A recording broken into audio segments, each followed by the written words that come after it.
Good afternoon, I'm Daniel Miller and this is Destiny Academy.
A warm welcome to all of our friends, fans, community members, participants and everyone watching our stream and broadcast worldwide on a variety of different platforms. Thank you for joining us and thank you for being our very dedicated, very supportive community members.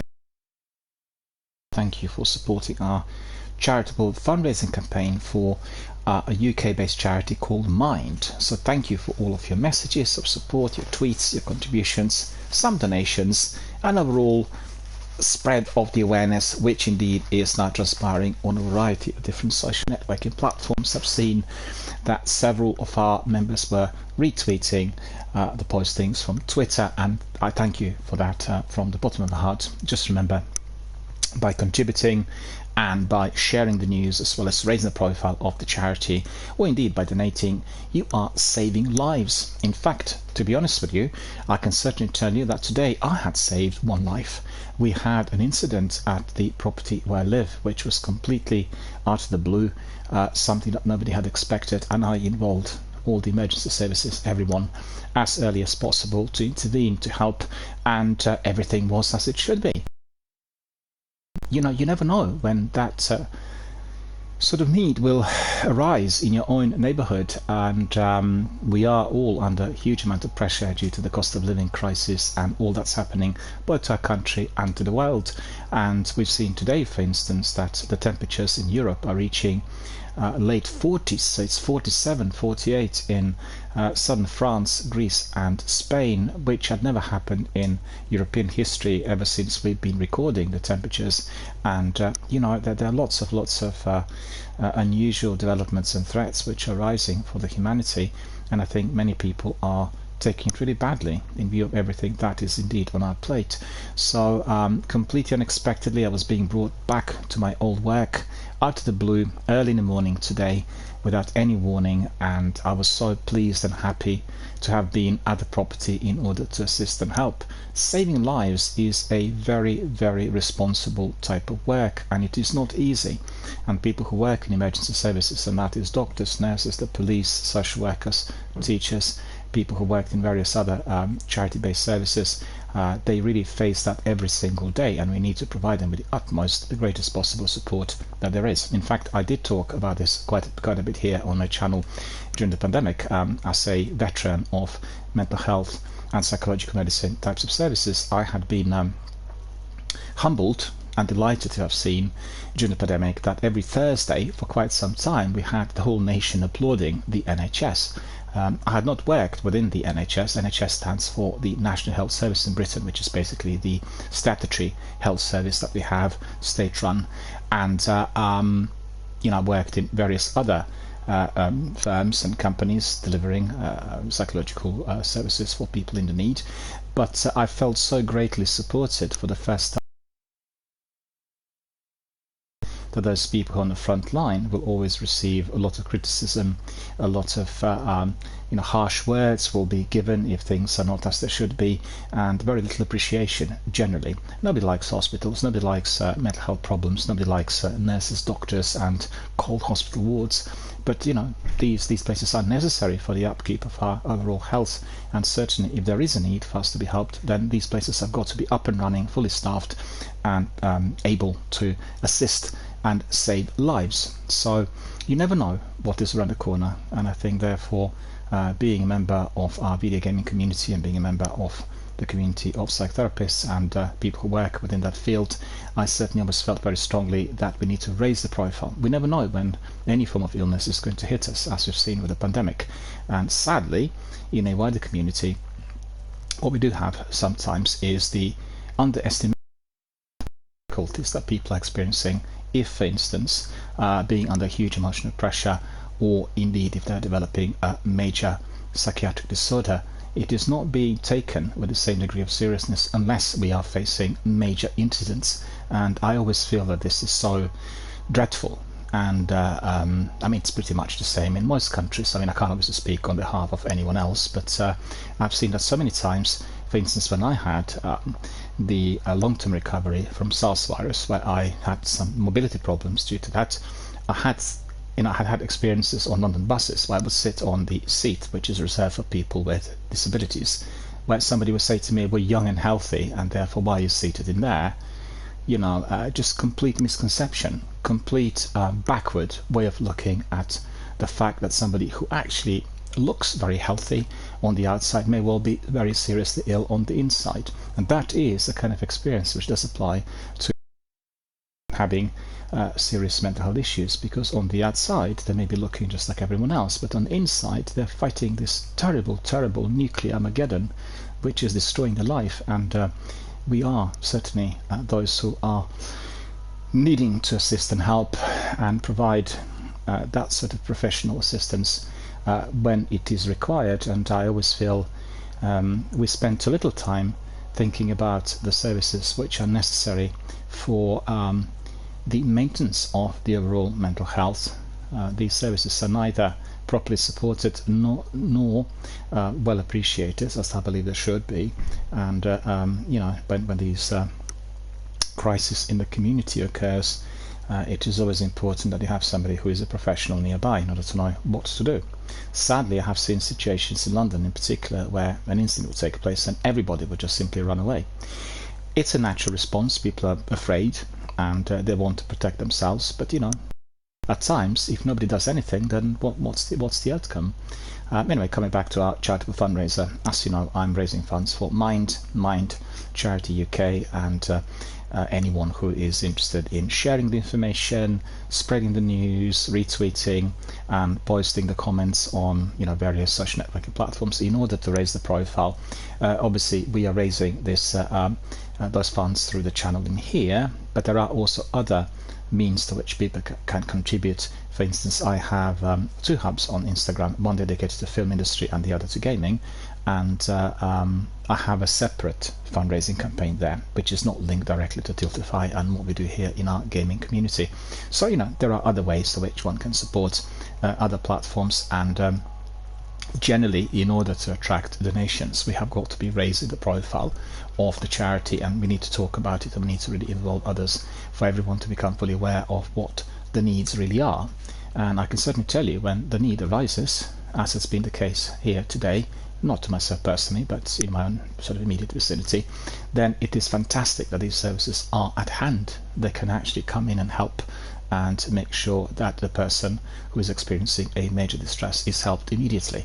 And that is the way it needs to be. We don't want to hear anything about the cuts of the services and no money available, etc., blah blah blah blah, the usual sort of drill that we hear from various political parties, because at the end of the day, no one's immune. Anyone can catch a virus like COVID and then develop very serious problems, which sometimes will affect someone's neurological and mental health as well. For instance, long COVID, which had been affecting very many people in Britain, and some of those people, sadly, due to the seriousness of their disability, which had been gained through the virus, also became fairly on the other front, which concerned their mental health, as well as obviously the side that is linked to the biological. So anyway, I just wanted to say that I've had a very unusual, very busy day, which brought me back to the old services of mine, which I had been delivering in the past, and I felt really blessed to have been in possession of the knowledge that indeed I have in order to assist, and as I said, in order to save lives. Saving lives is noble, and this cannot be seen or valued in any form of monetary terms. And I'm absolutely against the monetizing of medicine, which I think is a trend that is currently, or I would say currently, for a while existing in certain circles. We need to have access to medical services at any time, wherever we are, and there is no need for any form of monetization, and this is a basic human right, because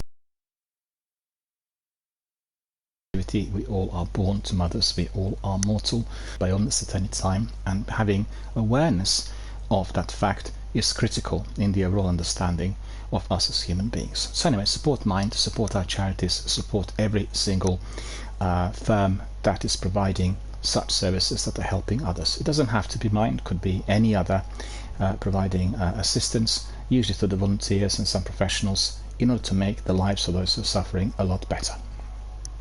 Anyway, as I'm talking about this, I will actually give you the link, because we are starting out today our session with, well, I guess the most prominent event of the day for myself and what I was assisting prior to coming here. The reason that I'm delayed today, I've not started at 1 o'clock as usual, is to do with that. So, you know, there's a lot of admin to go through, a lot of things which I had to help with, and, you know, all sorted. We are all safe and sound, and indeed, I obviously wanted it to be. So wonderful. Anyway, so let me just write down the message.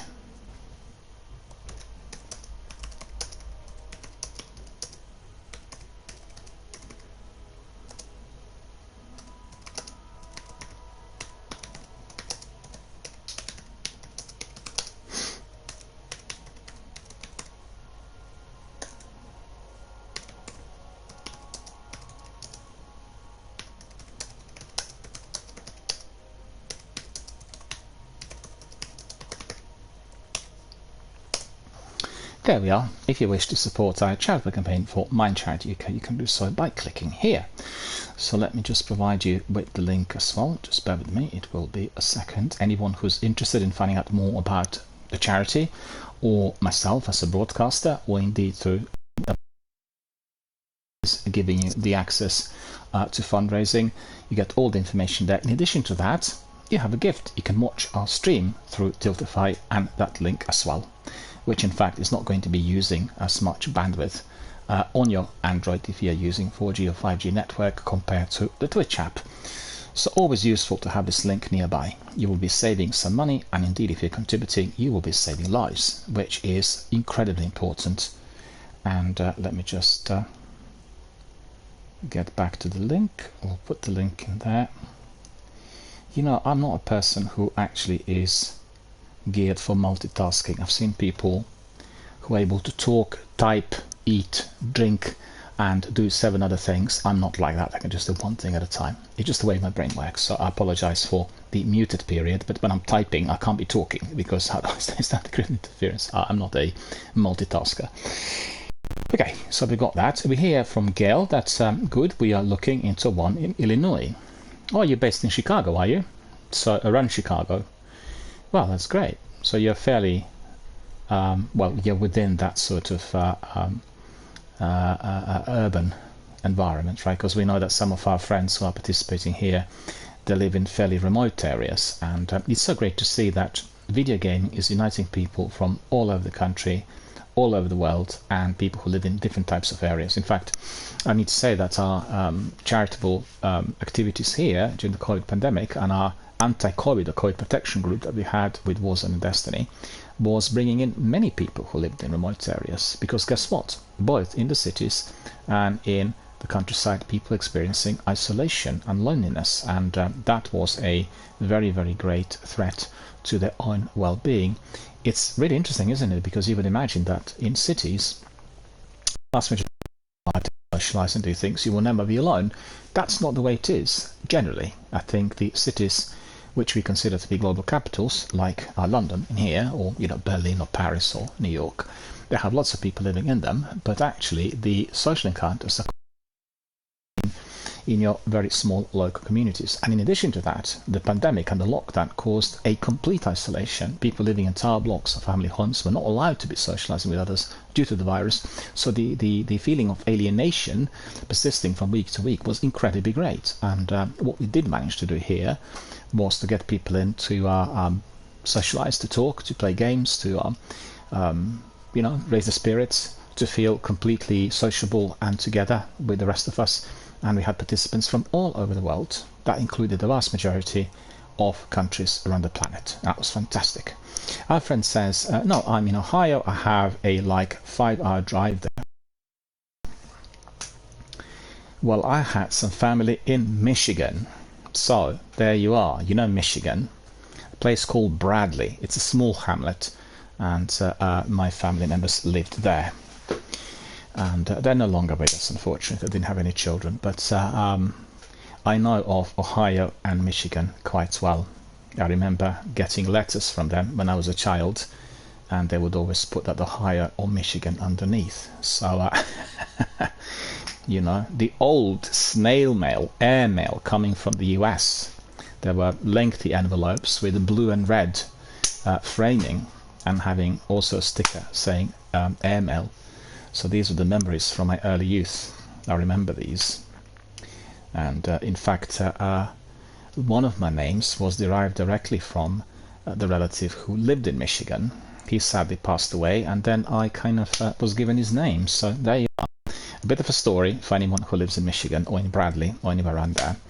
I know that a friend of ours who is a dedicated community member who's sometimes watching, who has been playing Warzone with us quite a bit, is from Michigan, and he had also migrated to with his family to Luxembourg. So he's actually an expat who lives in Luxembourg, but actually is originally from Michigan. So we talked a bit about Michigan. I actually hadn't heard of Bradley, incidentally. Never mind, heard of Michigan. So it's funny. And we had plenty to talk about lots of different things, which were sort of ancestry related. There you are. Right, where was I? Well, yeah, it's been a busy day, and as I said, I helped out there with this situation that we had here in my immediate vicinity, and I'm very glad to see that everything went really, really well. How is everyone in any case? Are you guys playing any other games? Are you engaged with any other new that I have not heard of, or perhaps had not had enough time to play? I'd be really very glad to hear.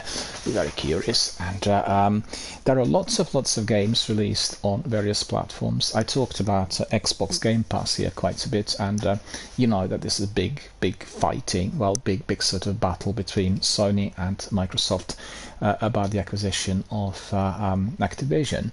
And there's been a debate on Reddit and on Twitter about this, and people are fairly biased and stick to one platform or another. I think it's just a completely wrong attitude. I think the guys from Sony, led by their CEO, are talking about it in the very old school ways, and that's not the way forward. I think really, I feel that considering we have 4 billion people, not millions, 4 billion people playing video games and participating with online activities, games related online every single day, there is a place for everyone, and we should be able to access these games from various platforms, resorting to the old style tactics to which you are always needing to purchase a physical copy or a copy, be it a digital one or any other.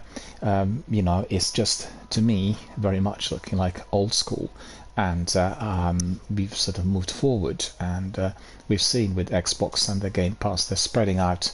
They're really tapping into the PC market more than anything else, and they want everyone who is with them to be able to access the majority of the games on the streaming services through any platform. And I think that's the future.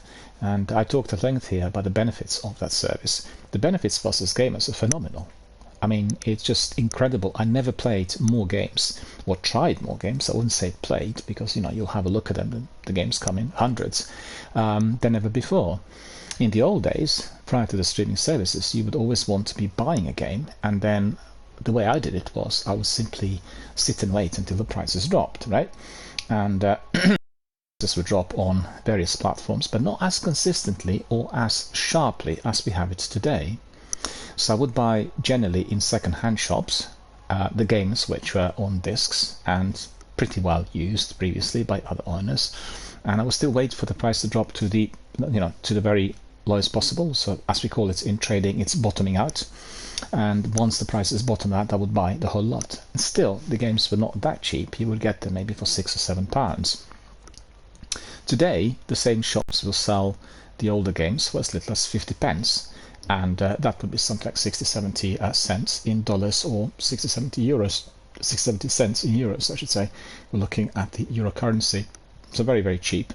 And the vast majority of services online also offer, particularly the older games, on very, very low prices. You can get fantastic games through. First of all, the best, if anyone's interested, if you're a PC gamer, I know that Gale plays some of the games on PC.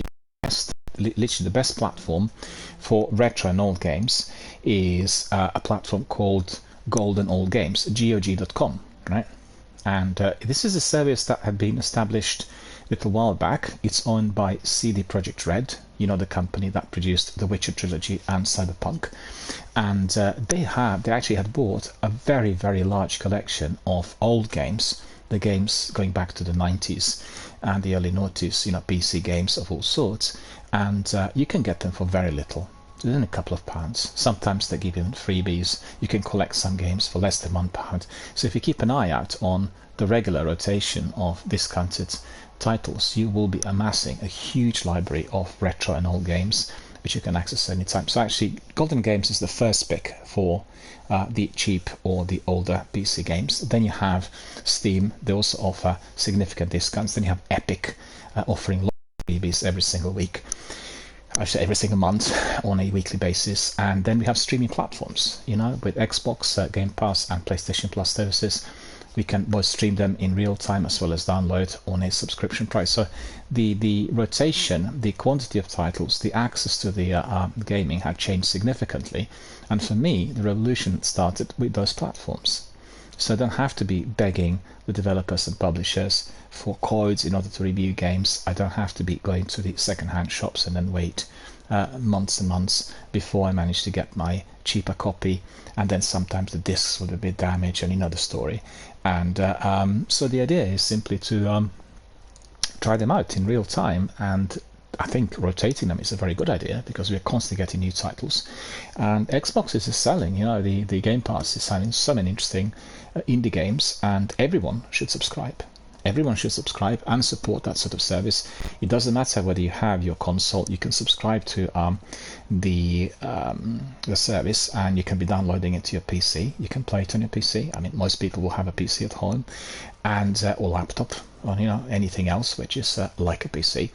And you can also subscribe to it. And then I think if you wanted to be on the Android app, I'm not 100% sure, I need to double check this, you probably are going through the console, but I know that the app can be downloaded at any time. So they talked about the separate service, you know, where you do not require the console, but still it's fairly tied in with Xbox console as it stands today for some of the activities. Also, when you're collecting Microsoft Rewards points, which you can redeem in order to get your live services free of charge, they're also very much tied in with the console, albeit you can also connect to other platforms like laptops and PCs, you do searches and various. So it's been actually very well integrated in recent months, through which you can make this 10 to 12,000 points with ease every month, and then you can exchange them for a freebie. A freebie is usually a month of the ultimate subscription that includes the Game Pass for all platforms free of charge.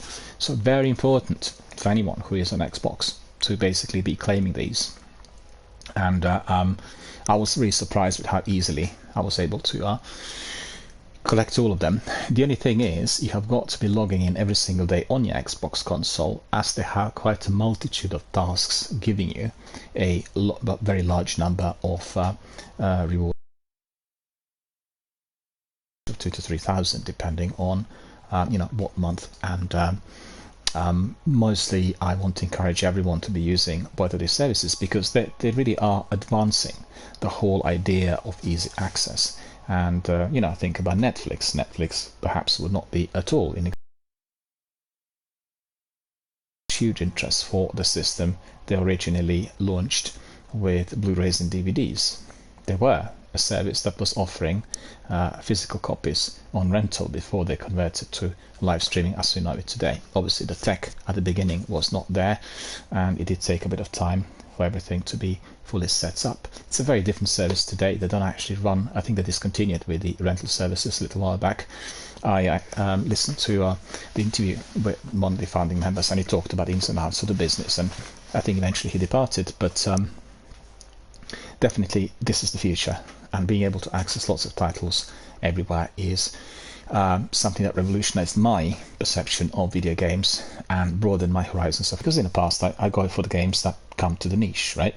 I'd be looking at RPGs, for instance, in particular, and some shooters, and this was my bread and butter, so I go to a shop and look for the games. But on the other hand, if you consider the streaming services as they stand today, they also had given the opportunity for very many new developers to establish the studios and produce new titles, and the sheer number of the titles that keep coming in every single month is staggering. I can't keep up with all of it. I'm really surprised, as the tech until quite recently was extremely expensive for people to have, but I had seen some indie games produced by a small team of 2 or 3, sometimes even by one person, that look absolutely mouth-watering. They're just incredibly well done and quite significantly different to what you've seen in the past. So, thumbs up really. And I want to support the Game Pass and Microsoft services as much as I can. They have some serious pitfalls in what they provide, and that's specifically linked to customer services and some of the app integration on the console, like for instance Twitch integration is as it stands today, and I wondered whether this is in purpose, as you can't really stream off Xbox Series S or X on Twitch due to the integration of Twitch app into the main menu. It just doesn't work. The streams crash, the audio is constantly breaking up. It just sounds, the broadcaster sounds like somebody talking in the wind, and really absolutely unacceptable. You can't regulate it at all through anything which is on the menu, and I wondered whether this is in order to push people to PCs, because everything is, well, to be fair, Twitch originally was an app that would operate on PCs, and it was PC only, right? So it just branched out, went to consoles, and we've seen that recently we were able to purchase overlays and various other, such as alerts and memes and subscription types of animation and you name it, and all of that's come in recently. But originally Twitch was for the PCs alone, and that is the reason as to why, perhaps, maybe it's just my speculation, the problems that we are having with that Twitch integration on the Xbox are not being looked at properly, swiftly enough, or indeed they've not been resolved at all. And I've been reporting it since April, so that's already been almost 3 months. Right, let me think. What else do we have here? Well, our friends are itching to do some gaming, and we'll crack on very shortly. I think the first thing we'll do today is simply we'll look at news to see what's coming on the wire. So let me just have a look at that. I've got it all set up here. Not that many news, I have to say, during the last couple of days.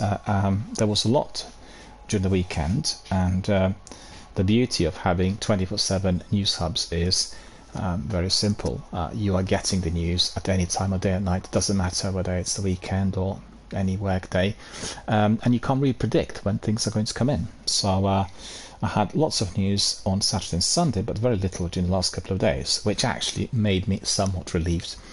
When I get lots of news, I become really oversaturated with facts and figures, and also I try to give you what I consider to be very important. And actually, at the moment, we have quite a few things ongoing in the video game industry, and the dispute between Sony and Microsoft about the acquisition of Activision.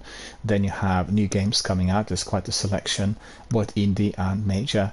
Then you have new games being promoted through showcase events like the Summer Game Festival, and then the offshoots with follow-up presentations and showcase events. The list just got, and there's a huge anticipation about Destiny and Bungie's showcase event, which is going to be in August.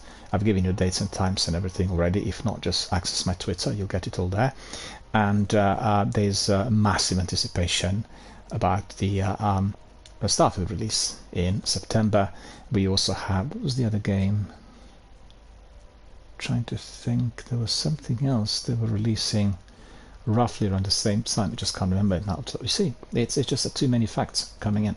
In the old days, I remember everything with ease, and we have quite an abundance of both indie and major titles that are indeed to be arriving to us. And we also have games like Diablo, for instance, Final Fantasy, the latest ones released recently, and there's a lot of discussion, there's a lot of chatter on all social networking platforms about the games and how good they are, really.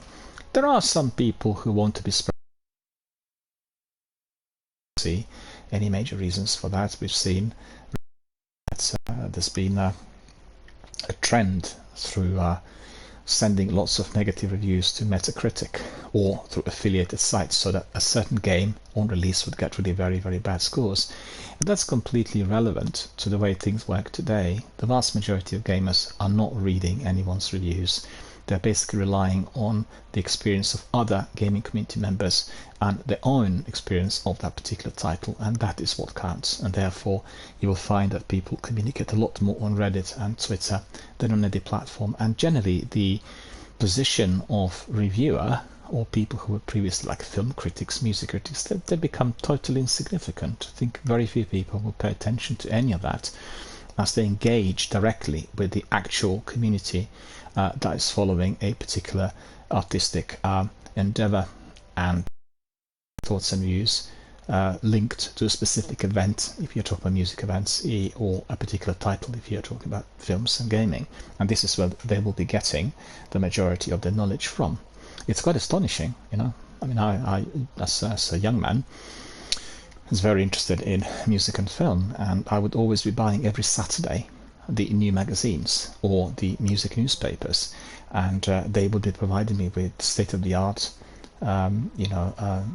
information on everything that was in the know out there.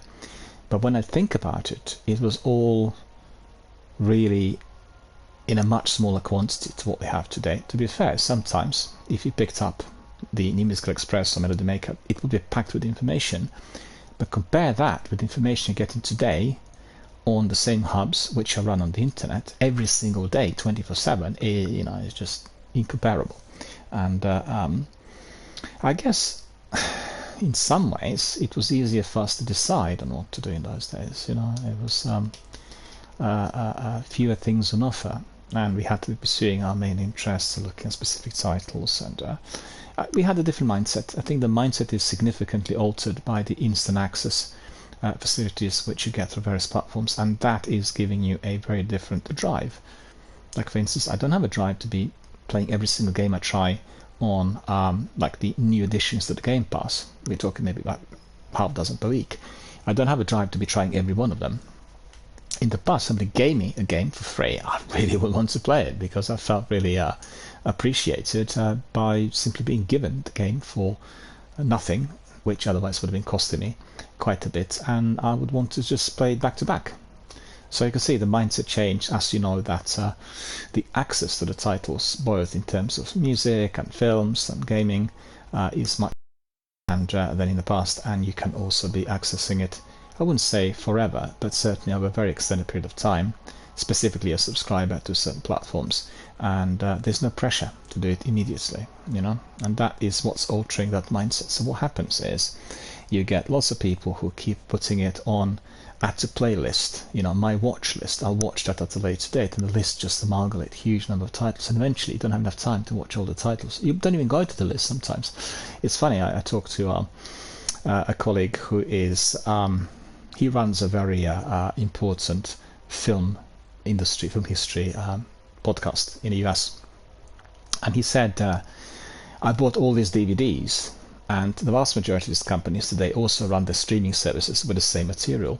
And so I got these DVDs there on the shelf, but sometimes I feel really too remote, too lazy to get up, to get my Blu-ray, to stick it in, to get everything going, when in fact by one click I can watch it directly through the streaming services. So, you know, he bought the DVD or Blu-ray. He has got it. It's a perfect, pristine copy, giving him, you know, I would say to a degree, maybe a better quality image on his setup. But he'll still just resort through the ease of use to watching the same title on the streaming platform, which is aligned to the publisher of that Blu-ray or DVD. So, you know, I think, if I'm not mistaken, some of these companies will have also, for the expensive, the rare type of titles, you know, people were purchasing very collectible, very rare types of films from the 1920s and the 30s.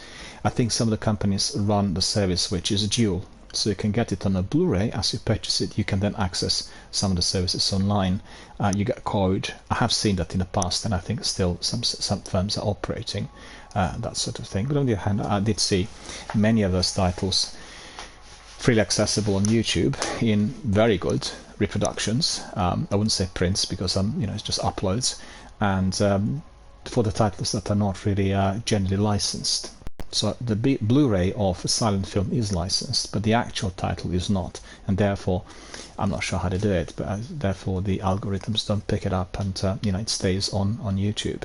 Technically speaking, it is not acceptable because obviously it's a material that needs to be purchased, but you can access many of these on YouTube as well. And I'm always surprised to discover that some of those films are indeed not taken even a copyright strike. But I'm sure that the people who are uploading such material, they actually find a way in which they're bypassing the cruel, very, very brutal algorithms. All right, so that's all about our brainstorming of today about lots of different subjects. Let's see what we got on the wire. We have some information on Dota 2, and running our State of the Game series, and actually concerns this month with a check-in on Dota 2, juggernaut of a game that rumbles on in spite of some occasional inattentiveness from its developer Valve. Well, a very, very popular game, but that will be, I guess, the new series, is the new season. But still a game that is very greatly loved and played by so many, mainly on PCs. And the writer here says, I played 37 games of Dota chasing this feeling. Right. Okay. We have Life is Strange Studios action RPG Banishes Ghosts of New Eden gets release date. Well, we are curious about this because I had watched the trailers, and Banishes definitely looks very, very good. You've seen with Don't Nod, the company that developed Life is Strange. They run like two different styles. They have one style that is like Life is Strange. It's very cinematic, very slow paced, with a lot of decision-making, decision-taking, questions and answers. The other games are similar to Vampire, or I think Banishes is similar, like a third-person play and a lot of activity and a lot of dialogue. And it's just the differences on the visual front. I think I'm always surprised to see that one studio would have such diversity. Generally, you get the signature of the studio. When you watch a Ubisoft game, you know straight away, this is just Ubisoft visuals. Or you watch Bethesda game or BioWare. There's always that imprint of how they actually do it. Well, Don't Nod is quite surprising. I looked at some of the games and I thought, hang on a minute, I'm really. Watch. If you were to play Vampire, that game is completely different from Life is Strange in every way imaginable. You know. From the in-game mechanics to the visuals to the story, it's a great game. I played it about 4 or 5 years ago. Loved it. It had a very, very good story and fantastically reworked Victorian London that looks... Actually, not Victorian London. It's the First World War London. I apologise for the error. And it just feels great. Anyone who plays Sherlock Holmes games will definitely like the environment, the immersiveness of it, and the beautiful visuals.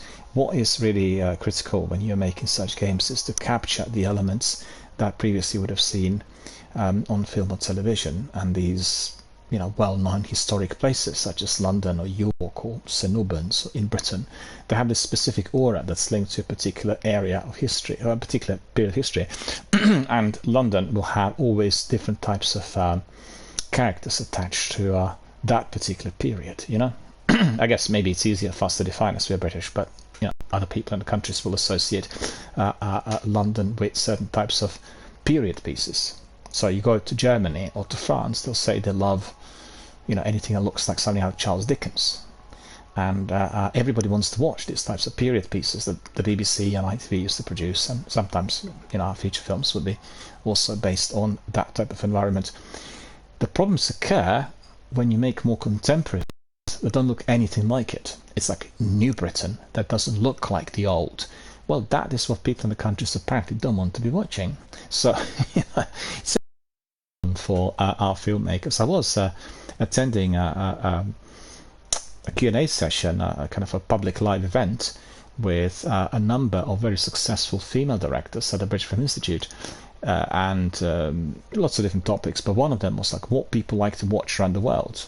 Our domestic product, we know what people watch in Britain, but what do they want to watch elsewhere? They're just like, they don't want to see this. We've got this project, we can't get the money for it because nobody in Europe wants to watch it, or around the world. The problem some of the people had also stated about distribution in the US was to do with the use of language. So our friends from the US will know that better than anyone else. We had, for many, many years, anything which was on TV and anything that was also featuring our cinemas had a BBC English, with anyone who talked, with some minor alterations. So you didn't get the flavor of regional accents, or it was just all very easily audible, very easily understood. I guess the idea behind that was you wouldn't have the prevalence of accents that other people from the English-speaking world could not understand. That's changed, and certainly within the last 20-30 years been ascending, and many of the films which are made presently will have people talk in the regional accents.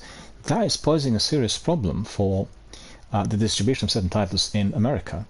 Lots of people in the US will find it very difficult to understand the Northern Irish or Scottish English when it's spoken. Films like, for instance, Trainspotting, give an example, or when people talk with sort of heavy accents, and therefore they don't want to distribute the film.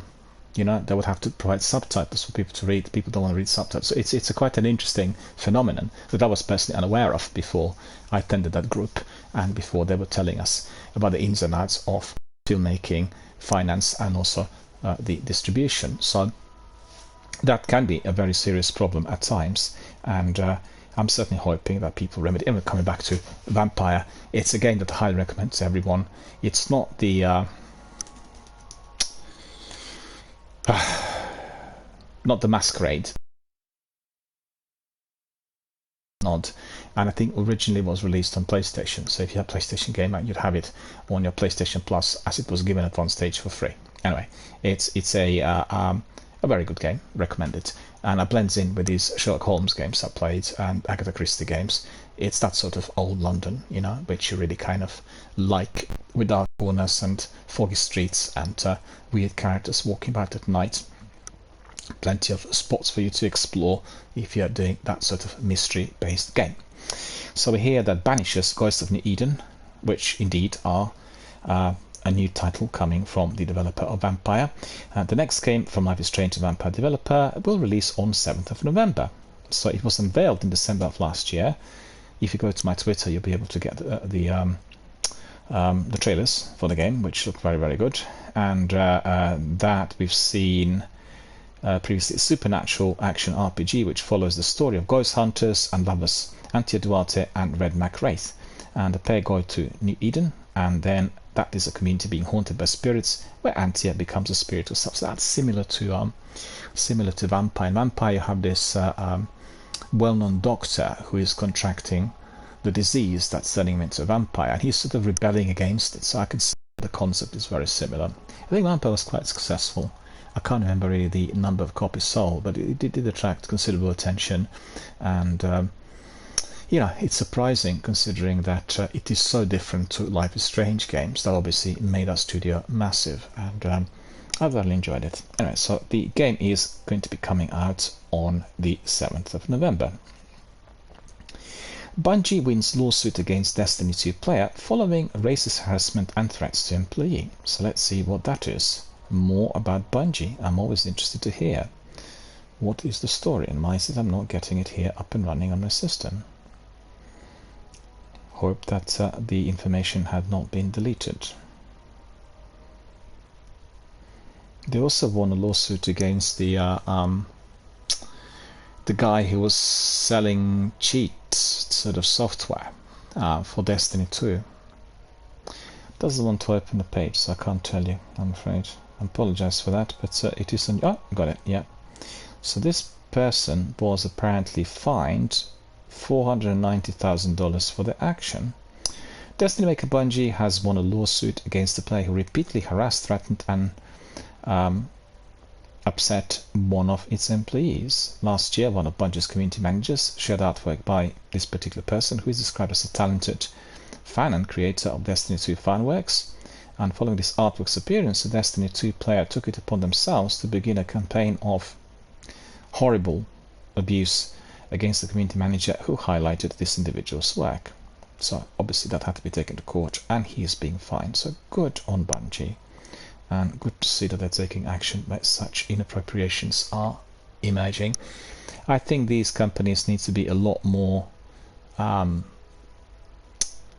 concerned about these types of behaviors. They're always worried about losing followers and subscribers and likers and all the other guys who are involved with click follow, click like and all that.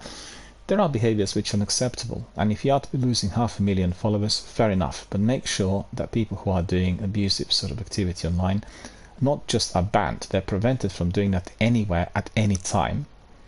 And that needs to be done to the courts, and there need to be new laws in place and new policies which will be immediately preventing that person from reaccessing the services through another user ID or IP or anything else. I think it's absolutely fundamental. I have to say that the companies are working on the clock to introduce the new rules, because in Britain in particular we are going to have this new Online Safety Act. This is a very, very sharp act with specific targets, which will be indeed singled out if a company was to be brought to court and then later punished with fines or or anything else. And it is going to be, I guess, the first law of that type anywhere in the developed world. And then once it's obviously voted in the parliament, which should be more or less imminent, it already should have been voted in before the pandemic, but there have been delays due to this, due to COVID, and it will have a major effect on other countries, because we have very many people who are using online services. We are one of the most highly developed, technologized countries, and that will have a major impact. And I think these companies like Twitch and Microsoft, they're preparing for this. I've seen actually today they had introduced it's a brand new thing on Xbox, to where on Xbox you can be recording somebody's in-game activity, so the audio will be recorded, and then that audio clip, or video clip as well, I guess, could be sent to Microsoft for a further examination, and that will go to somebody. So there will be a man or a woman, a staff member, going through this and establishing what type of abuse was taking place. So that's very advanced, and I applaud Microsoft also for doing this, as well as Twitch and all the other companies for trying to speed up the effort through which that degree of online abuse is going to be cut down, or indeed completely eliminated, because there's no place in modern society for any of that. There's no place. And we have seen these things happening on football terraces and pubs, public places, and they need to be absolutely, if we are to ensure the health and well-being of our local communities, particularly in the places where we have people of all backgrounds living together, then that needs to be literally, cut off as soon as grow.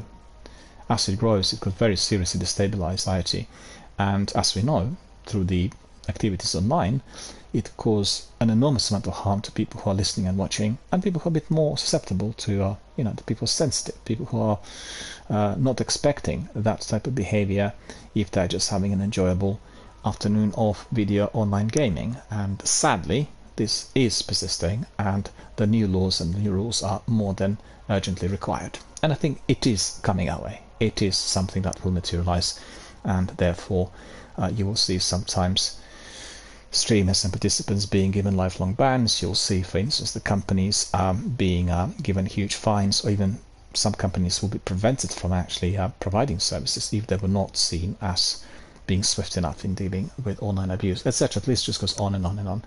The law will single out certain social groups which are seen as particularly vulnerable, and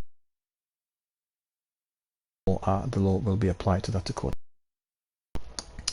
We hear this program is anti-community, say streamers. Well, we talked about this here. I talked about yesterday, I think even, and there are serious issues attached to this Twitch's Partner Plus program. And they had recently unveiled this a couple of weeks ago, together with the rest of the new rules, which have been imposed without any form of communication or discussion with streamers.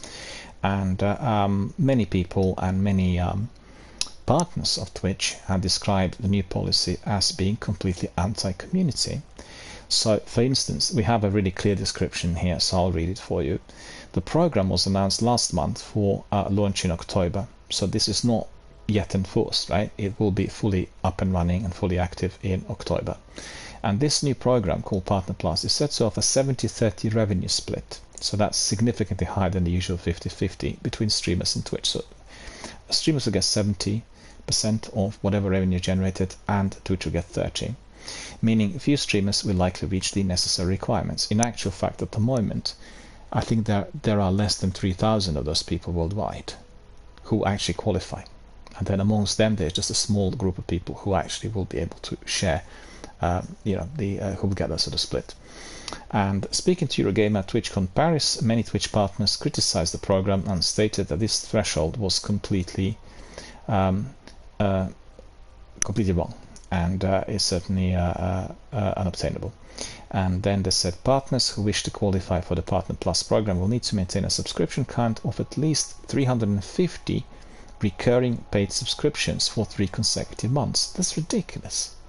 You know that people subscribe for 1 month and go away, come back in 3 months. There can't be that degree of regularity. You're just completely biased, completely focused on what Twitch actually want for themselves. I can't be enforcing anyone to be subscribing. It should be always optional. If people want to subscribe, they will. They will discontinue at any time. That is one of the core principles that I have when I'm subscribing to, for instance, streaming services. If I'm unhappy with something, I'll discontinue. I will not pay a penny more because I'm not happy. Obviously, watching streamers' channels and discontinuing may be to do with somebody's finance. Streaming channels are always optional for people who are participating, and very rarely would they subscribe if they felt there was just a problem with the content or the broadcaster. As in any case, you would subscribe after you watched the channel for quite a few months. So I think this is completely ridiculous, and as you could see, there has been a lot of hostility expressed towards this at TwitchCon Paris, which was held last weekend, and people really see this as completely unreasonable. And one of gift subscriptions and subscriptions through Prime also will not count. So for instance, you've seen here, we had our very good friend and a great community member, Zenith, who was gifting subscriptions to everybody who was new.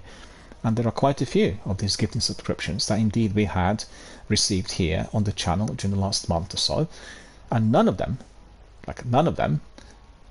would be under that scheme considered for that 70-30, right? Obviously, they will not be considered on my channel because I'm not a streamer with millions of followers or anything like this. But it just seems a bit ridiculous. That seems also a bit cutthroat. It does feel the ratio will be always supporting Twitch rather than a streamer. And don't forget, there's no Twitch without streamers. It's as simple as that.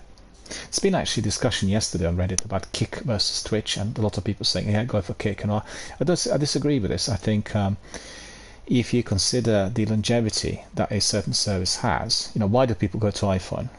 Why don't they buy some odd phone that's not really part of any brand?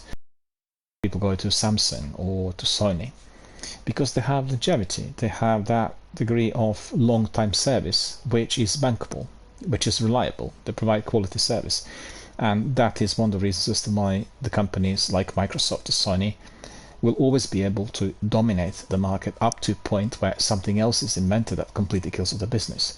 And that's very unlikely, as these companies are the first ones in a queue where things are being invented in order to explore, to invest, to develop.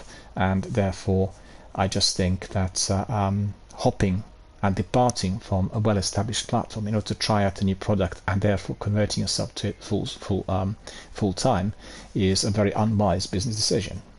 I'm not saying that one shouldn't try it. One can try Kick. one can try any other platform. One can combine streaming on Facebook and on Instagram and all this, and experience for himself what works the best. But departing stop just in order to display unhappiness is a way of dealing with it.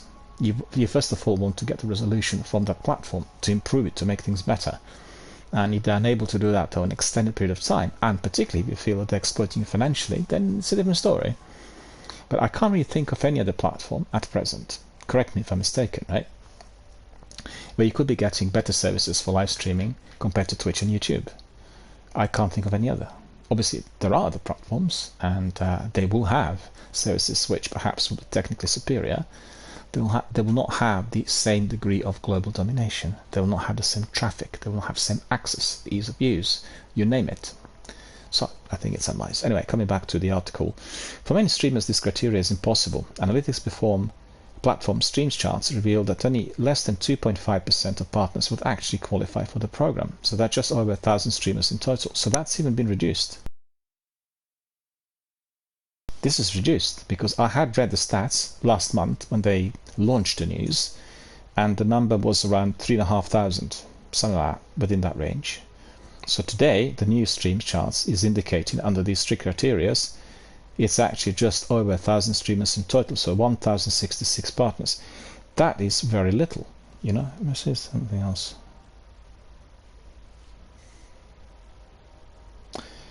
They said that on Twitch there are 42,366 partners currently active. I think this number is too low. I'm not quite certain that this is correct. There are more than 42,366 partners on Twitch. That's certain. I know for certain that very many Just Chatting streamers, they would have had partner status acquired quite quickly, because with Just Chatting, if somebody is very attractive looking and they provide really interesting cosplay and funny outfits and run kind of advisory Q&A sessions and services, people love that, and they'll attract quite a few followers quite quickly. I'm not saying they'll have millions of followers, but they'll be able to build the channel followers and their community much faster than, for instance, us, who are doing games, and in a way which is like what you see on this channel. So, and lots of younger streamers will go that route as well. So I think this number is probably too low, 42,366. And also streams charts, this is just one of the analytics platforms. That's not the official result or the official stats coming from Twitch, and only Twitch actually knows what the actual state of play really is. Okay, so let's see. It felt like it was an optical illusion where the goalposts were getting closer, but in actual fact the view has shifted. And that's somebody else who's Twitch ambassador. In reality, there are 350 paid subs on this platform, particularly those from marginalized demographics. I don't think that the subscriptions are always ongoing. You will have new subscribers coming in and the other ones departing every single month. In fact, I was looking at live stats. I was astonished to see how many people would have come in to the channel, followed it, and then unfollowed it. And as I said, there are many reasons as to why that is. Frequently, it's not to do with the content. It's more to do with people's finance. Presently, there are so many threats, to our personal finance because the cost of living, as it stands today, that somebody will be trying to. I talked to somebody recently who works in a computer shop, and he said the first thing I did, I just cancelled all my subscriptions everywhere. I didn't want to be having any subscriptions anywhere because they're recurring, and unless I pay attention to this, they will be just taken out of my account, and I just literally need money to be able to travel by train. So I'm not sure how many subscriptions he had, but he just purged the whole thing, and that's the first thing people will do. So that's one of the reasons. And that is not going to be seen as particularly good or positive as far as the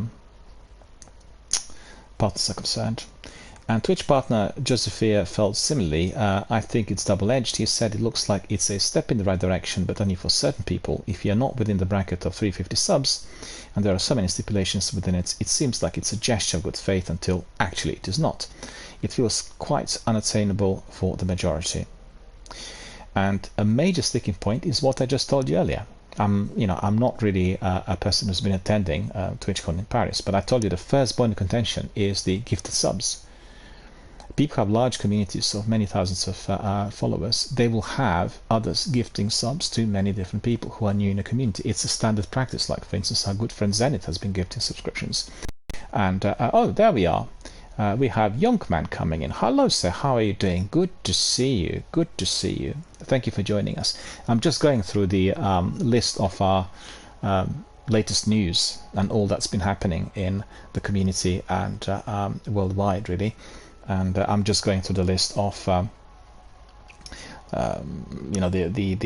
issues that sprung up during the TwitchCon convention in Paris over the weekend. In fact, I followed it quite closely as one of my contacts had been participating there, and she also had been promoting for the first time the gaming, I think it was of PUBG and Warzone on Call of Duty on Galaxy handheld sets, Galaxy tablets and phones. And the reason for that is very likely that she's fully partnered now with them, and so it's very interesting to see, because otherwise she is a straightforward PC gamer and she plays PUBG on PC. Anyway, I just followed really her activities. I was very interested. Sure is coming out to the convention, because it was the first convention after they introduced the new rules. So the major sticking point for streamers is the exclusion of gift subscriptions. On Twitch, viewers can gift a subscription to a fellow viewer, which is a major way for communities to support each other and the streamer and Twitch, and for the communities to grow. So that is basically what is so incredibly important, and the whole idea of gifting subscriptions is there in order to grow communities online, right? So you can be building a community not just to followers but also to subscriptions. I at the moment do not run anything which is subscriber only. I really feel that this is restricting access to so many different people, and I've seen quite a number of streamers doing it. I completely disagree with the idea. The way I see it is anyone should be able to access such content for free.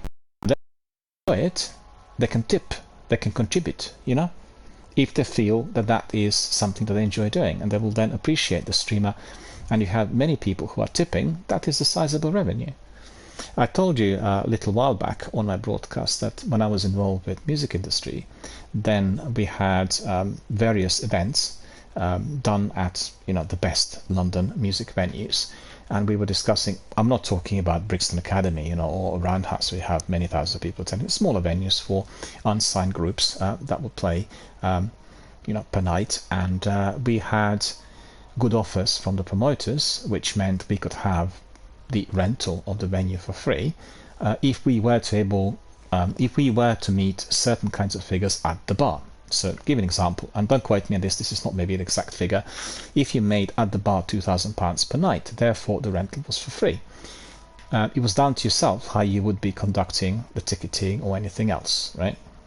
So what we did do, we were running these events charitably, but we had like a donations thing, on the very entrance. And believe you me, we've had so many people coming and then afterwards tipping to such degree that the revenue that was made would have been much greater compared to if we were ticketing everyone per ticket, right? So that tells you it is down to the people who are going to be attending. It's down to first of all their own experience of the night, right? And I think with our channels it's a similar sort of thing. I always encourage people to tip voluntarily. So it's not like you've got to be tipping in order to be participating. That's just completely wrong. In a present and age with these services, it's not something that will work. So therefore, coming back to it, as you could see, this is becoming a major sticking point. They are really not happy. And you will get sometimes, very busy streamers, they will have a few hundred of these subscribers who were granted a subscription by another community member. And then that sort of rule will not apply. They will not be counting at all, in fact, which I really personally cannot understand. And a major sticking point for streamers is the exclusion of gift subscriptions. On Twitch, viewers can gift a subscription to a fellow viewer. Yeah, I said that already. I could potentially say, don't support me through gifted anymore. I need you all to sub yourselves because your gifting doesn't help me, said another guy who's a Twitch partner. That's very anti-community. It's like saying the support isn't enough. you can't really talk like that at the end of the day. And I think Twitch are very concerned that the services like Stream Elements or Lightstream or Rainmaker or all the other ones, are basically providing methods which will bypass the they've had, and that's very, very much of concern to them.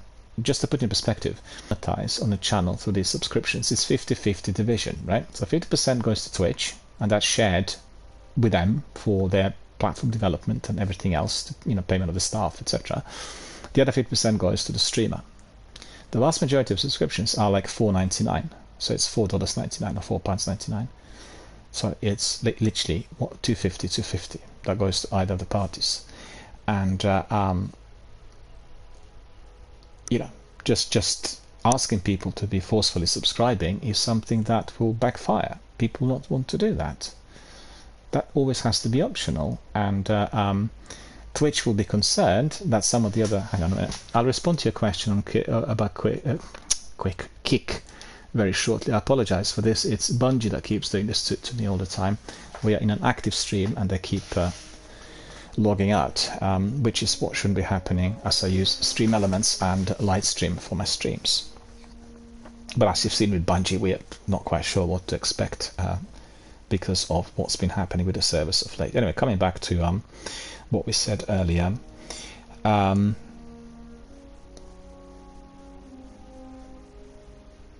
wanted to say that Twitch are very concerned that new companies are coming in with these offers to which people can be using them, like I'm using Stream Elements and Lightstream for my streams, in order to bypass all that is offered through Twitch. You follow me? So up to very recently, 6 months ago, the majority of revenue would have been generated through cheers and bits and, most importantly, subscriptions on Twitch. But that's changed as many people realize that having, for instance, individual tips or fundraising or donation, many people running it directly through PayPal, so it bypasses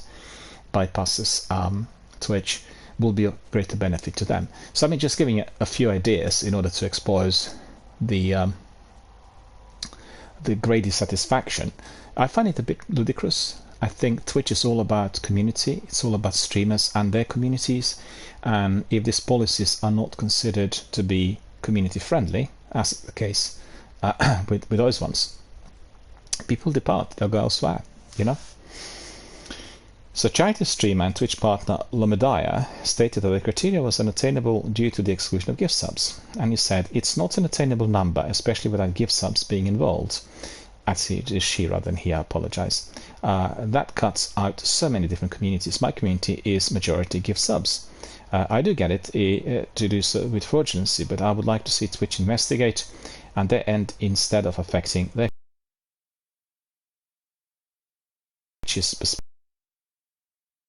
people to cheat the system with a gift sub. It needs to be pushed further. Partner Plus needs to be continuously refined.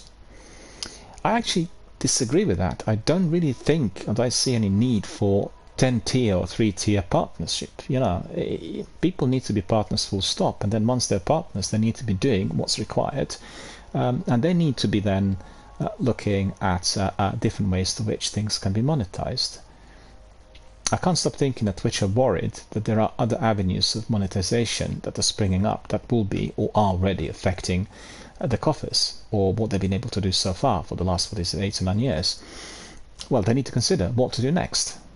For instance, what they can do is, well, this would be very unpopular, I beg pardon, is introducing subscriptions for anyone who's participating on Twitch, as is the case with many other platforms. It doesn't have to be massive. It could be like $1, $2, And therefore, that will be a sufficient way through which they would monetize. But that doesn't suit them, as they want to capitalize purely in terms of the figures that go to the investors and shareholders through the free access, because with the free access they will have always much greater number of participants. You see what I mean? That's the key. That's the bottom line, and it needs to be understood as such. If you want to be attracting the greatest number of participants, you can't be charging for it. It needs to be free of charge. We need to find a way through which you'll monetize. So listen to this. Apex Legends, a game launched without warning one Monday morning.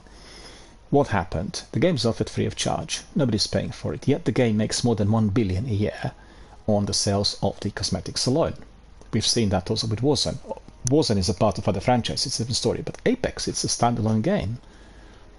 I can't believe for the life of me that there are so many people purchasing the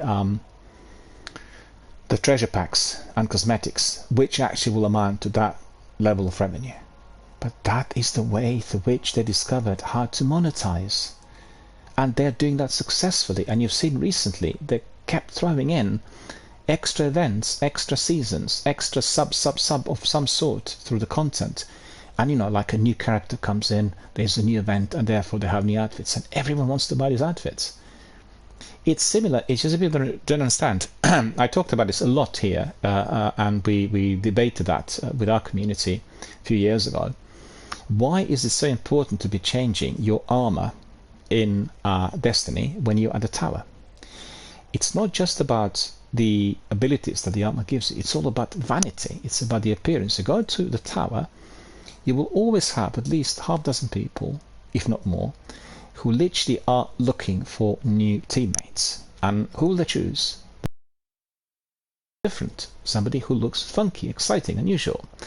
I came across yesterday, it was a couple of days ago, I actually posted this on my Twitter today. I'll do that straight away. Actually, I'll give you the picture. I've got the link on my Twitter. To see whether it's been properly uploaded, because Twitter is not similar to what I said about Xbox Series X and S and Twitch. Twitter of late is not doing the immediate postings if they come from other networks. It would have taken half a day for my PlayStation Network uploads to pop up on my Twitter, which is ridiculous. But there is obviously a filter introduced. There is something that is scanning the material, and therefore they're not allowing it to come in straight away. Elon Musk for you. I talked to someone the other day in real life about this, and I said that there are certain dangers from such policies, because very much they seem to be about control. It's about controlling the certain type of service, which indeed a certain degree of liberty in terms of what is being said. And I have observed a much greater level of control that is being applied to some of the platforms, Twitter in particular. As I said, I was surprised because you remember a couple of days ago, if you watched Yonkman, I said, have a look at the screenshots which I've uploaded just a moment ago. There's loads of them from our online activity. And then I have a look after saying this, and I realized that none of them are showing up on Twitter. They've all been uploaded, but not actually on display. And they were on display under the wrong section. So it's not tweets, but it's replies about 3 or 4 hours later. And they were not there in a chronological order. So the latest screenshots which are uploaded from PlayStation were displayed somewhere at the bottom of my postings that were launched on the previous day. Right? So completely garbled, and then eventually in the course of the night they would be sorted. They would come out as chronologically presented. Don't know what's going on. Anyway, I digress somewhat, and what I wanted to say was they need to find a method for which this is going to be sorted, because obviously this will not work, and trying to monetize in such fashion is going to be creating the loss of business for Twitch. And like I said, if they consider the method that Respawn used and Electronic Arts, there's a lot to learn from that. How this can be integrated maybe is a separate matter, but I would imagine with lots of overlays, with lots of memes, lots of alerts, things which are offered through some sort of premium rates, this could be attractive, because I spent half a year trying to find companies that would be appropriate for that type of inclusion, and it wasn't easy. It is easy today as these companies gain prominence, but at the time it was very difficult to find. So if you have everything in-house and you're offering these kinds of services and you can charge for them, obviously they're optional, you will make that sort of revenue. So there was no need for their reliance on 70-30 or 50-50. It's a method that I believe on Twitch is already outdated. So we have another ambassador, Twitch ambassador, saying he's particularly concerned about burnout. He says people are now streaming, saying we are going to, for this milestone, streaming super long hours to hit the threshold, but they forget that they need to maintain that. I don't think it's a healthy thing. I think it wasn't thought through properly, and it's enforcing bad streaming habits. He also added that streamers should look to diversify their revenue streams through sponsored content and promote other methods of paid support. You can go full-time, you'll have great months, but if it only takes you one slip up and you're cancelled and then your platform is gone.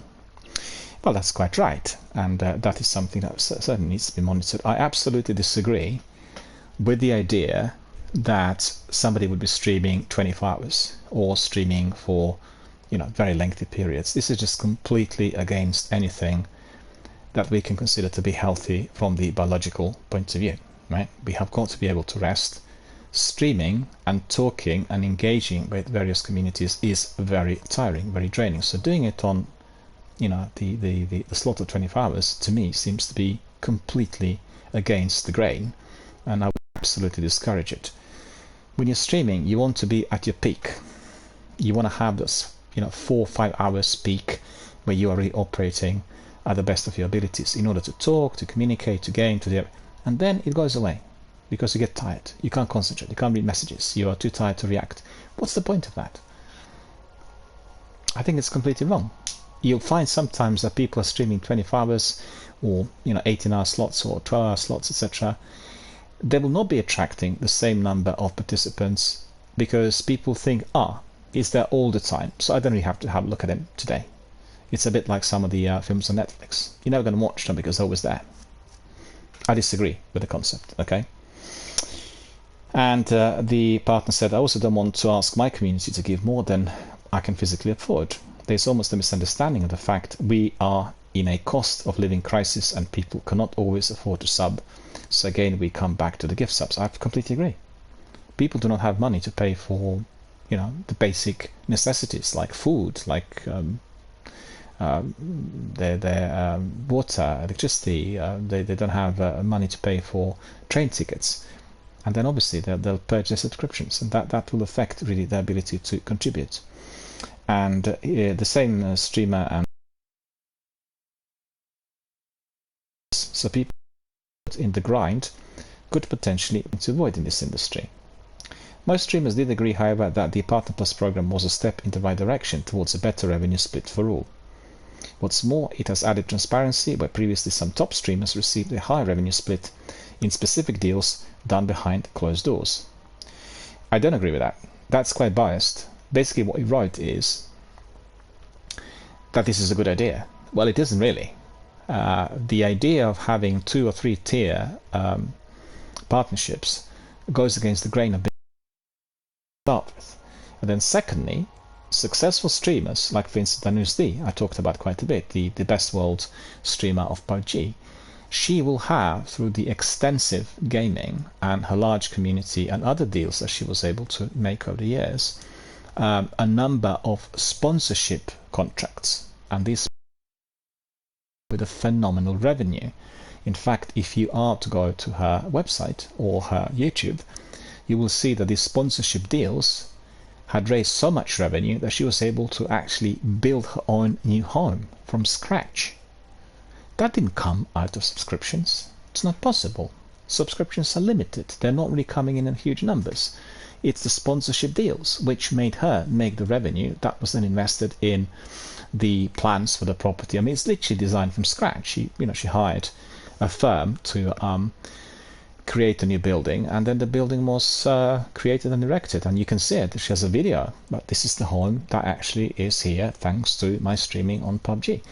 I just want to stress that sponsorship deals are something that people will get after they've been attracting a lot of interest, after they come across as a broadcaster who's highly professional, attracting very large numbers of people to come in on the regular basis, somebody who is in position to be perhaps offering or selling some products overtly or covertly, because of their appearance, their approach and everything else. So there's specific criteria to which people get into this.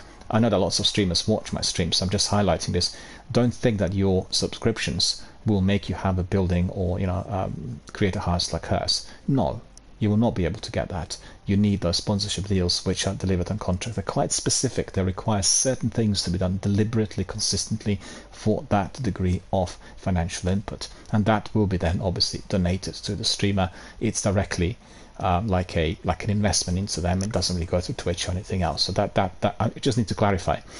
I don't agree with these 2 or 3 tier partners. You're either a partner, you're not, and how you are making the revenue is down to yourself. That's basically what it comes to. And so, for instance, speaking to Eurogamer, Twitch's director of community marketing and production, Mekish, welcomed the transparency the Partner Plus program is providing. Being able to offer this revenue split deal, even if it is just a subset of the community at large, is so important because it gives us something to reach towards. Well, the criteria are not right. I mean, that's to start with. We had splits before, but I feel like they were always hidden. No one really understood how it worked. Now it's out in the open. We know exactly what it is. It's honest, it's transparent, and there are rules, and you can also always check them out. We are a community of gamers. They're going to gamify it. They're going to see how they can get it. Let's see who can achieve this goal. And if it's not what everybody wants, then let's take those learnings and let's adapt it and move forward. It is a step in the right direction. Kish also addressed the exclusion of gift subs and explained the need for streamers to build a solid and sustainable community. So she said, from just a broad perspective, what I would say is a lot of these goals, similar to partnership, are about ensuring you have a solid.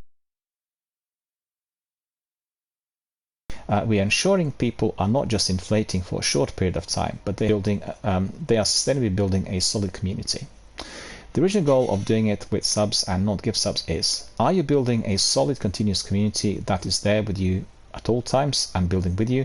That sets you up for long-term success. I consider it an education issue as well, she said. There's nothing wrong with being a stream hobbyist or somebody who just does it occasionally, but if this is something people are taking really seriously as a profession, and this is something they want to invest in, there needs to be an element of education and ensuring they are set up for long-term success on Twitch. Well, I can still certainly debate this, because the way I see it is high quality channels are all about the high quality content. It's all about what you are giving to the community, and more people will pick up as a high quality broadcasting for which they will enjoy the time, they'll participate, they talk to others, and the kind of community that you have fully on board. Because certain communities will attract particular types of people. They will be based on somebody's gaming experience and age. Different ages will attract different kinds of viewers, right? Not to say that a mature gamers channel like this one will not be attracting some youngsters who are in their teens or their early 20s. Absolutely, because those people are taking it seriously and they're considering gaming as a profession or streaming or anything else. But I'm just more thinking of certain kinds of trends which are blending in with, let's say, a new game, new outfit, new cosplay, something like that. And that needs to be taken into account. Like with anything, like certain kinds of projects, you go to shops, they've been around for 150 years, certain companies. Why? Because they've been delivering high quality product for 150 years. Otherwise, they will not be able to sustain it. Certain shops, obviously we have now a different sort of global economics, but certain shops were persisting in the local area from generation to generation. They were offering a certain kind of product. I mean, I know some bakeries in London, for instance, they've been there for 300-400 years, from one generation to another. And they were delivering that sort of product. So if anyone's wondering, like what she was describing it there, what will draw people to a channel, won't be about funky things here and there. It's about quality content, steady, regular broadcasting with the content that people are enjoying, people want to see and hear. It's as simple as that. And if you know that you're watching that particular program on the TV because you enjoy it, have news channels, you'll choose the one that suits you. You'll rely on the news coming from that news channel because you like it, you think it's high quality, you want to be there. So it's a basic logic. I don't really quite agree with some of these ideas because, in the world of multi-level marketing, it's a bit of a different ball game. You have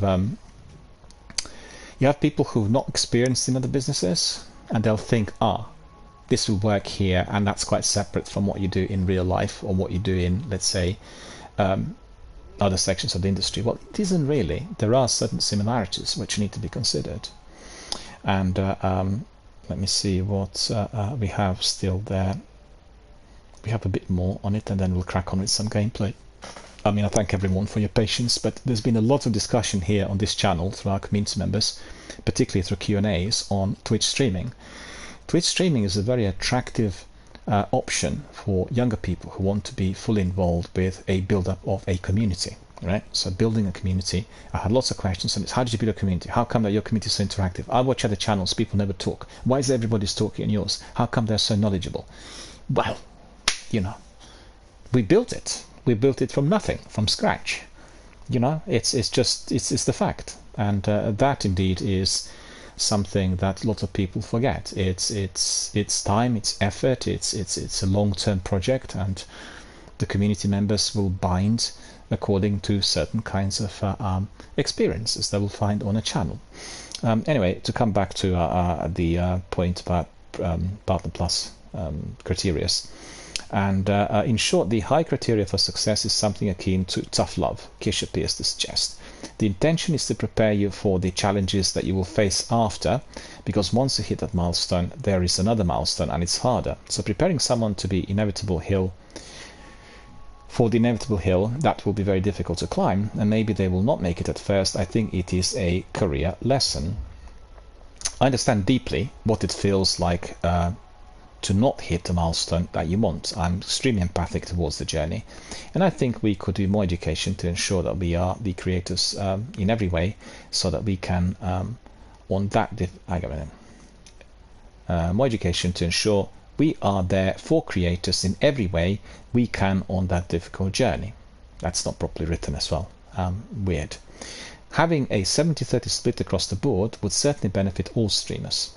For these Twitch partners, some of whom stream full-time, a high revenue stream would make a huge difference. I disagree.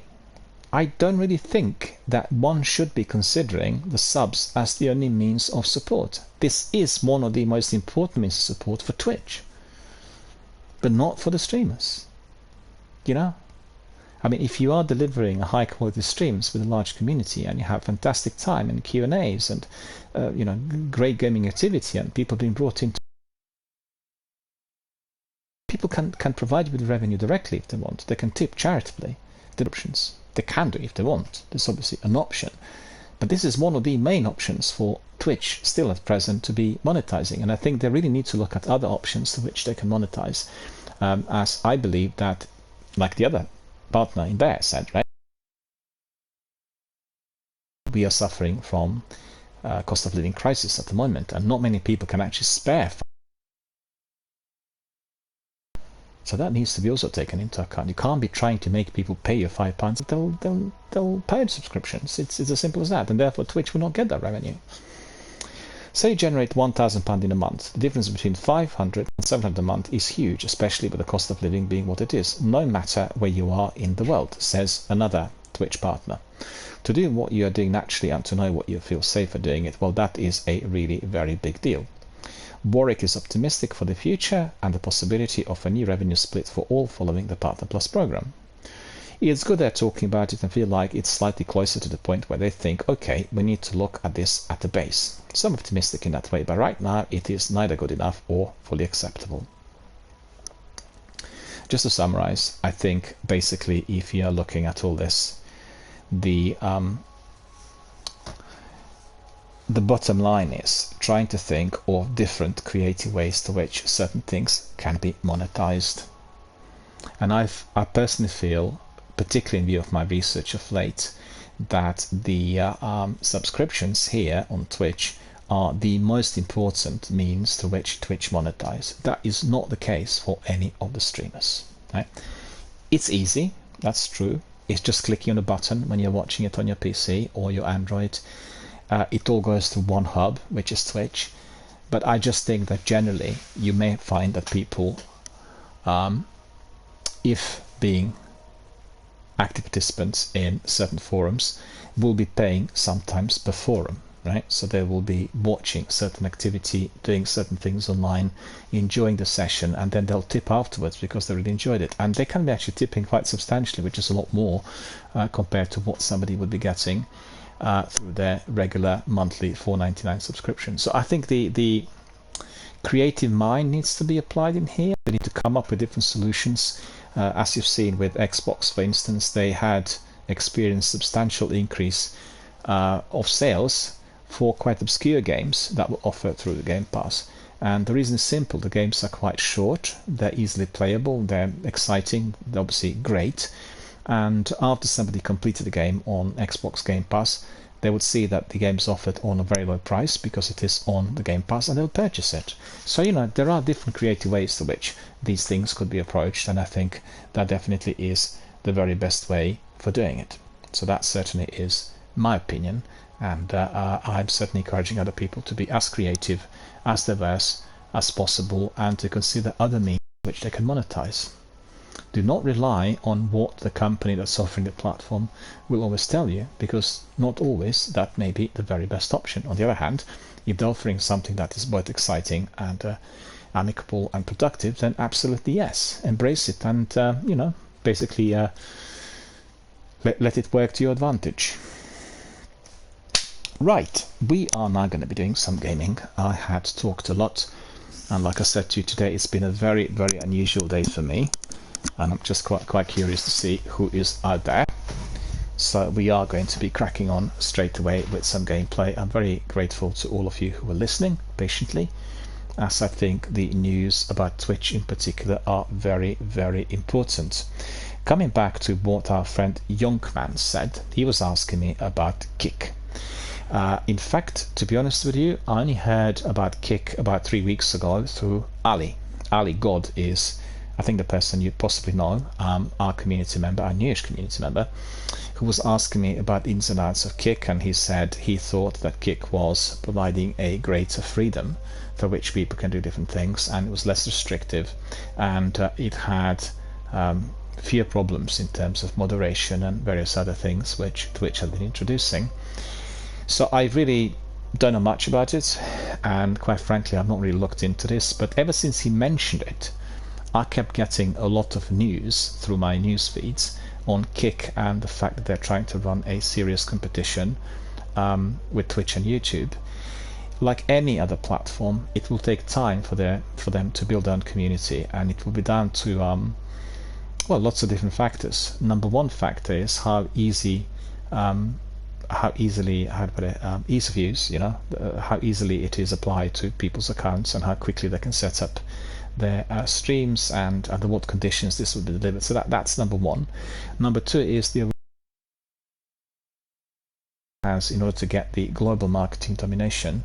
If they don't have it on the global front, obviously people may just hear it through the gaming forums, but it's not quite the same, and that will be preventing them from very steady, very fast period of growth, and them basically, I guess, taking a very large slice from the market.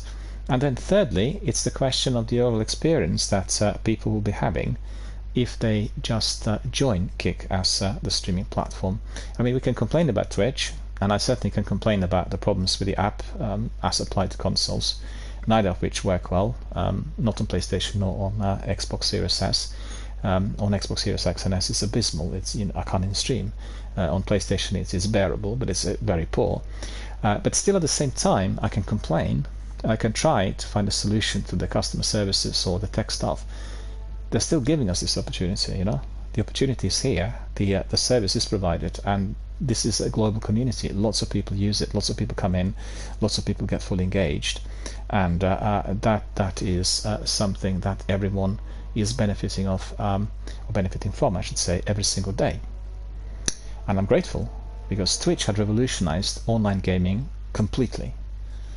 I've been with online games since the late 90s, and I can tell you that the way we've done it then and the way we do it today is just beyond any form of comparison.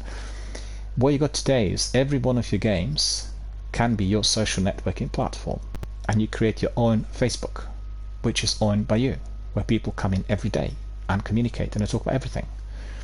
The issues do not have to be connected to gaming at all. They can be connected to anything else in life, and these communities become very, very closely knit, very closely bonded, and provide fantastic quality works when it comes to supporting others or doing something which is decent, good and noble, and that is where I see the greatest benefit.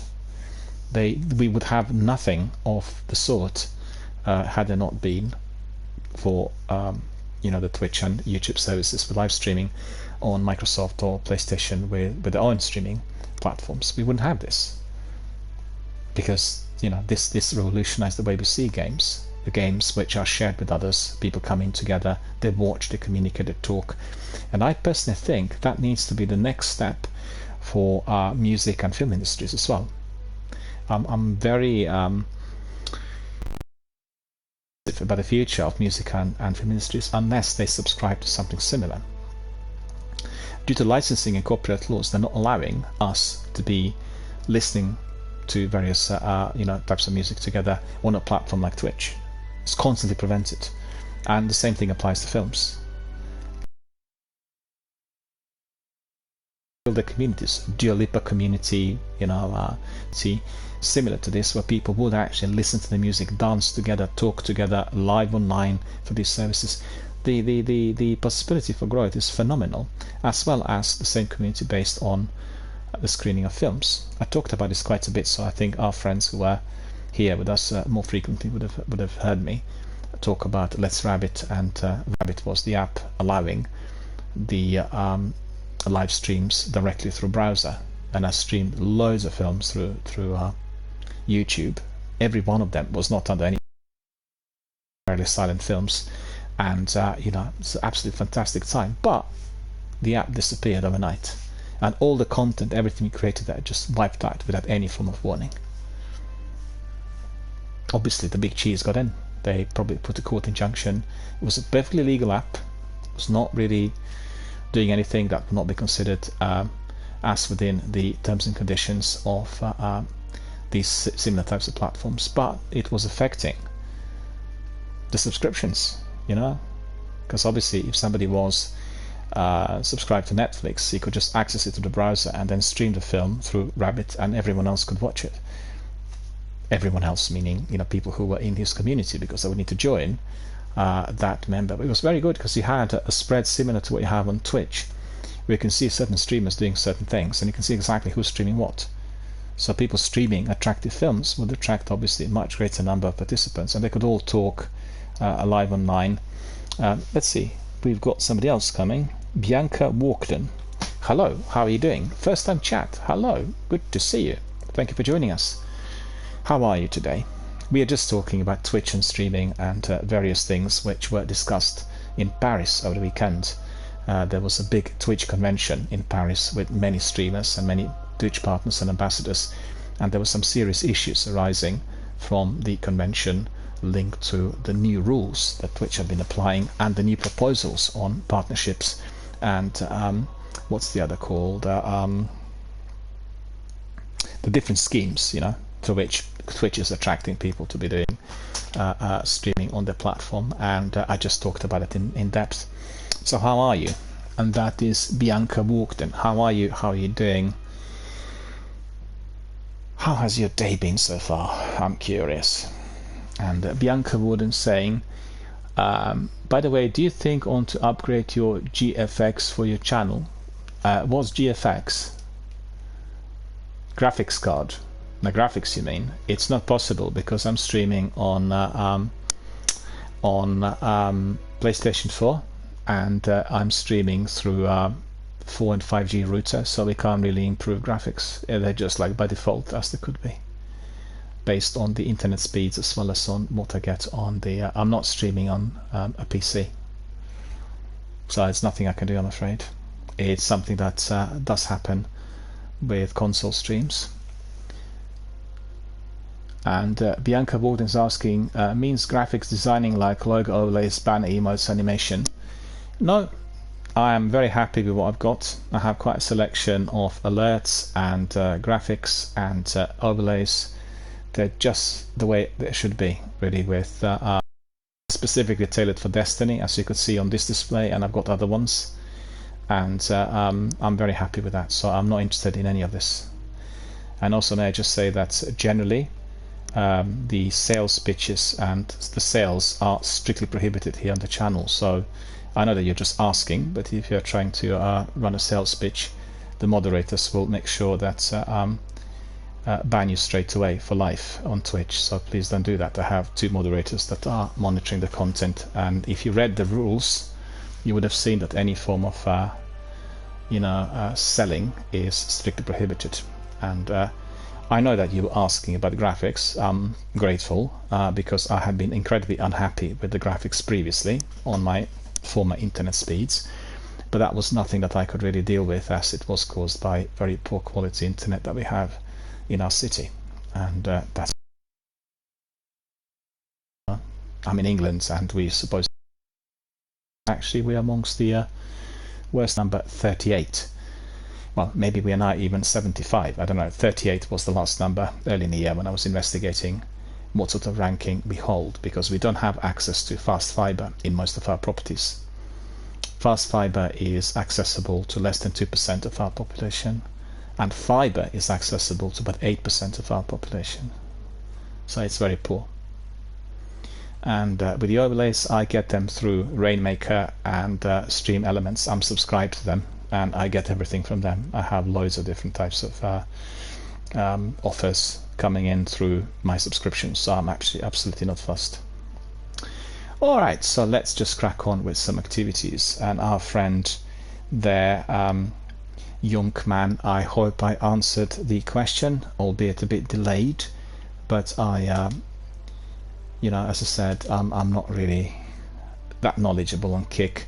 I may have a look at it at some point, but as it stands, as I built my community on Twitch, migrating communities is never a good idea, up to a point where maybe you will have a collapse of the platform, either the platform ceases to exist, and obviously one contact about the migration, and that is what can happen in those circumstances. Something I could not do with Rabbit.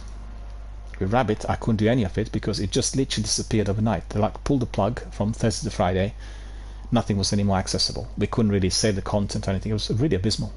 Honestly, I have no idea what caused it. I mean, to be fair, there wasn't any content on it that would be damaging to the Film Dialogue hub, which I'm running, separate to this platform. But I had the content that resembled Facebook, you know, regular screenings, and every screening would have photographs and posters, and you have the details of the cast and crew, director, and everything else. So that was gone, and that indeed was certainly causing concerns.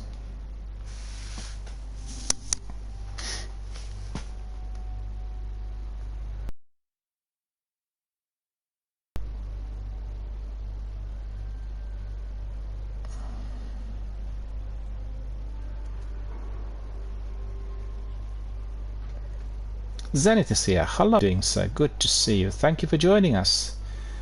I was just about to start with some admin, and I think that Zenith and maybe Gail would want to join us. I will ask you very shortly.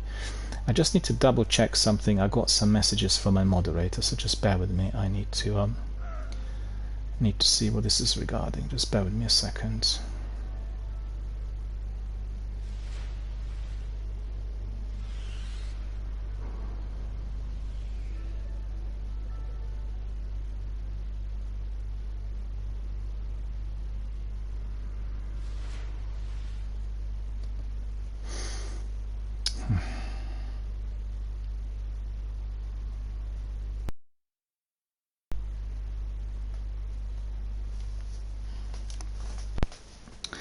Zenith is asking, Gail, how are you? Very good to see you both here. Thank you very much for joining us.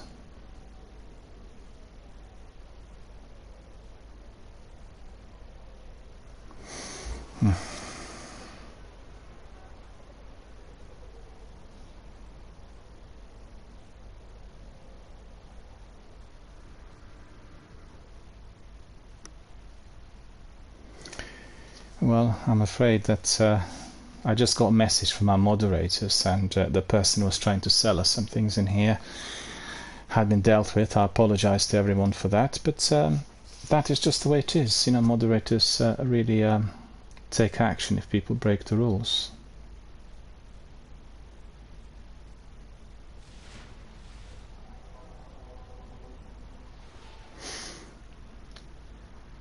You can see there that the moderators took action. So you can actually, everyone who's watching, you can see how this works. I told this person not to be coming in with sales pitches, because when they asked about graphics, I could see that they wanted to be selling overlays, and I apologize to them if this is too harsh, but moderators will take action, as we've seen also with Twitch and the recent rules which have been applied. It can be quite brutal, and I just invite everyone who is participating, even randomly, to read the message that pops up when one is clicking on the chat. Every single time somebody enters the chat for the first time, they will get the message, which is terms and conditions of the channel, right? I can't do anything about it. It's just the rules which Twitch and this channel will have always 24/7, and that's just the way it is. So now that some people asked me for moderators recently here live on air, but you can see this in action. I had actually a message from moderators saying that they consider this to be a sales pitch, and anyway, everyone needs to read the rules before coming in. And as I said, there are quite a few rules affecting different types of activities, not just about somebody trying to sell things, but it's also about the age of participants. It is about the content, the way people communicate, and we don't swear. We are all-inclusive, all family-friendly type of channel that is also running charitable fundraising, and all of that is really part and parcel of what we do. So I can hear that Gail and Zenith are here with us, as well as our friend. Let me just see. Just bear with me. I think he also is a friend of Zenith's, right? If I'm not mistaken. Do you correct me if I'm mistaken? Youngman. He is your friend, isn't he? Youngman. I think he came in there recently through some of our discussions and gameplay. So that's really great to see.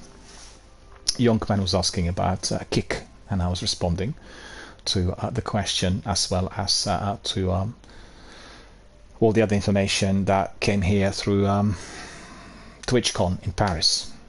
Right, so let me just put my glasses on, and without further ado, we'll crack on with some gameplay. So let's just see what we've got before us, and let's see who wants to join us. Zenith and Gail, do you want to join us? Well, I need to get myself some water. I've been talking quite a lot in here. Do you guys want to join us? I can obviously invite you. Let's see. Gail I can invite. I can see Gail's there. Invite into Fireteam. So I'll invite you. So I invited Gail. Gail can come in, and then we'll just wait for Zenith to join us, if you want to join us. Just let me know if you want Zenith, or if you are in Destiny 2 or so. No big deal.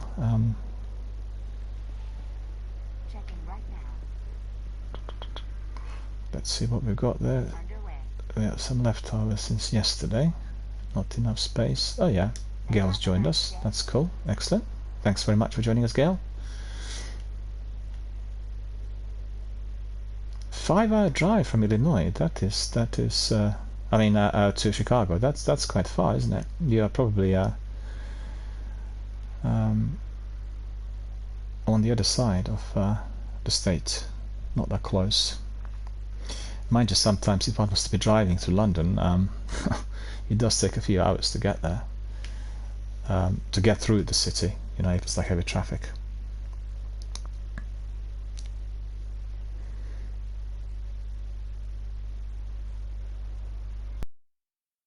Zen saying he can join me as the mic. No worries, no worries. Well, you can obviously let me know once you get the mic. No problem at all.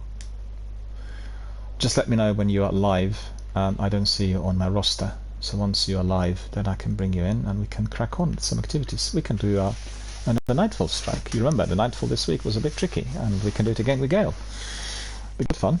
We can do it quite early. We don't have to wait until late, and be good fun. We'll do some Sivas. We can actually do some other activities. We can do some story missions as well. I'll be quite curious to see if Zenith has any story missions or anything else that he wants to do. We can do anything.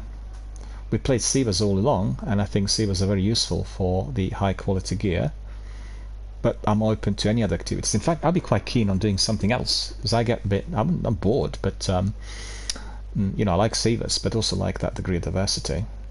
In fact, I'd go to Destiny 2 for a lengthier session, because I've got so many things to do, but I just think that Destiny 1 is so much more popular here on the channel, and we want definitely to attract as many viewers and participants as possible. Right, so let me see what I've got here. Just let me know, Zenith, when you are logged in full, then I'll be able to bring you in. And Occam's razor, we can try the gun as well. Quite curious about it. The problem I have is here, right? So I don't have any more Long Tomorrow 9G Cloak of Perception. Okay, Cloak of Perception we'll get rid of. And then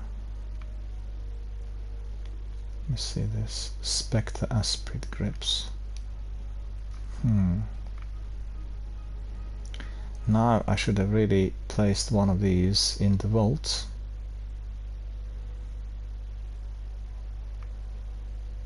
Long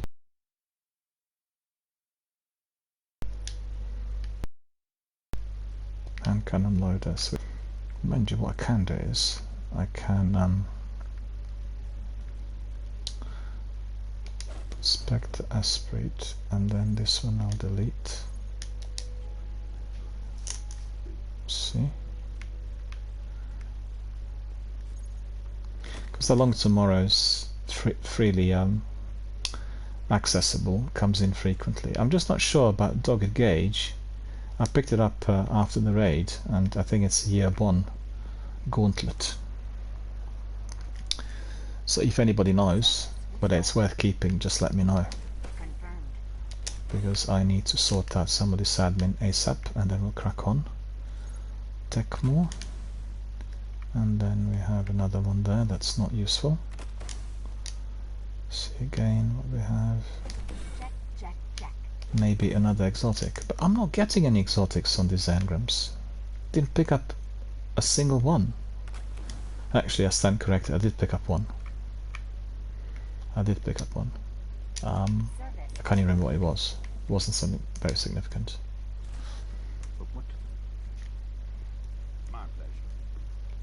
Engram. Bogatyre. Okay, we keep getting this Bogatyre all along, so we are not bothered. Raku. Bogatyre out. Legendary Engram. No, we don't want that. Nearly thought that suddenly consider that to be at my Postmaster, which obviously it wasn't. Cryptid Engram. Funny this.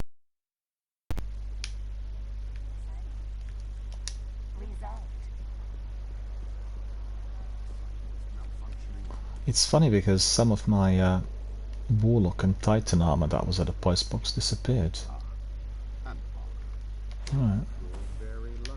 Cloak of Keen Eyes. Eon Tracer gloves. I got these already. Yeah. And their master worked.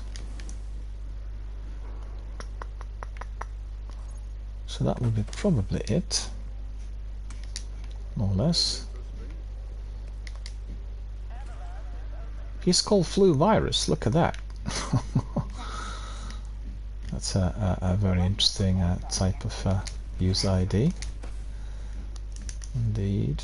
Let's see, what's this? Engrams. Probably can get rid of these, but I just want to make sure I don't miss out on the glitches, because sometimes you get that blue engram and it turns out to be an exotic gift once decoded, so it's always worth checking, just in case. I'm just after the exotics and masterwork weapons, I'm not interested in anything else, and that's really what I want to be getting. What else did I pick up? There was something else. Or wasn't it? Right, maybe not. Maybe just my imagination. What do you think?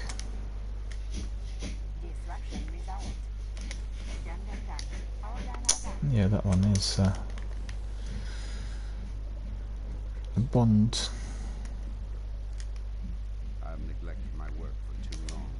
I neglected my work for too long, he says. Takanomi Ranger. We don't really want that Takanomi. And we'll get rid of another one as well. Very quickly. I don't want to bother anymore with these blue gauntlets. No fun. Collect. Crota. Okay. So this one is nearly there. Just a bit of oh no, I know what it is. Worm spore I need to pick up. If you see worm spore, let me know, because I need to pick up worm spore in order for that to be fully masterwork. That's like literally for the crucible, isn't it? Yeah, crucible champion. And then this one is also nearly masterworked. Well, not really, still a bit to go. Let me think. Rack Poltergeist. I can put this Divine Crown in there. Masterwork it. Divine Orbs, Ashes to Assets, Special Energy. So basically, if everyone or anyone is asking themselves, what is he doing there with his kit? I just want to be masterworking lots of legendaries. And then I will use the legendaries once they're masterworked, and I'll stick them in the vault. And all the other things I'll delete. And that's the idea, so we can see everything nicely golden framed in the vault and everything else glowing in yellow, which is obviously our exotic weapons. So that's the idea, we have everything in a pristine condition that can be used for any kind of activity. Everything else I don't need. Obviously regular everyday gameplay will enable loads of this to be picked up. So that's the idea. And what's this? This is Warlock class. Okay, that's for Warlock. Or maybe I deleted the other ones yesterday. I can't even remember now. Okay, let's have a look. Let's have a look. Look at this sunset. Isn't this beautiful? Gail can come here, have a look at the sunset. That's perfect. Let's just take a nice screenshot. Just wait for Gail to join me. Once you join me, we'll take this fantastic picture of the sunset. It's the sunset there with the traveler. Really cool. Beautiful. Yeah, let's just change places. Like that. Like that. A bit more. Yeah, that's it. This one. And then I'll do this one. I want to go there again. Just a second. I'll change. No, I'll change sides because I want to get once to the back, the other one's from the front. Yeah, just come a bit closer to me, a bit closer. Okay. Yeah, that's it. Yeah, excellent. So yeah, that's fine. Don't be too close. That's fine. We'll just take a screenshot.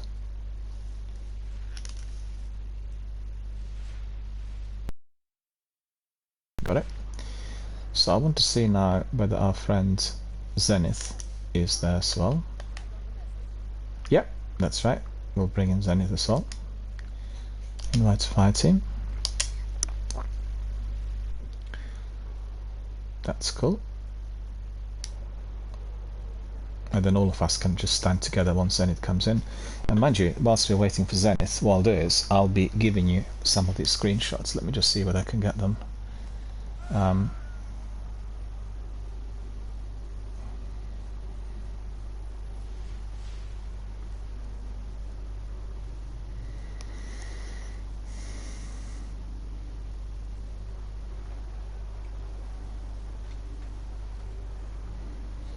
Okay, so let me just get the screenshots, and these are on Twitter. Let me see if they've been properly posted. So we are going to be able to see.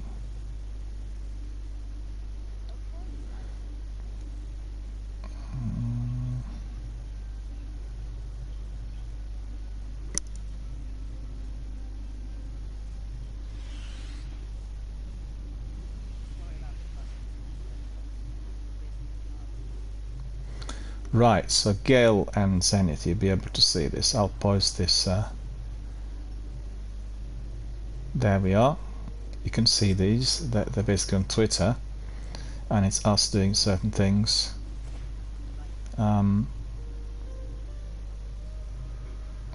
So we have also our friend Shaba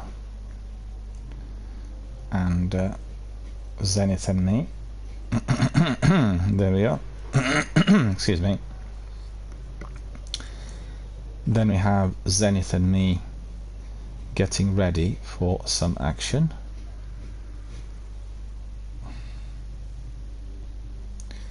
And then we have Well, this one's interesting because I've never seen this outfit before. You have a look at this outfit.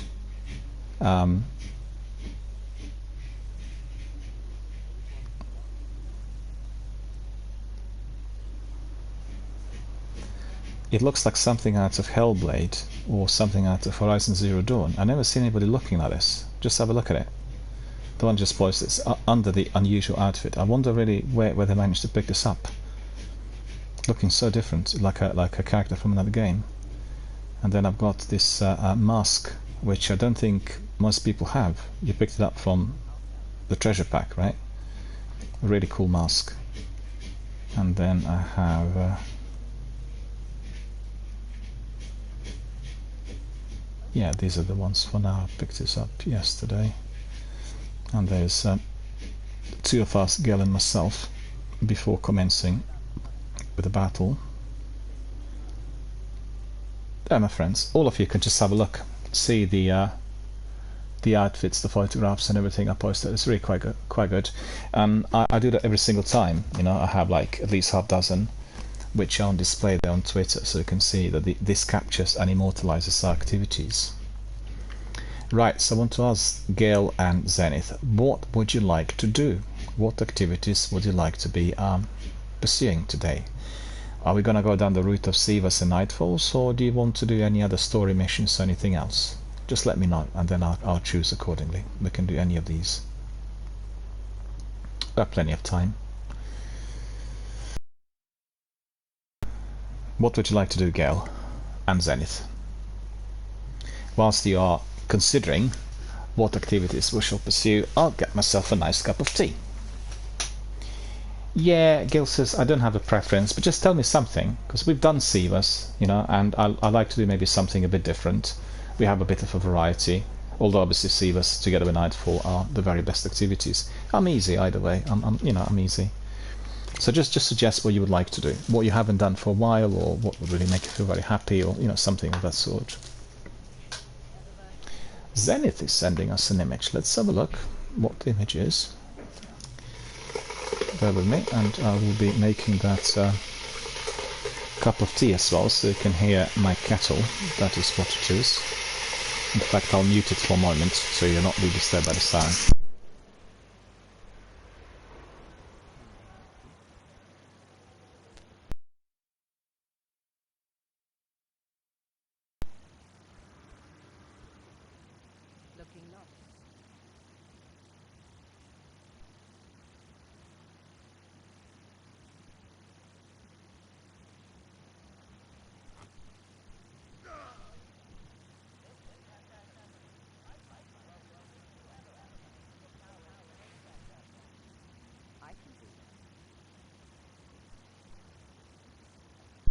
Oh, very good, excellent. I've got that. It is basically the Will of Croyta strike. Yeah, we'll do that. It says incomplete. Absolutely, that's really cool. I just want to say to our other viewers that we're called Destiny Academy for one simple reason. We are always here to help out, to teach, to complete different activities, and to learn from one another. So anybody who is out there and who wants to be completing certain activities, whatever they still have on the list, you just need to tell us, and then we'll do it together. And all the activities obviously best completed in a squad of 3. So this is going to be the next activity. Let me just get my cup of tea, and then we'll crack on with that is Will of Croyta strike. And also our friend Zenith is sending us another image, so let me just see what the image is. So that will be another activity. Age of Triumph. Complete story missions in the featured weekly story playlist. Oh yeah, okay. We'll do that first, actually. That's the easiest. We'll do this first, and then we go to Omnigul, right? Because we've done an Omnigul yesterday, and we can do it again today. So that's looking really good. So let me just see. It's weekly story missions, isn't it? The one that you've just sent me. Weekly story missions. Yeah, we'll do that. We'll do weekly story mission. Yeah, cool. Any other activities, just ping us a screenshot and we'll do it. And Gale will be happy with his activities as well, I think, from what I've seen and heard.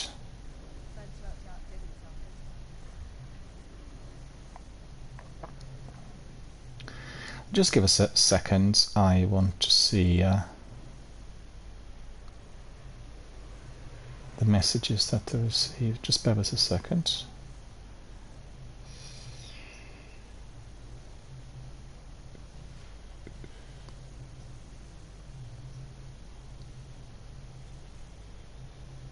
You know, it's interesting. I've just seen that people watching the stream and then they were following on Instagram. That's very good. Very glad to see that what I say here does actually have that degree of connectivity and a bit of impact. It really helps.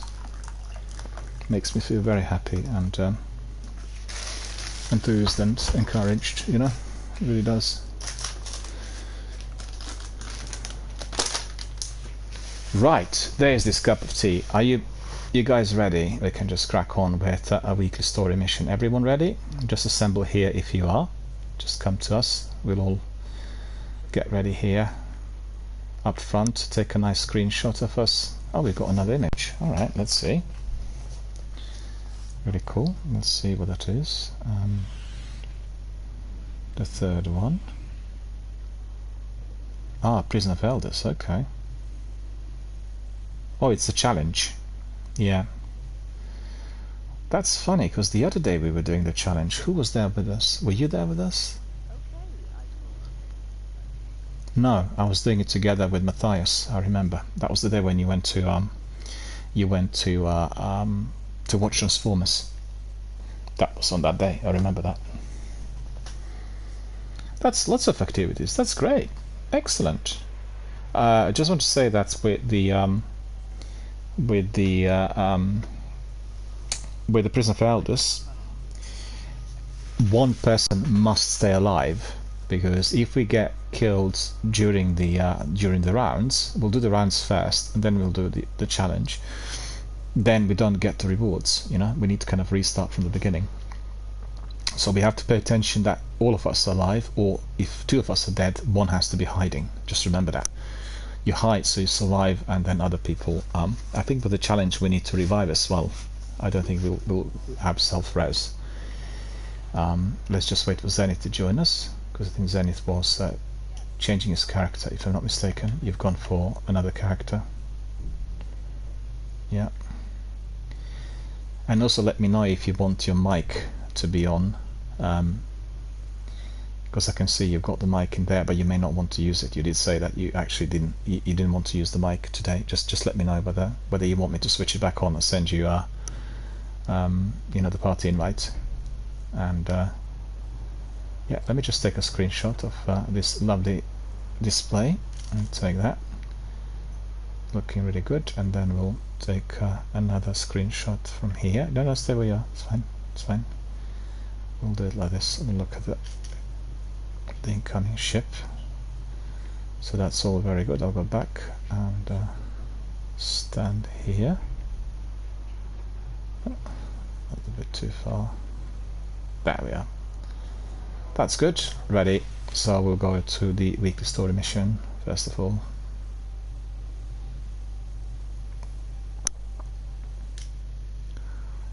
I jinxed it.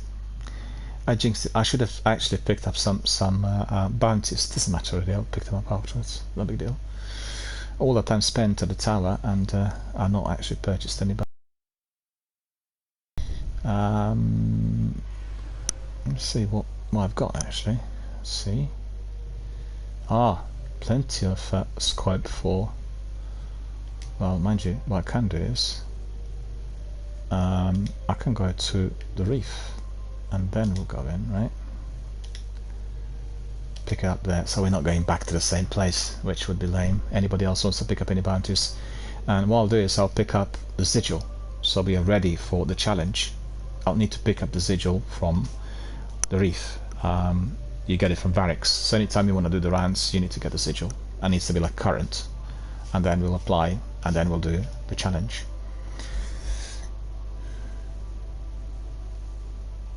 Our friend Zenith says there'll be no mic today. No worries at all. That's fine.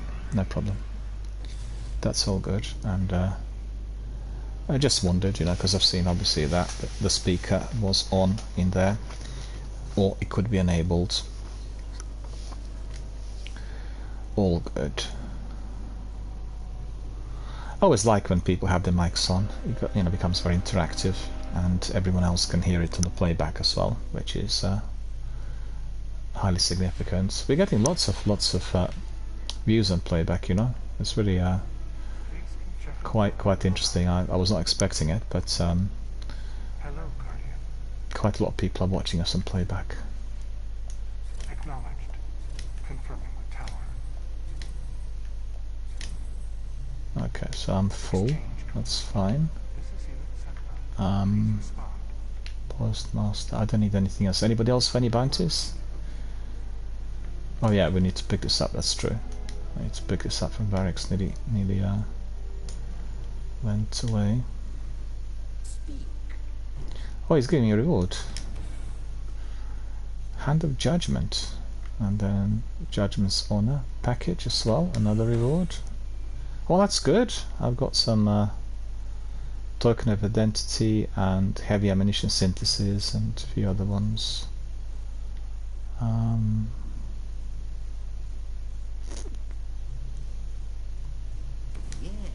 Yes. You want to hear who I took this from? I'm just purchasing lots of synths. It is good to be my friend. Yeah, that's right. And then we'll pick up Sigil. And I just want to say to Zenith and to Gel, do you know that every time when we do these things, you can enable House of Judgment, and if you go to the Prison of Elders, so that gives you the reputation booster. And also, if you're doing anything in a team, any strikes, you know, like Sivas, Vanguard reputation increased. So I always I'll take this one, right? Vanguard reputation, which means all of us will be getting the same amount of XPs as we go in. And then you can also, for instance, yeah, you can get this to get a more glimmer. You can apply the other one also to extra glimmer, and then like different consumables, you know, you keep getting extra glimmer. Or like for instance yesterday I used one of those keys, and then I would get different types of respawn every time I look different. Yeah, expired Elder Sigil, no longer valid, so we got the valid one. Just remember that what we want to do is we want to be reaching the score, right? And in order to get the 30,000 score, we must not be eliminating the boss. Remember that. So when we go to the challenge, which is going to be the second activity, right, or the third, we'll do the story missions first. Once we get in there, we are not to be eliminating the boss before we reach 30,000.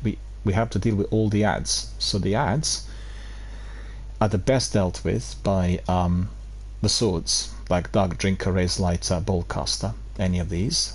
Or you can be using Galahorn or Good Rocket Launcher as well as your heavy, because they will be obviously eliminating lots of enemies at once. In the challenge, we'll get swarms of enemies. So you know, Galahorn's a good choice, I think. Or you can do it with Ballcaster or with. And just remember, because I remember now, and Matthias was with us. We were doing it together as a three-piece, and then we wanted to get to the 30,000. The reason for 30,000 is we will get really the best loot down below. And also another thing very important, once you go down below, do not open the coffers before everyone's down there, because if you open the coffers, then you'll cut out, and the person who's still stuck upstairs or something will not be getting the loot. So that's, you know, two tips really. You know, something that I learned obviously as I've gone there. I'm not really a very experienced House of Prison of Elders player overall. I played quite a bit of it at one time, but I've not gone in there as many times as some of the other veterans. But that's what I learned. Gail says, sorry about the last time. No. It's nothing to be sorry about. It's just that it's one of those tips, you know, you kind of learn. And once you do the activity again, you'll remember it.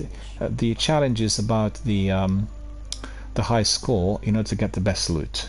And people want to be getting the best weapons and the best loot. You know, it's that's the idea. So that is what we are I always striving to do. And obviously, if one doesn't reach the figure or one gets killed or something, it doesn't matter. We'll just go back again up to a point when we reach it. So it's all good. No big deal. We are all ready, and now is the time for us to be departing. I'll sit down and I'll take a screenshot. A very nice screenshot. Very good boogie woogie in there, as everyone can see.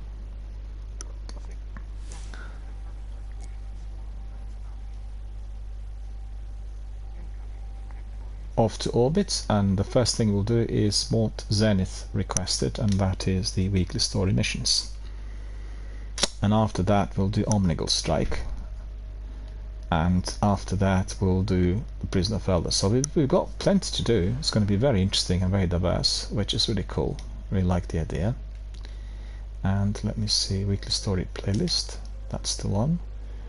Let's have a look at the mods. We are getting specialist weapon damage is favored, so use the weapons that have special ammunition. Solar burn, solar damage is increased, and heroic. So that's the reason as to why I kept solar on mine, right? So just double check weapons that we got. Solar, solar, solar. Everything is solar in here, right? And they will be more powerful. Let me see. I picked up that scout. Oh yeah, that's pretty good. Look at that. Oh yeah, very good. That's got lots of good mods. Life support. So some if you're critically wounded, it's going to be regenerating health. That's good. And Firefly precision kills with this weapon cause the target to explode. Well, we definitely like the brace frame, increased stability. What's that one here? Oh, that's very good. Look, I picked up explosive rounds. That's really good. I'm really happy about this. I've got the explosive rounds. It's very rare. That's really good. Let me just immediately lock it so I don't really delete by error. And mind you, I can even try it in the course of this. Why not? We'll try it. We'll try to masterwork it, and otherwise I've got Darkblade Spite, which is our solar weapon, and then also bolt caster. I mean raise lighter. Right, so let's crack on.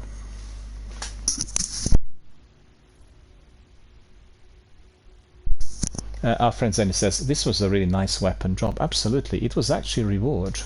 It was a reward for the completion of the challenge. We completed the challenge the other day. I haven't gone back to the reef to collect, so that was the reward.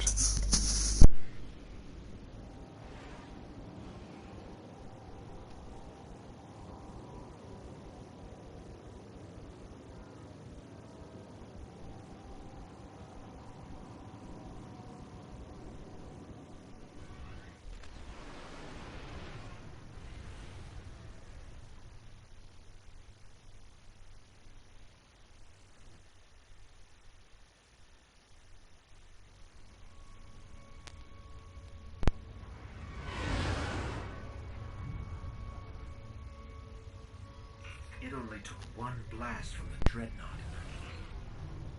When you're through, it'll never fire again. Just don't forget to plant the transmat link so other Guardians can land.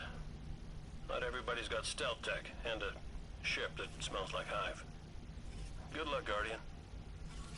Activating stealth drive.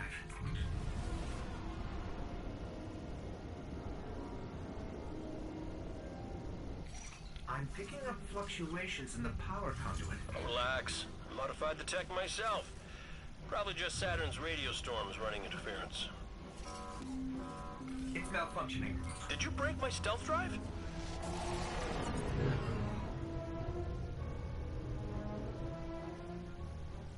You think they can see us? I think they can see us!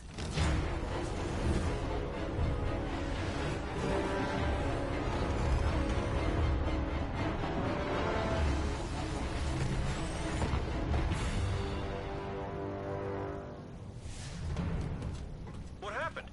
Everything all right? Why wouldn't we be alright? We're just stuck here with no ship and no transmat zone. Great. Told you my stealth drive would work.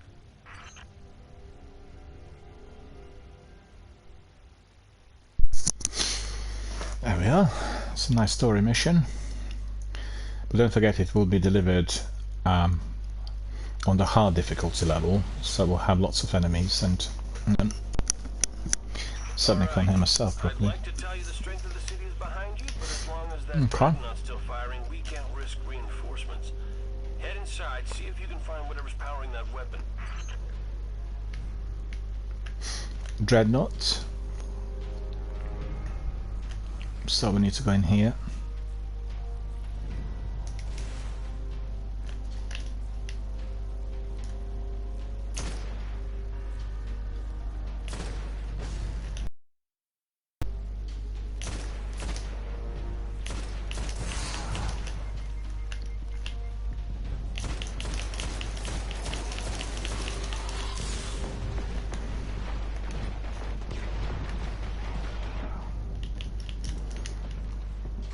Okay. That's sorted.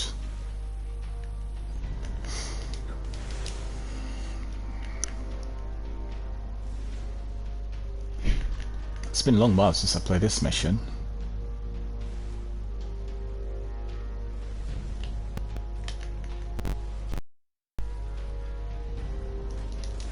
You know, Shubba played many thousands of hours, and he just said the other day, I discovered that there are so many different things I still need to do. Now we need to go in through that hole, the other side, there.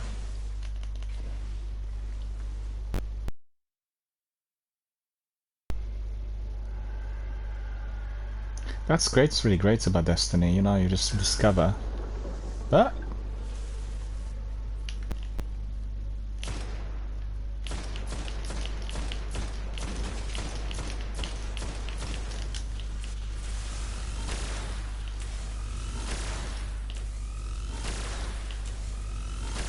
no, immune. Guardian down. So, just a second. I'll revive you.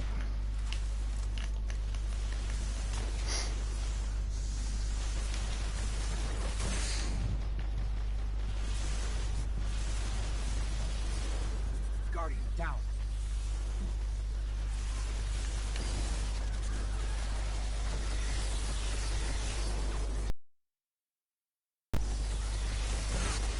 Yeah, go away.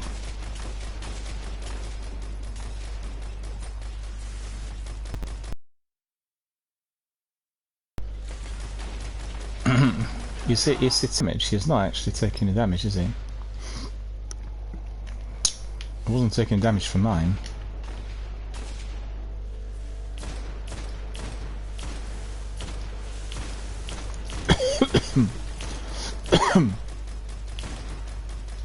Oh well, that's good. So that's resolved. Now we can walk and stroll easily. Need to go to the other place.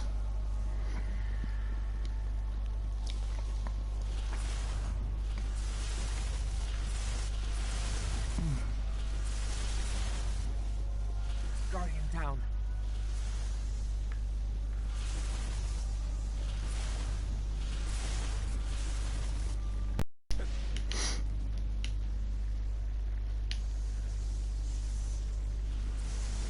Yeah, just pull out your ghost and then walk on.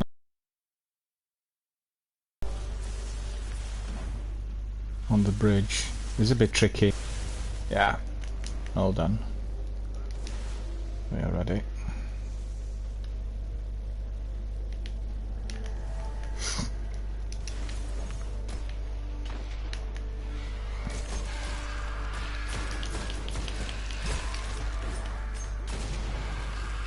Okay, that's all good. It is funky, but is there a way through? No, I don't think so. No way through. Dreadnought is this huge big ship that collapsed, crashed in here.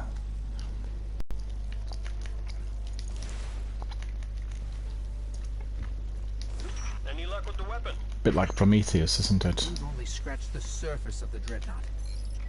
Yeah. Hive keep vital operations deep in the core of their architecture. You're gonna have to get your hands dirty.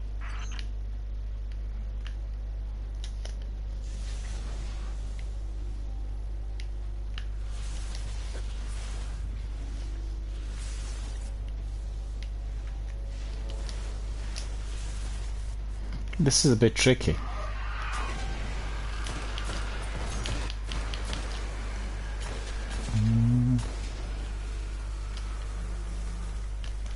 That energy powers the weapon. Cade, what do we do? Okay, hold on. Eris is going on about breaking the necrotic...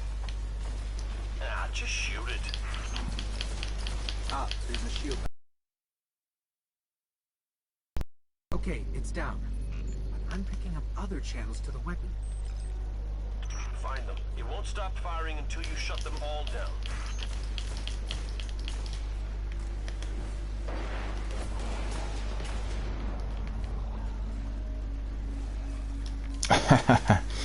You've got them all. Okay. You see how many synths I've got today?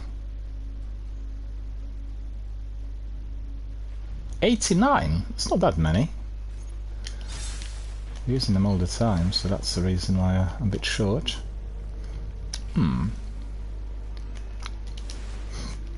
Yeah, there are some hostiles in here.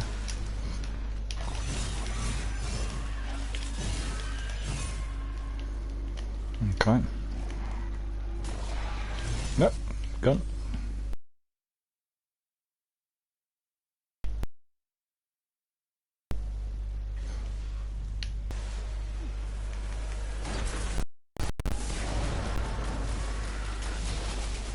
Well, that's nice and easy.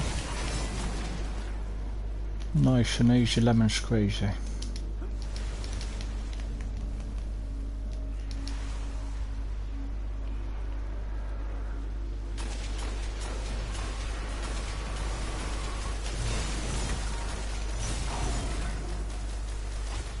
Yeah, we need to destroy that, I think.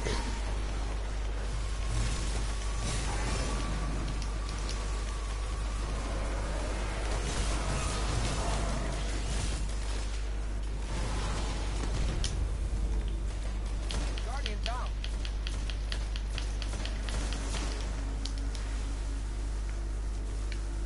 We need to scan this.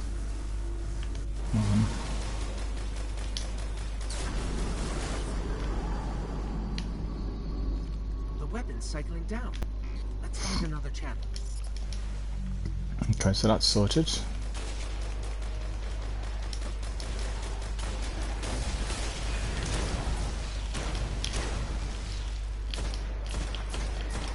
Well, that was a complete waste of super on my behalf.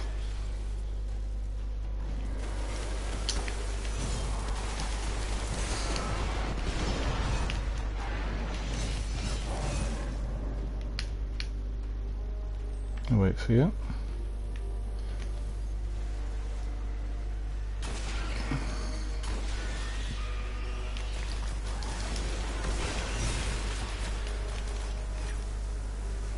Yeah, you can easily destroy this one, and I'll just look for the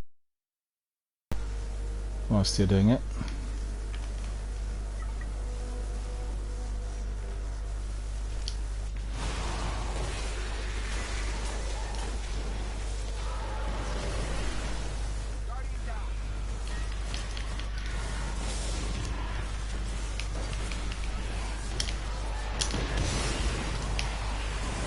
Yeah, I shouldn't have died.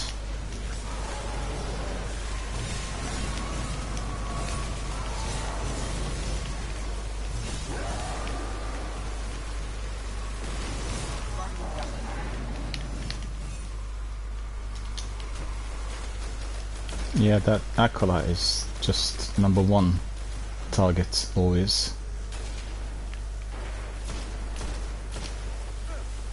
Nice scanning. Yep, and that's it. The weapon's down.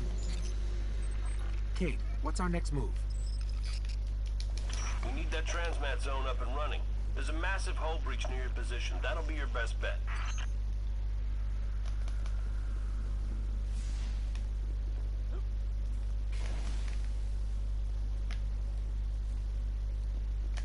Yeah, that's right, it's up here.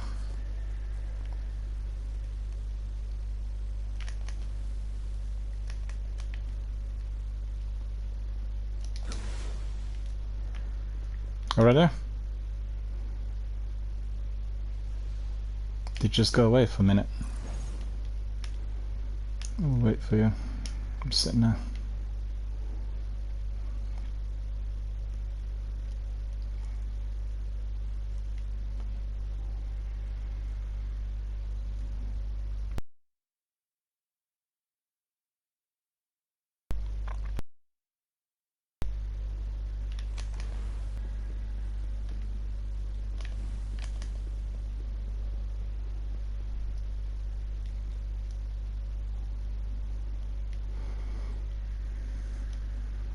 I can dance a bit. Dance to the radio. I will wait for Gail to get back. Probably caught up with something.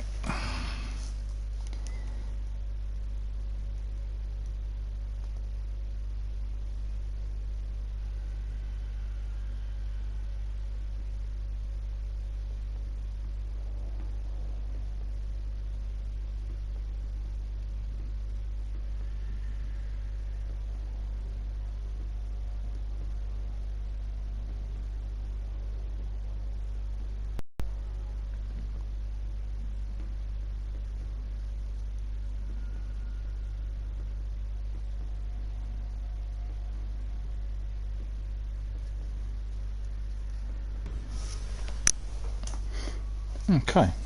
There's a stream of interdimensional energy concentrated within that field, growing stronger. And something just stepped out of it.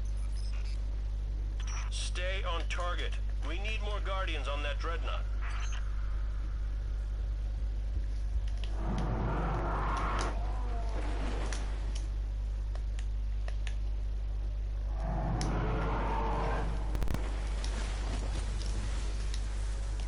Ah, miscued. Ah, boo. It's my fault. No, I know what it is. I don't get a triple jump in there.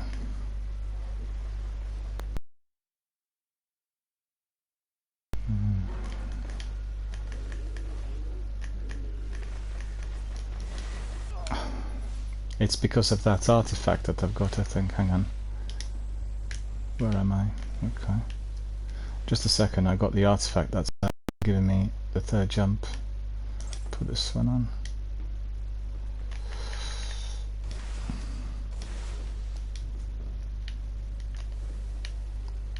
Yep.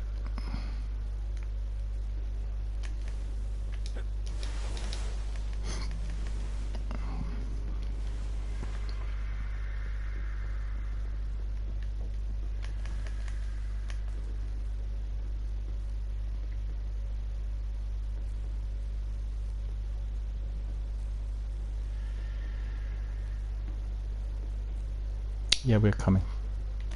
It's the other way.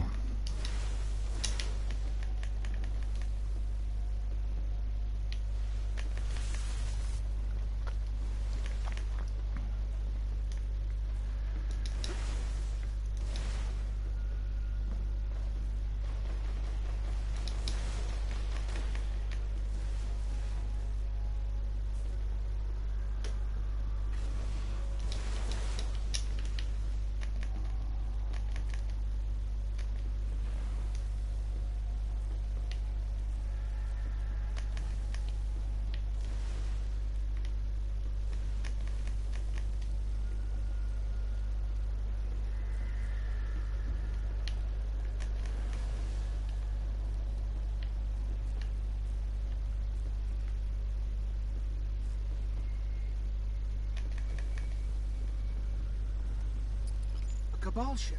Skyburner's colors. Must have deployed from Phobos. Cabal? We'll deal with them later. Secure that transmat zone.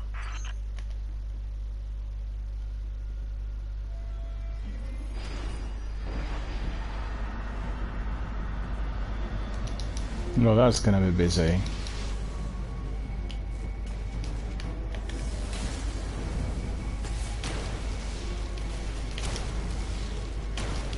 Activating transmat link. Our ship is inbound.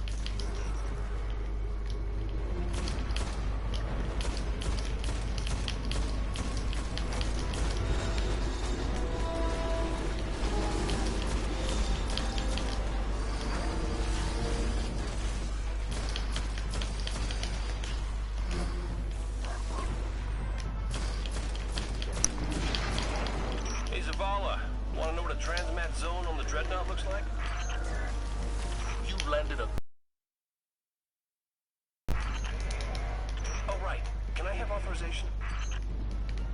We'll discuss it later. Guardian. Oh, got hit by someone else. Oh, we got a tank in now, okay.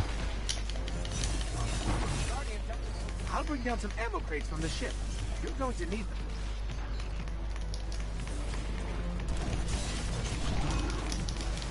I got killed as well.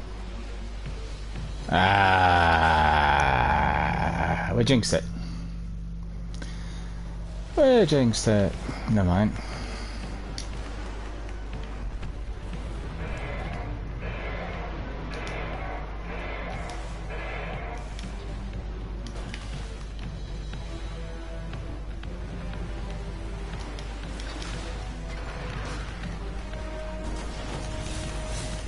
I'll bring down some ammo crates from the ship.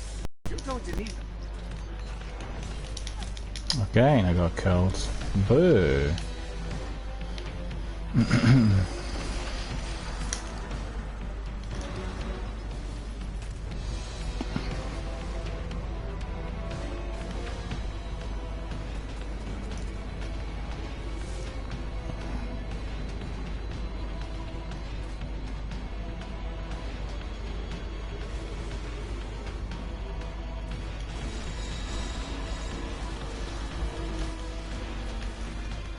Yeah, we need to deal with that tank.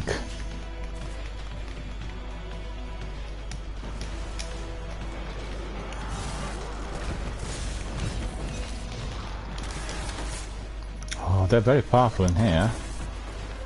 A lot more powerful than usual. It's the mods, I guess.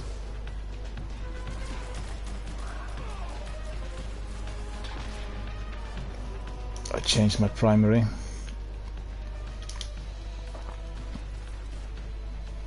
Didn't really do too well with this when I got the meds. Thank you.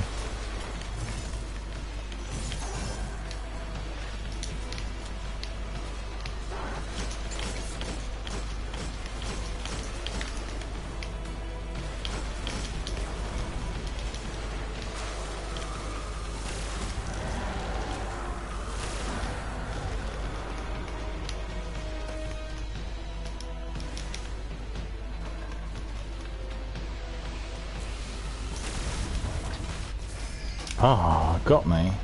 Got me. Well, you got a tank, Zenith.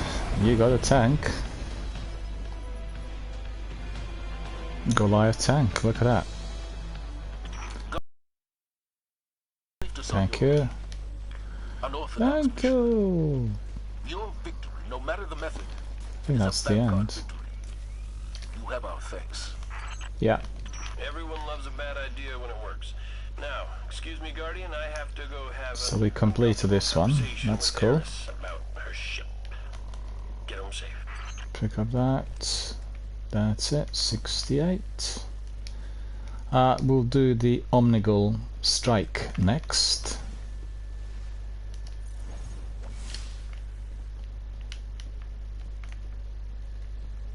Two seconds to go, and here we are.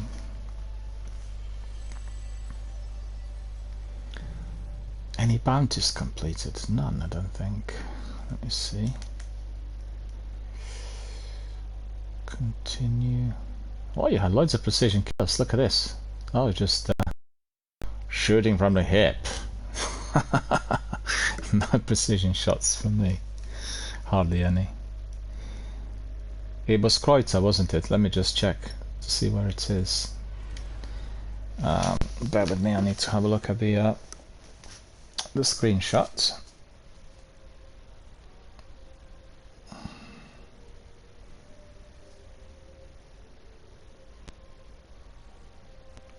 Wheel of Kreuzer strike. Okay. So, for the benefit of our viewers, people are watching, if you're wondering what we are doing today, Zenith has got several tasks that need to be completed. So we are doing, well, the first task we completed already, so that was the weekly story mission. And I just want to see whether there are several that we need to do, or just one. I didn't double check. Was it one or several? Let me just see.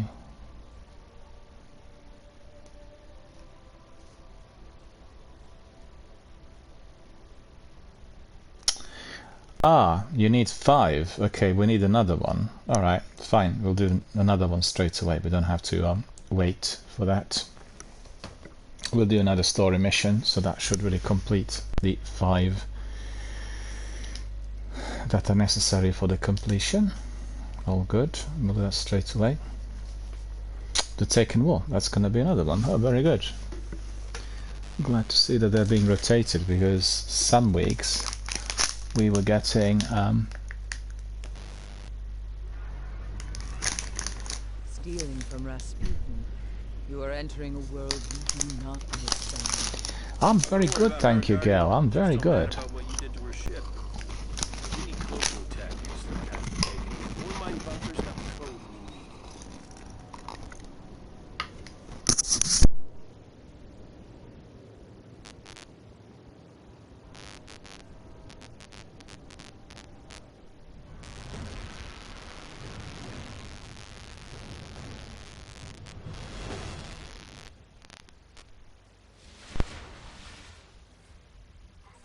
After all this time, how can we be sure Rasputin has the code? I already stole it once. Used my last copy making that stealth drive you blew up. That was getting old anyway.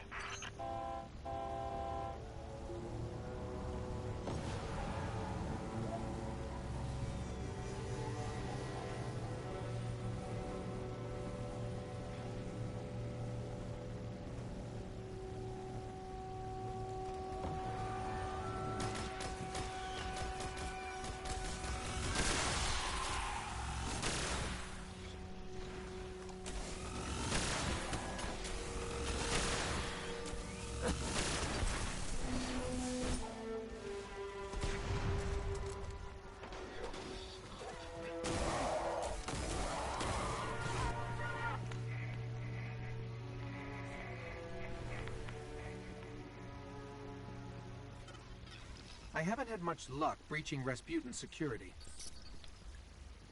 You got the same bypass frequency that got me inside. He will protect his domain.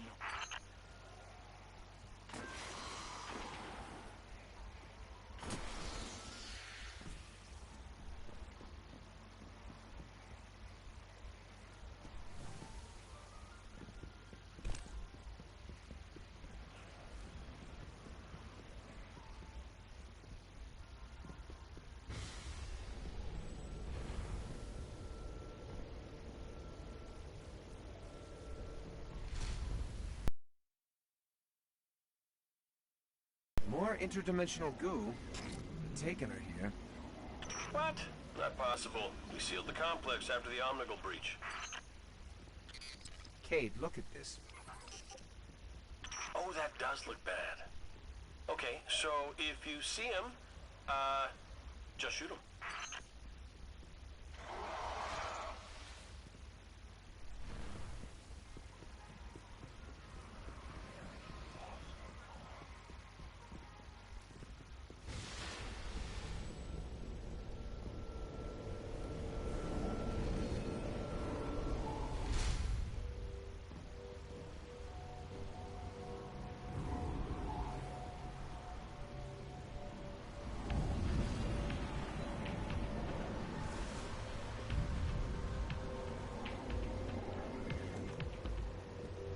How did they even get in there? The Taken are not bound by terrestrial constraints. Yeah, I'll bet they'll be constrained by terrestrial bullets.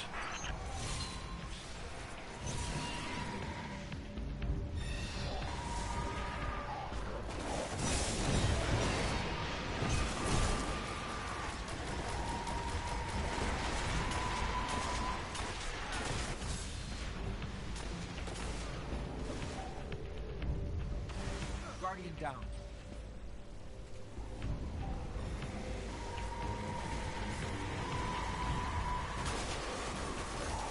Guardian down.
can't believe the Taken can track us so easily.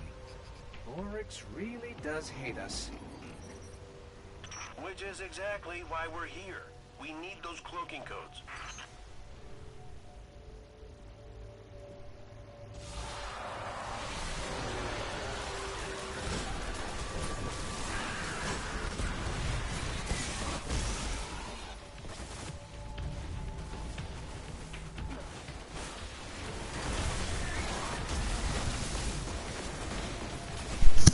Thanks for that. I muted my bike just for a moment.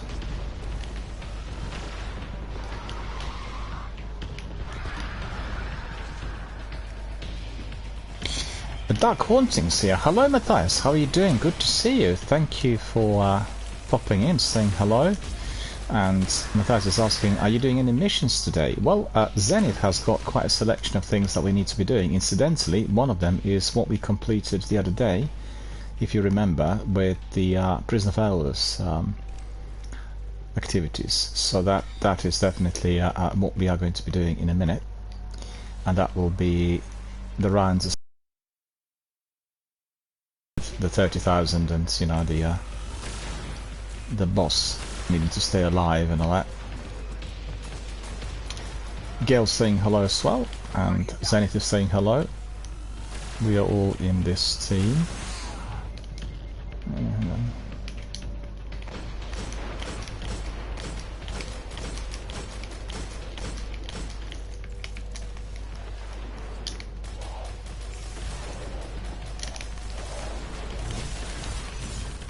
Yeah, he's gone now. Our friend Matthias is saying hello Gail, hello Zenith. How's everything, Matthias? All cool? All good? Is it hot out there? The temperature's dropped in here. We are not anymore experiencing that scorching heat, but it's quite humid. Mind you, it was raining a bit last night, so as bad as we'd had it.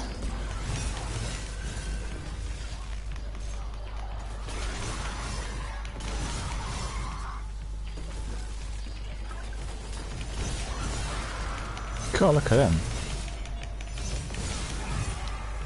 I'm using Boldcast, and there's a Raise Lighter. Where is it? Raise Lighter, isn't it? I keep thinking of Boldcast. It's Raise Lighter. Yeah. It's just that we are getting solar mods. So wait for Zenith to join us.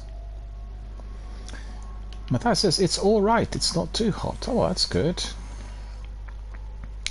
A friend of mine has gone to Nevada. She's gone to Las Vegas, and she's expecting 47 degrees out there. So she sent some photographs. I think she just landed in Las Vegas today or yesterday, and it's pretty hot. She's a model, so she'll be doing some photo shoots out there. There we are, ready. We've not seen our friend Flying Pirates for some time. I need to ping him a message, because it'd be great for him to join us. He's also on PlayStation, but he doesn't play Destiny 1, he plays Destiny 2. Need to ping him a message.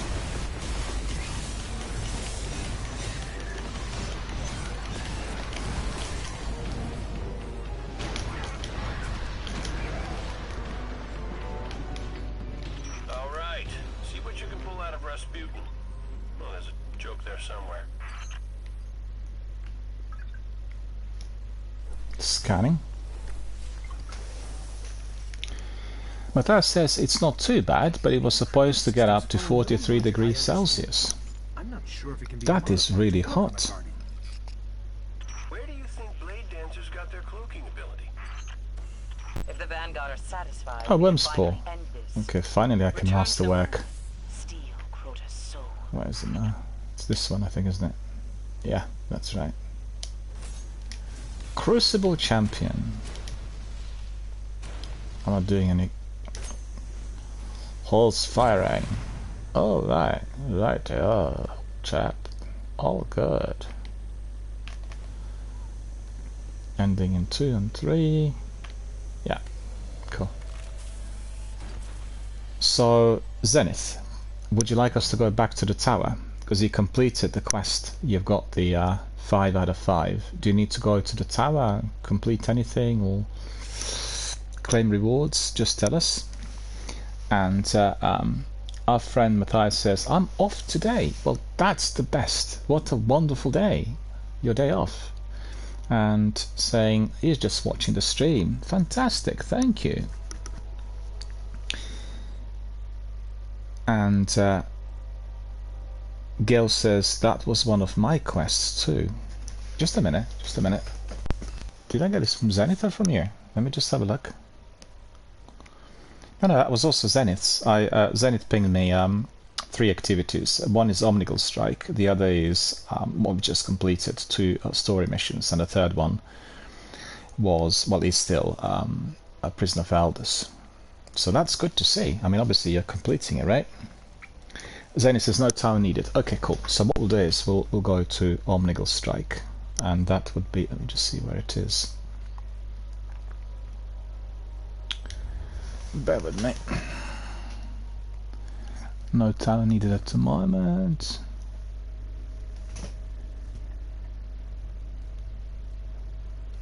Wheel of Crota. Okay, we'll do that. Wheel of Crota. Shield Brothers. Sunless Cell. Devil's Lair. Fallen Saber. The Wheel of Crota. Easy. We actually go for hard. What do you reckon? You fancy hard, or we'll get better loot if we go down that route? Gail says, I will do Crota, then I will go. Alright, Gail, I think Matthias will want to join us, right? Matthias will want to join us, and then we can do what we did say we were going to be doing, and that was the Sleeper Simulant quest after we completed. Well, actually, Matthias can join us for the Prison of Elders, and after that we can do Sleeper Simulant. What do you think? Sounds like a plan, right? Sounds really good. Just want to ask Zenith, do you want to do it on the harder difficulty level or on the other one? Just tell us, because we got the option. You see, we have level 16 and light 320, but I think we are better off if we do it on 320. Get a better experience and better loot, I think.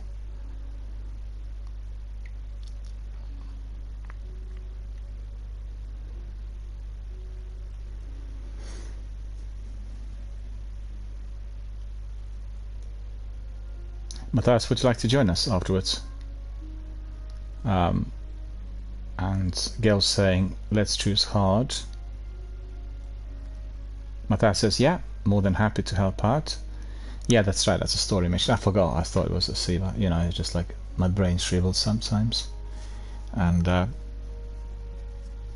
just wondered whether Zenith had to do it on either the levels in the Yuppies quest. You know, it's alright. We can do it on hard, we can always repeat. Because I remember doing some of these on hard and light, and or whatever it's called in there, normal and light. And then sometimes it didn't register for me if I was doing it on the lesser difficulty. Vanguard scouts report she's undone her death. Undone her death? You make it sound like she pulled her knitting apart. Eris would tell you not to make light of this. That's why she's not here.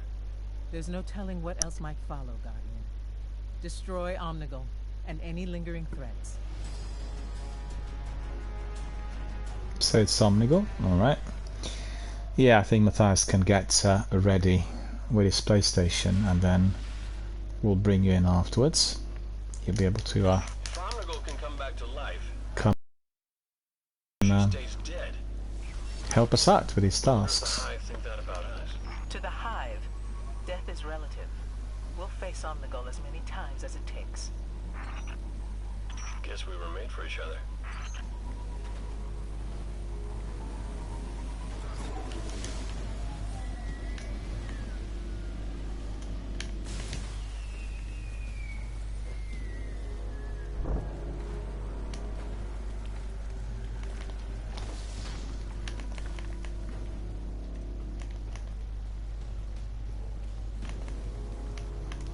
Could do that. Be ready for anything. The Hive and Fallen here are more desperate than they've ever been.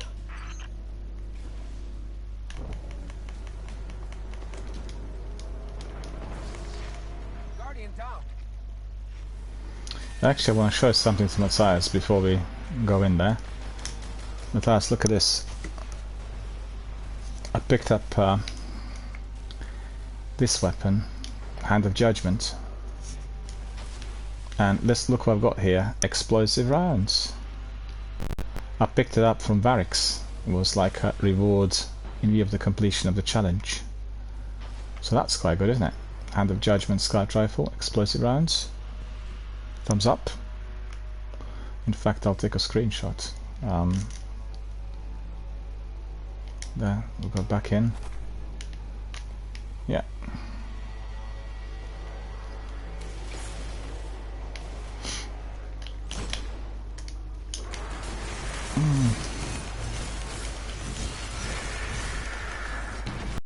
Oh, there's gas. I hate the gas.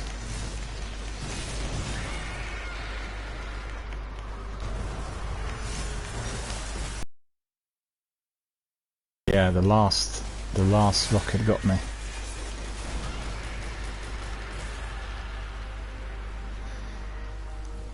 But I was saying, yeah, that weapon's not too bad. You've got life support and explosive rounds. Yeah.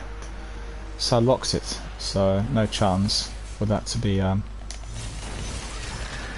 deleted by any form of error or mishap. And I'll masterwork it in some easier missions, because I tried here and didn't, you know, it's a bit slow for what we need here. So I've gone back to Imago Loop. Yeah, okay, that's sorted. Got a bit more there.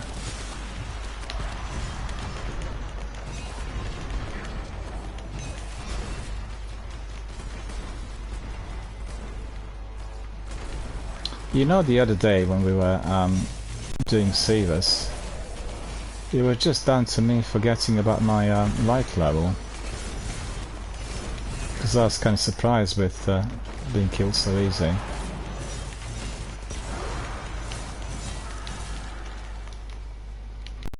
It's just that I'm trying to masterwork some of the kit, and then I forget about it. I'll delete everything in the inventory, but masterwork the exotics. I'm sure Shax hasn't forgotten. He still has trouble sitting.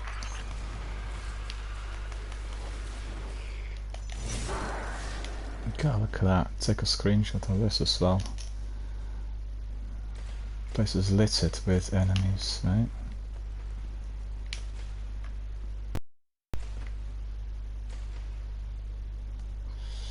That'd be quite good screenshot as well. Okay. Yeah, I can go through. Oh, you want us to pick up some ammunition? Yeah, that's a good idea, definitely.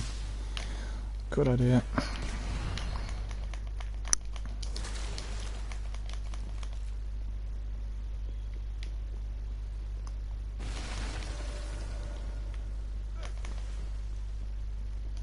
The Cosmodrome is turning into a breeding ground for Hive and Siva.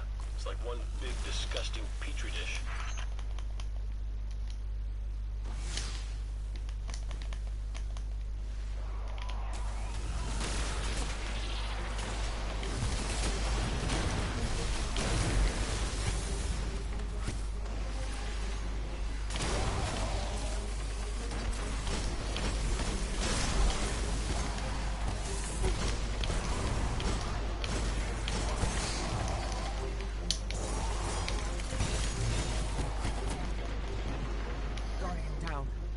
God, it's so useful.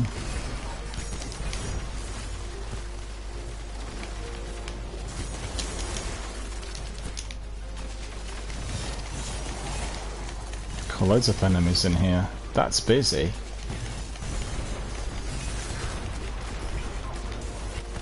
Need to get my synth.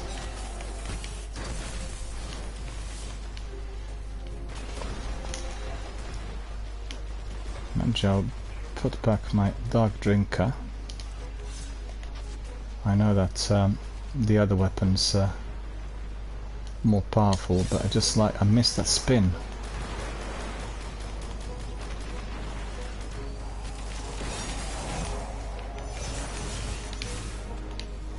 I'm still there. Look at him.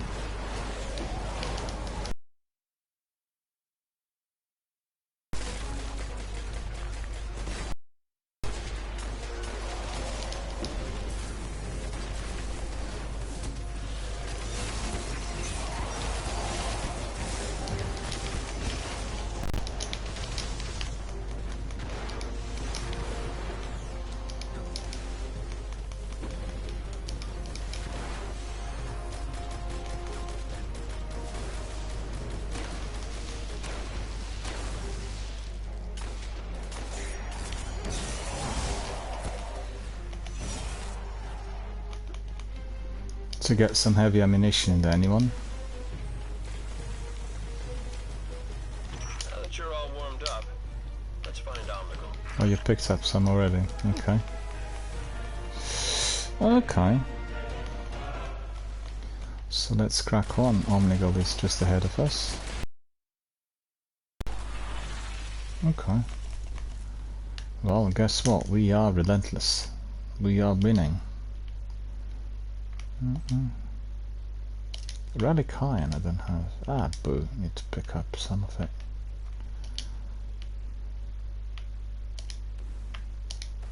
Okay.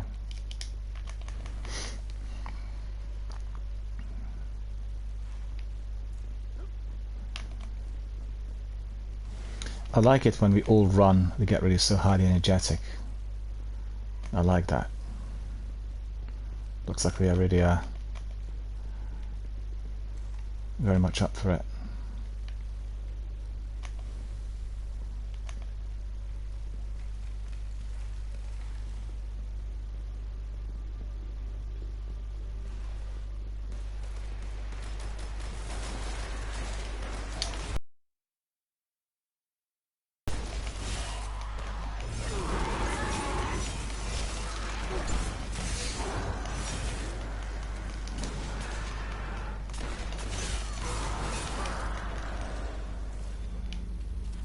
Yeah, we all go in.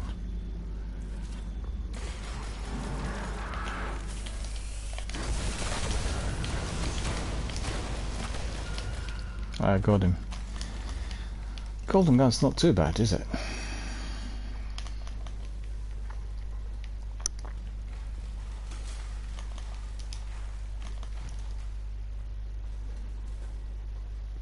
Must be like quite early where you are, Matthias, right? Must be like, what is it, 8, 9 o'clock in the morning?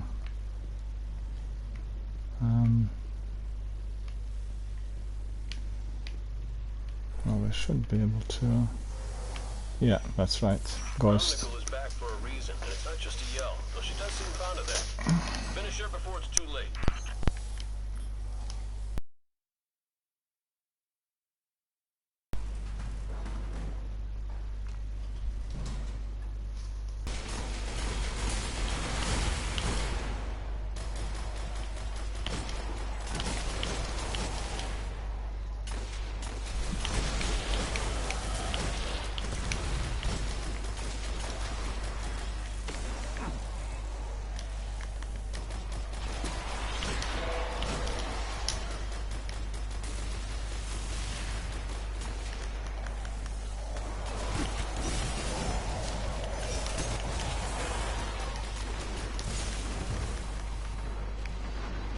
Well, that worked. That's good.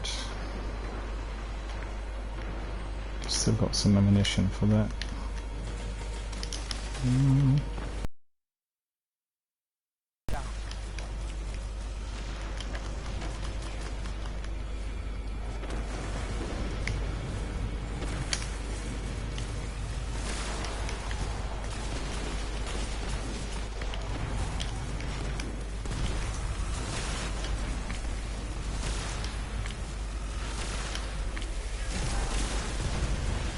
Come on, supply stuff. So, oh, look at them.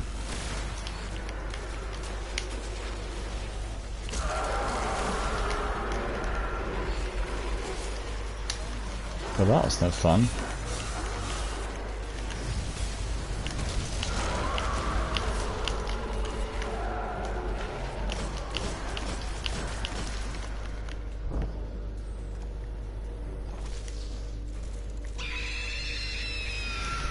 Oh, there is my favorite ghoul.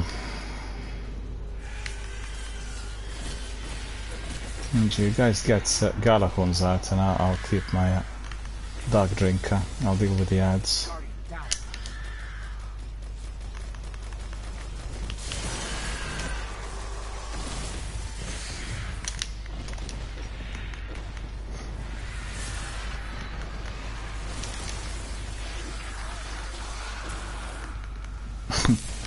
Right.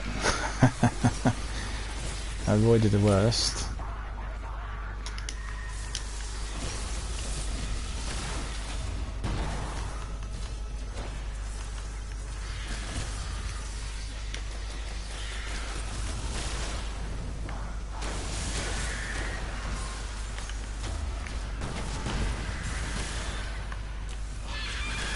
What's the damage?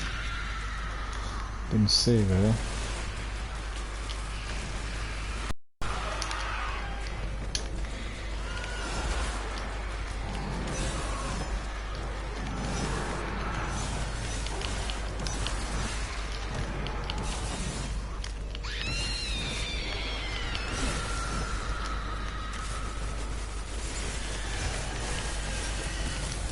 Oh no.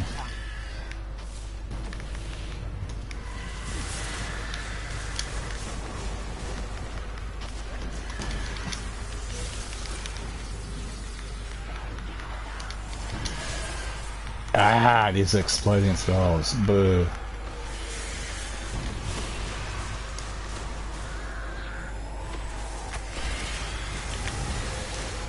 Where's the Omnigol? Oh, I'm wasted it now. Wasted.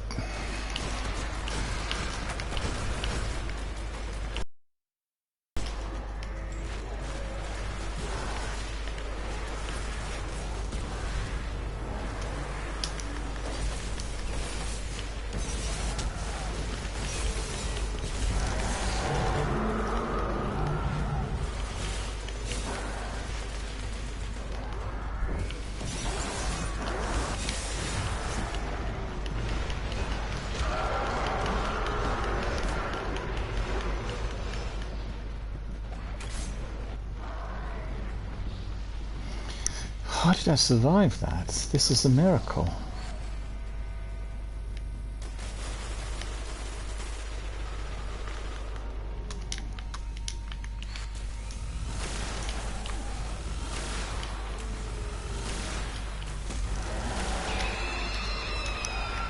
This worked. Okay. Let's see this Omnigol. What's the life?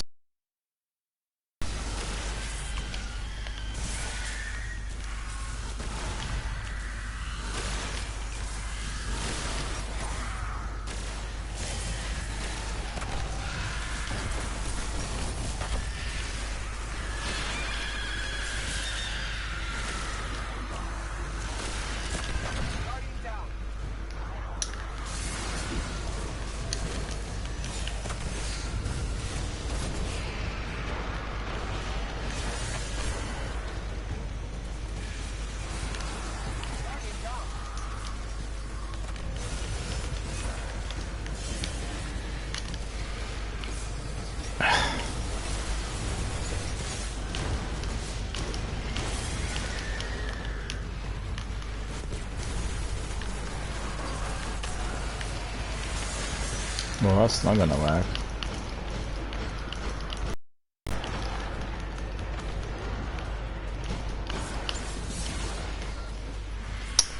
I was surrounded, look at that. Boo, so many of them respawned in there. Thank you. I go! Come on, that's gas. I hate that gas.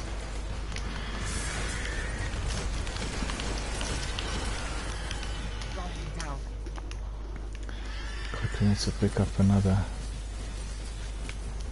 synth. Okay, a bit better.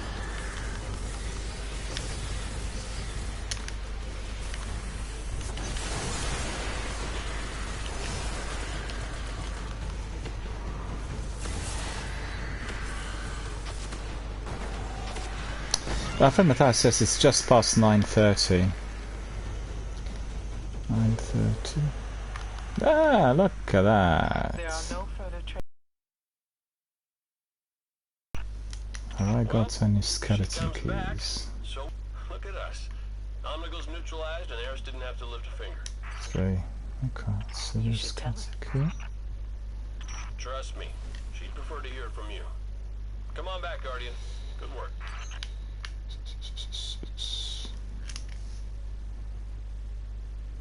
Yeah, we completed it, so that's cool. So Gail said she is going to depart. We'll bring in Matthias. Thanks very much, Gail, for coming in. Always a pleasure. Thank you so much for being a very valued community member. And thank you for helping us out with all these tasks. Are you going to be looking for the kitten? You'll go for the lengthy drive, or maybe you'll do that on the weekend. We'll go to the tower, of course, in order to claim some rewards. And in the meantime, and our friend Gail says, yes, we are going to be looking for our kitten. And bye-bye. Oh, thank you for coming, and thank you for being here with us today, and come back again and we'll do more.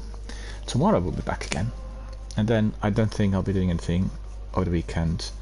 We'll see, because I've had some requests from our other friends asking whether we can do some Warzone sessions.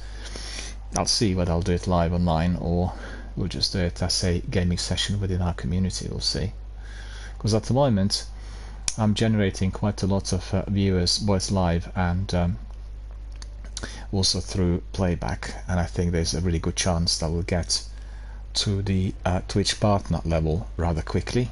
So I really want to utilize on this, and I think Destiny Stream is really giving us the very best of entertainment, and we'll just stick to Destiny as always. Okay, so we had lots of discussions today on... oh, look at this. Lots of discussion today on the new Twitch proposals, which is well, been springing up from TwitchCon in Paris over the weekend. A very huge amount of dissatisfaction with the idea of the new Partner Plus scheme, and people are really not keen on that. So talked about it at length earlier, so I will not really go down the route of repeating myself, and I think everyone's familiar with the idea and what they are introducing and proposing. We are not keen on that, absolutely not. Okay, well, let's go and sort this out with our friend Master Rahul. Master Rahul, there we are. And Zenith is saying thanks to Gail for popping in, and Gail saying bye-bye to everyone in our community. Well, thank you, Gail, for coming, and hope your quest for kittens is going to be enjoyable. Gail told us that it's going to be a 5-hour drive.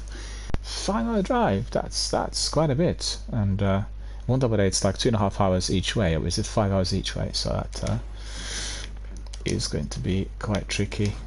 Gail was looking for a kitten, and then there were some people there in the local area trying to sell the kitten fraudulently, and they were detected.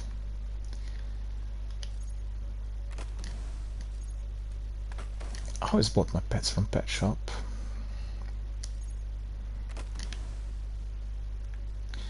Don't have any pets anymore. The only pet in here is me.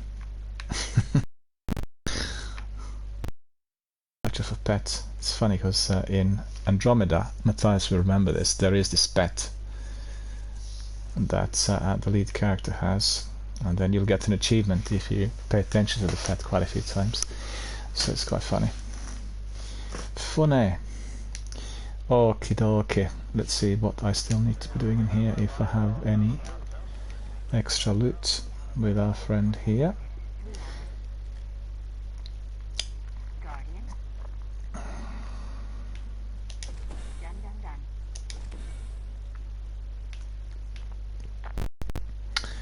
Etheric light. Okay. Etheric light. No space anywhere. I'm cluttered. What is this? Ah.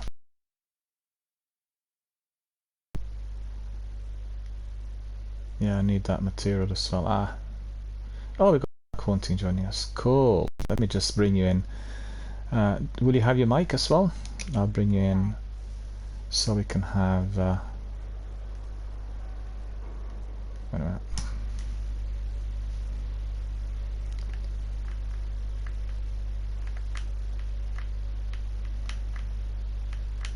Why don't I see you? I don't see you on my list. Why is that? You probably need to enable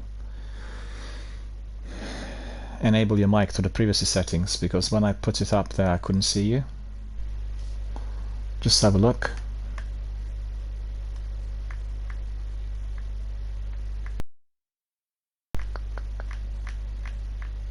Yeah, I don't see you. I think you've got your privacy settings on mute, silent or something, or private. Have a look, because I don't see you. Oh yeah, you got that booster. Cool. I'm just checking. I'm just saying to our friends who are watching, I apologize for this dreadful blue screen that pops up. This is what you get on both PlayStation and Xbox when you are accessing some information which is data protected, you know, the private information. What I'm trying to do is to get the friends up and bring in our friend Matthias Dark Haunting to join our party. So I think what I'll do is I just need to double check whether he's still there. Just bear with me. I wasn't able to get this up and running.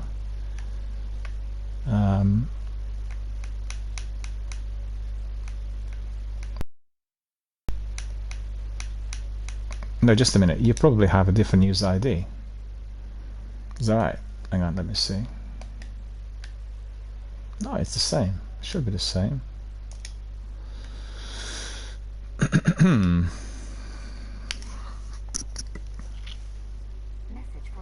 Do you know what the reason for that is? Why can't I see you? I can't actually invite you to a party. Because I should be able to see you.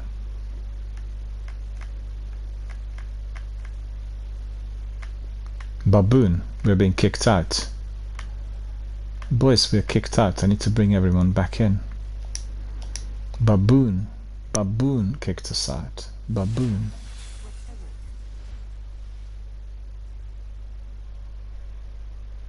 Look at this. Baboon is kicking us out. Still, we've got the stream up and running.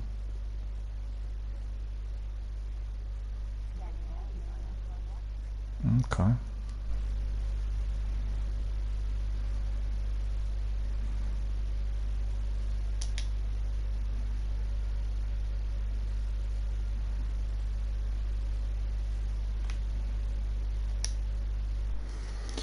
Alrighty, can you hear me?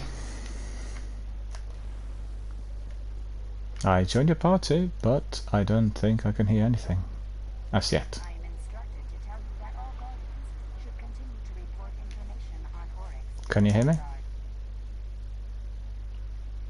Don't know what's happening. There you go. There we are. We're all here. Excellent. How are you? How's everything? Hot? 43 degrees expected today, right? Oh my god. Very hot. 43 and a third. 110 degrees Fahrenheit. 110, yeah. Well, my friend's gone there to Las Vegas, and she's going to be baking it. It's going to be hotter than 43. And our friend, our friend from Nevada has not been here of late, but I'll ping him a message and say whether he wants to join us sometimes. I mean, he plays Destiny too, but he can always pop in to the party and then, you know, talk to us, which is going to be fun.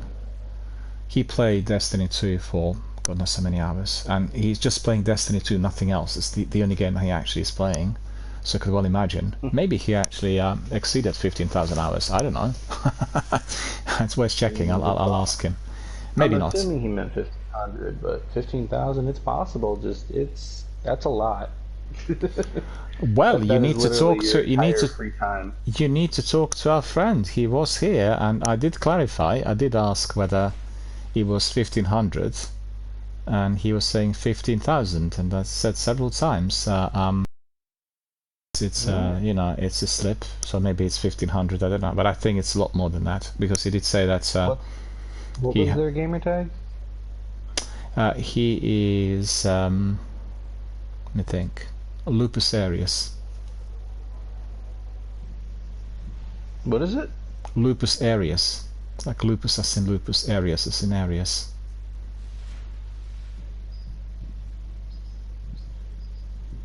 How do you spell Arius? A-R-I. A-R-I-I-S. That's it? Lupus Arius? Yeah. One word.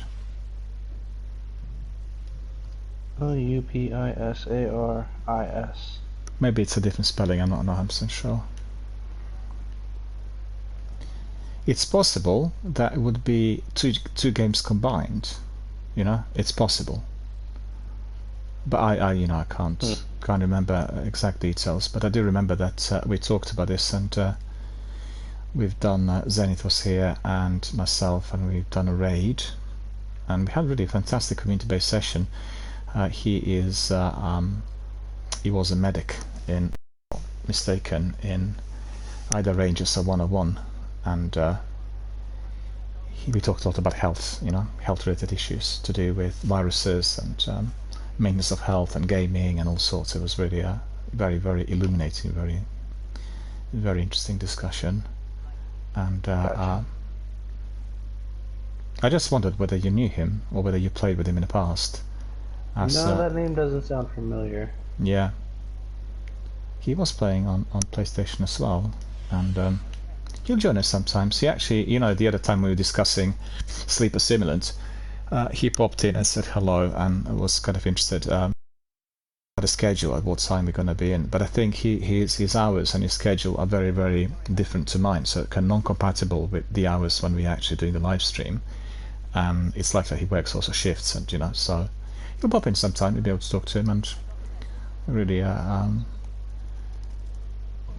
new community member. He also detected that there was this well, Twitch introduced several updates, and one of them had created a sort of a section which allegedly deals with security or, you know, safety on the platform, and new members couldn't talk to me within the first 30 days. They actually would have passed 30 days of the membership, and then they'd be unlocked in order to have conversations on the chat.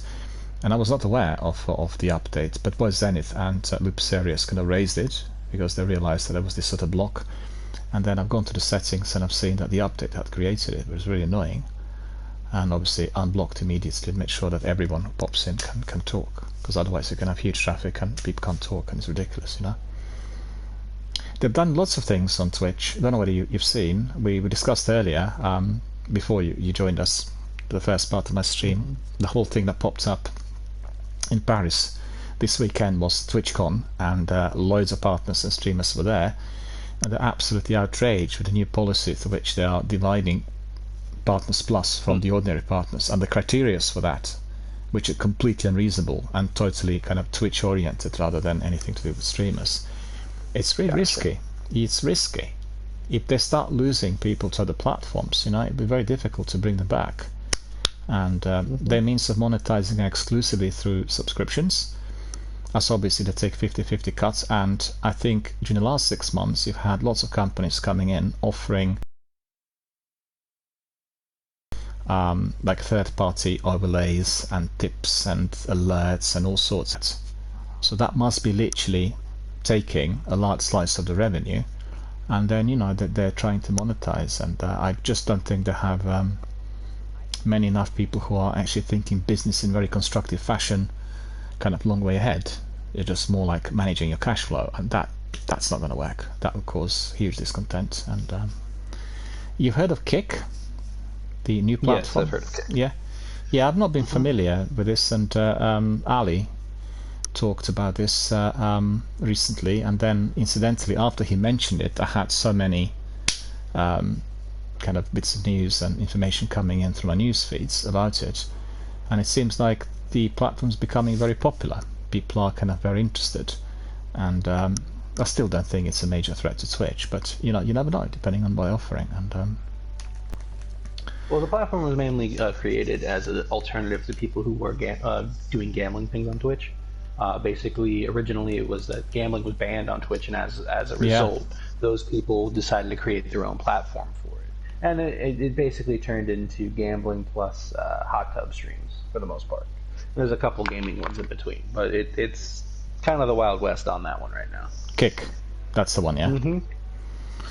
Yeah, well, I mean, if you consider what you just mentioned, hot tub and gambling, that's off to Las Vegas. So that may not be taking off in a very, very big fashion with hardcore gamers. But, I mean, you never know. I think our friend there from Australia was indicating they were less moderated, so if people wanted to have unfiltered content. But that's just maybe for the time being, because, the regulators are coming in hard now from all sides, not just to do with Twitch, but also other platforms.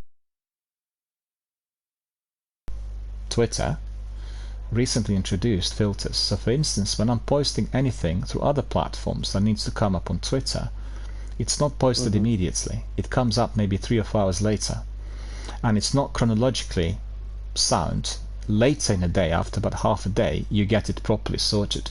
So you go through some sort of filter. Either it gets posted under the reply section, or you just simply have to wait. I don't know what's going on. I mean, since Mr. Musk got in, there have been so many radical changes, and I just have a feeling that there is like a much greater control over the content if they have these filters detecting what's coming in, particularly from the third-party providers, i.e. PlayStation or Xbox. And I've seen also today Xbox introduced the new safety tool through which very easily you can be recording what other people are saying through in-game activity, and then there will be a tab which you click on and immediately send to the safety team.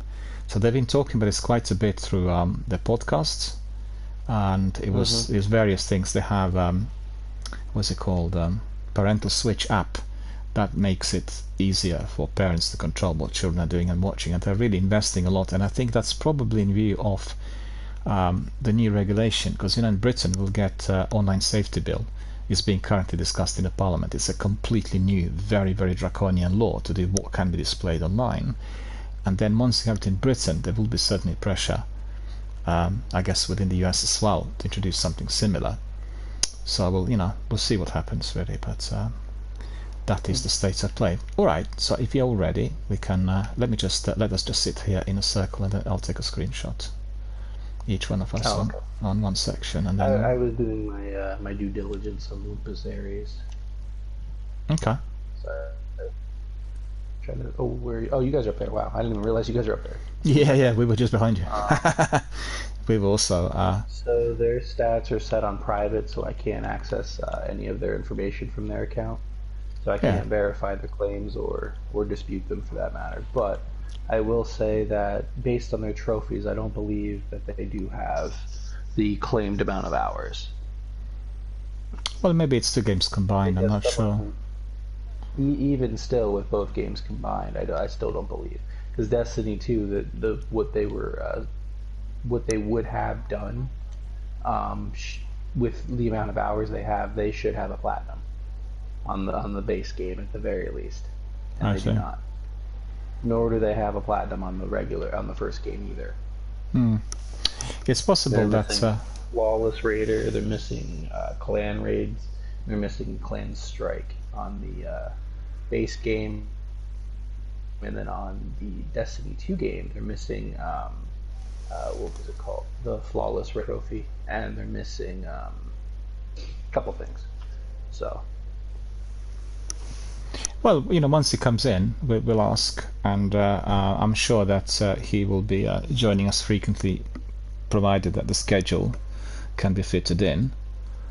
As I know that he works shifts and very busy, and we'll talk about it. I mean, we've had lots of different people in here, and sometimes with quite extraordinary results.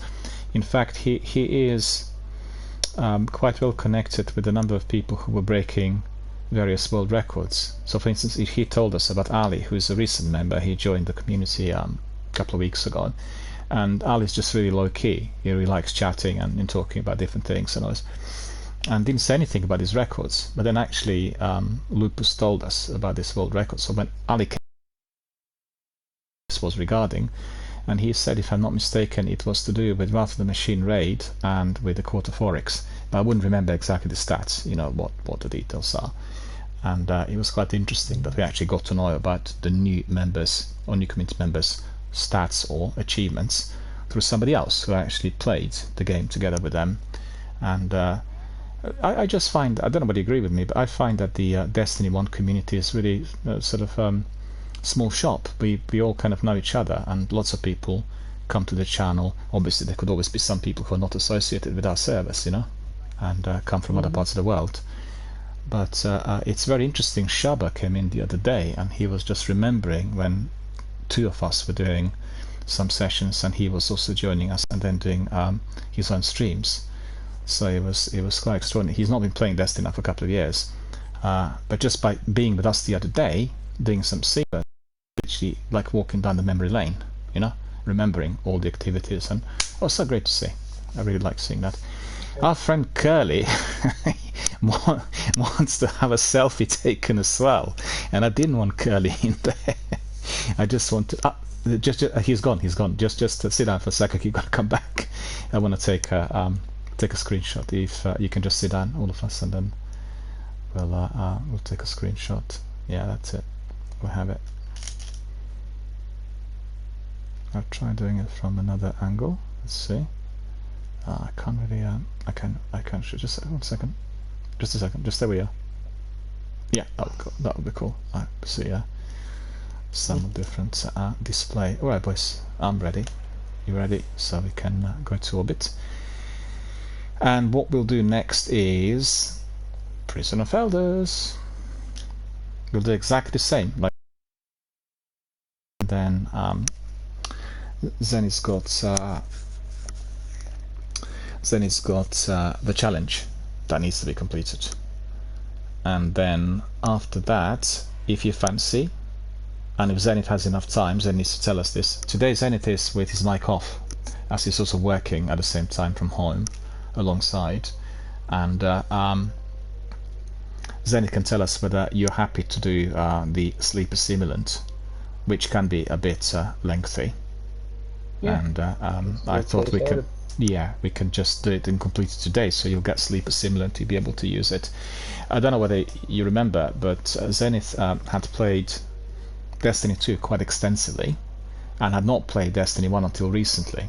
So he's still kind of getting to know some sections of the game, and ever since he joined the channel, we've been doing just Sivas and Nightfall, so he was able to get really good gear and level up really rapidly with some extra kit.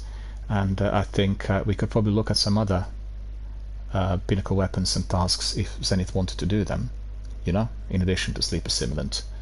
And we'll find out whatever the tasks are. Okay. You ready? Yeah, everyone ready? We can. Yeah, crack in. Just take us where you need us to go. Yeah, we can just crack on. Challenge of the. No, that's not it. That's the wrong one. So destination. We'll go to Reef. We'll go to Prison of Elders. That's the one, isn't it? Prison of Elders, level 41 arena. That's the one we want to do, and then the challenge. No, not? I don't have a sigil right now, so I need to go. What for the sigil? If you want to do the challenge. I picked it up. Do we all need to have it? I need to get it. Yes. Okay, we all need to have it. Yeah. Okay. Cool. So we'll go to the Reef. We all need to pick it up. No worries.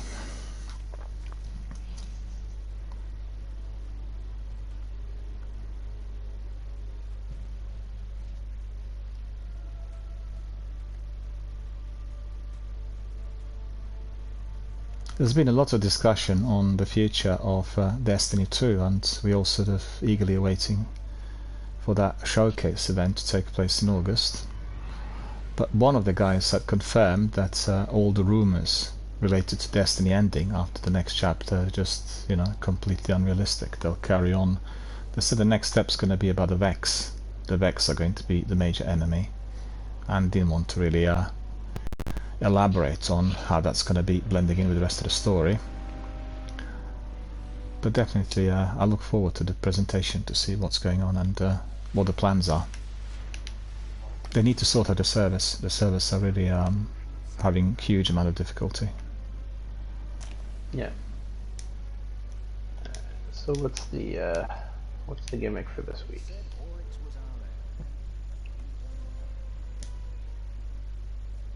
Grenade kills. Okay, grenade kills, that's fine.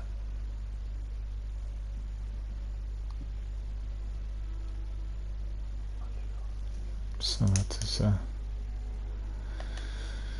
what bounties have I got here? I can get rid of maybe one or two. Can I abandon this one? I just pick up 2 bounties. Precision kills with primary weapon. Okay, there we go. Yeah, just give us a sec. What's this? Champion of the Light. Ah, noble deeds performed. Okay. I have a better one. I don't.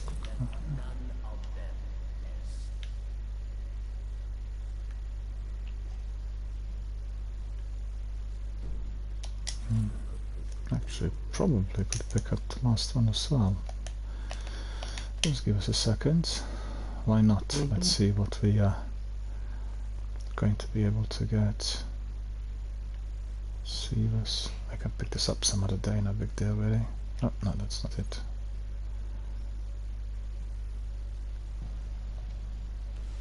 Keep getting a lot of glimmer, so I'm not really bothered. There we are. I'm ready. Depart. If everyone is ready.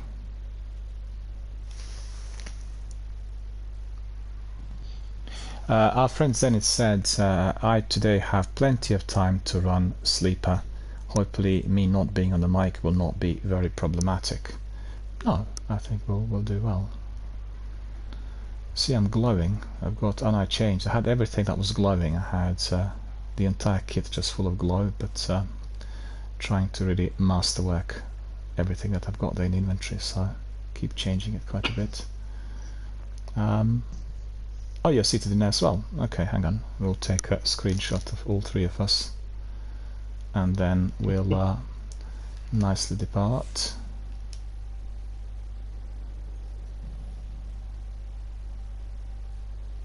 Look at the mask. Did you see the mask that's... oh, you've probably not seen it. I posted it today. Zenith picked up a very nice mask, which is like a burning wolf. Well, yeah, the snow globe one. You see that? Yeah. Oh, the burning wolf? Yeah. He... hang on. I'll post it on my Twitter. I mean, I've got it on Twitter. I'll just... I'll do it again here. Just a second. Will be...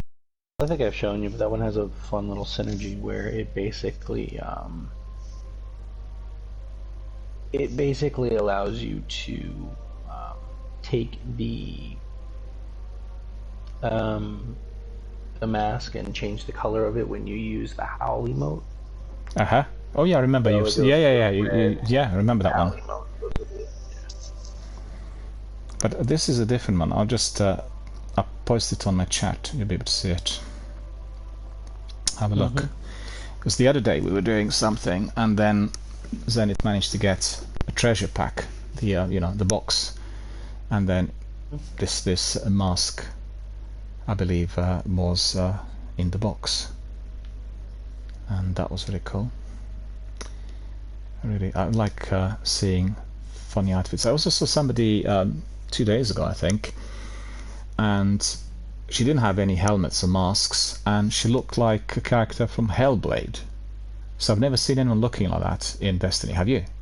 Or Hellblade or Horizon Zero Dawn. It was just exactly the same type of head, you know, with face paint, and it was really strange. I've never seen anything like that before. You can do that with your character if you design them that way and just go around with helmet off. That's doable. I know that. I know helmet off. But I've not seen that face before. Like that sort of face.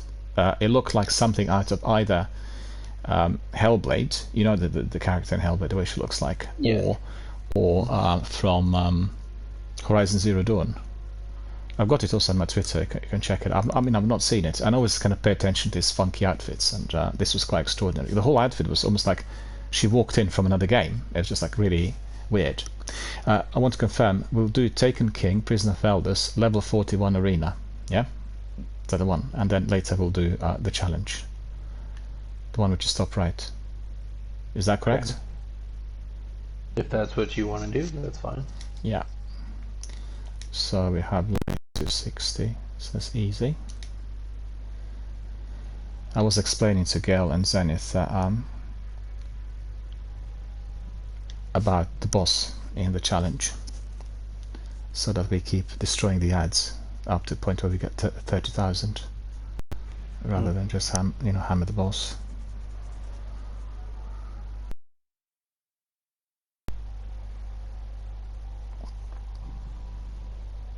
You've seen the mask on that tweet? I haven't looked at it yet. I'll go look at it in a sec. Yeah, you can have a look at it afterwards when we complete Prison of Elders. Don't worry about it. I just posted it so you can actually check it out, because I think you've got the same one, not the one that you were showing me a while back. I remember the one that's Harling. It's really cool. Zakapupu also has the same one. He had it a few times for doing Destiny. Yep. Yeah, I have that mask. Really cool. So what have I got here? Yeah, I'll kit it up, alright. Return to Prison of Elders. Much danger now.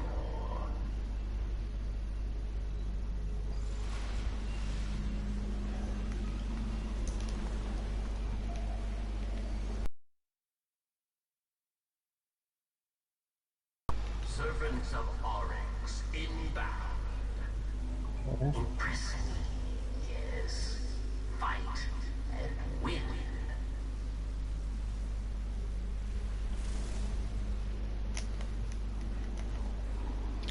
Remember Zach when he was doing some of his glitches a while back?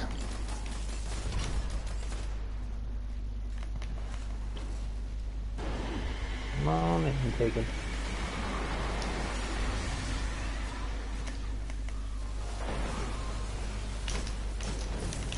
Turn on explosive rounds again. Turn them off for challenge, but turn them back on. Oh, still need those, huh?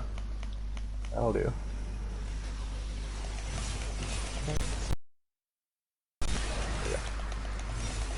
But you know, I've got to tell you, obviously, Destiny is not like a classical PvP game, but ever since I changed my internet, the gameplay is so much better for me. It's just like tremendous difference. Also for PvE, it's a better upload, and it's just a completely different gaming experience. It's amazing I was able to get it after all the trouble, you know. We still can't have fiber in here. Crazy.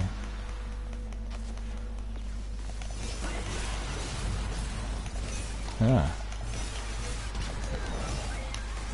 Well, I'll have a question for you. We were doing Sivas, right? And we were doing the weekly story mission. It's all about solar. So I've gone down the route of replacing my Dark Drinker with Raise Lighter, right? And that Raise Lighter was not performing too well, although it was a solar weapon. Well, in comparison with what you're used to, I guess, you're used to Dark Drinker doing an AoE attack versus Raise Lighter just does one enemy, right? Yeah. Strong. So, if you're going against like smaller, lesser damaging mobs, I would say that Dark Drinker is better overall. Yeah, yeah, it is. But Raise Lighter is very good for stronger enemies, like say this Minotaur here, where you don't want to deal with it and you just get rid of it and leave it. Well, I did, yeah.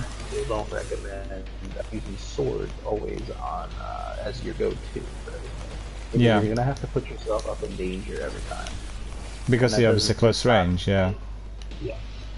That's not always safe. They are dead. So, they're fun to use, absolutely, but it doesn't necessarily mean that it's the best choice for every situation. No, So absolutely in those not. situations, I would recommend maybe more putting on. If it's just solar, I would recommend putting on more of the solar primary, and then using non-exotic things for your special. And Yeah. your heavy. So like Hunger Crota would be good, or if you had like a solar heavy machine gun, that might be okay. And then for your special, you could put on a solar shotgun, like a solar stolen will, or like an anti-dust that's, or not a last ditch that's solar, or you could use an ex machina that's solar, or if you have like an LDR or something like that, whatever you like.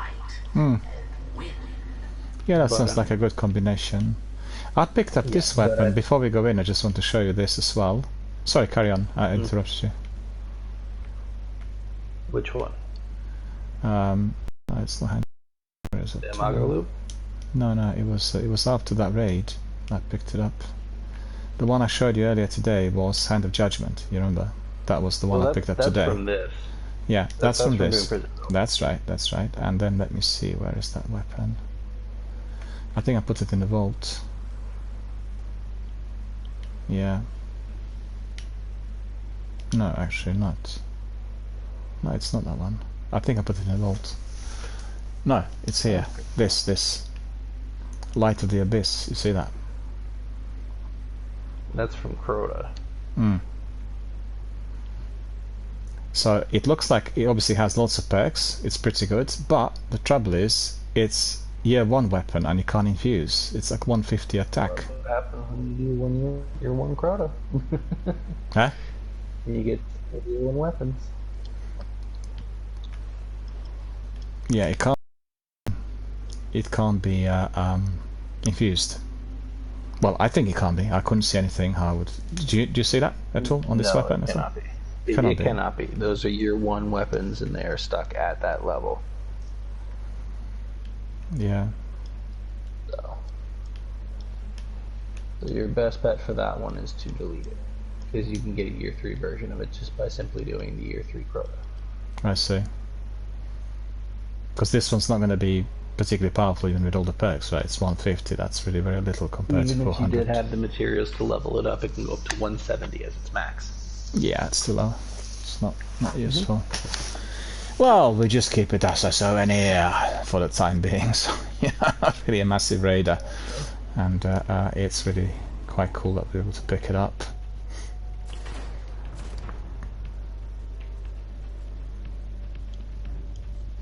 Waves.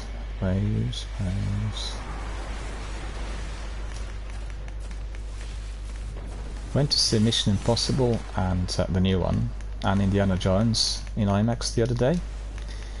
I did see the Indiana Jones movie. I did not see Mission Impossible though. And what's your verdict? My verdict is Harrison Ford is too old to be playing Indiana Jones. That being said, I did enjoy the plot of the movie.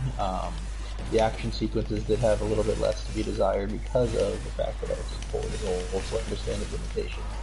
But I do it akin to kind of like a comic book kind of action sequence. So you just see the character kind of lift up a leg to run. That's kind of what Harrison Ford was doing. His action sequences, especially when he was trying to cut people off, he would just run. He would kind of do like a jump off screen type of thing, where it looked like he was running fast to go do something. But really, all he was doing was lifting up a leg and just going 1 frame off screen. Yeah. But the story worked, I guess. Well, it did, but I also thought there were several things that I thought were really a bit overly ambitious. And I'll tell you what these things were. First of all, it's happening, in the early 70s, right? Like the present day and age is in early 70s. 60s, late 60s, early 70s, 69, 70, whatever. I thought this was not particularly good, because it would be clashing with... we need to go and do the mines. Oops. I'm going with you, because we need to be there both. Come on, no, get under it, get under it. Yeah. Nearly. Okay. close. We need to go to B now. Let's just do the mines first, then we'll talk. So I'll switch off if we lose everything.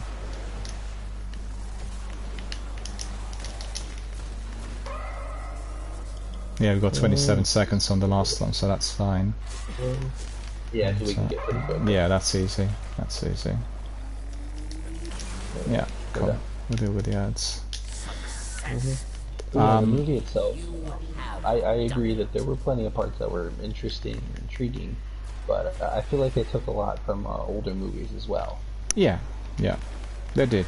And I will say the part in the beginning where it was supposed to be the past is a little bit jarring looking at his face like that. No, that was incredible. I honestly couldn't work out what they did, and how they've done it. It's digitally altering his face in order to make it look younger. But he was, honestly. I watched it in IMAX, you know, like super high quality, razor sharp resolution, and I watched all the other Indiana Jones on release from, I don't know, 1980, 1981, whatever the first one was, when the first one was released, and I've got to say I was astonished by the which was almost identical to the Raiders of Lost Ark. So how on earth? Well, I mean, that was the entire point of it. It was yeah, meant to be. Yeah, I know. But it's amazing. I mean, you can do this with the tech today. In fact, I watched. Oh, it's an announcement mine. I watched the other day a clip that was sent to me by one of my contacts from the film industry, and he said, "Oops, it's not ideal." He said, "Well, this is a feature film made entirely through the AI," and I looked at it and it was astonishing.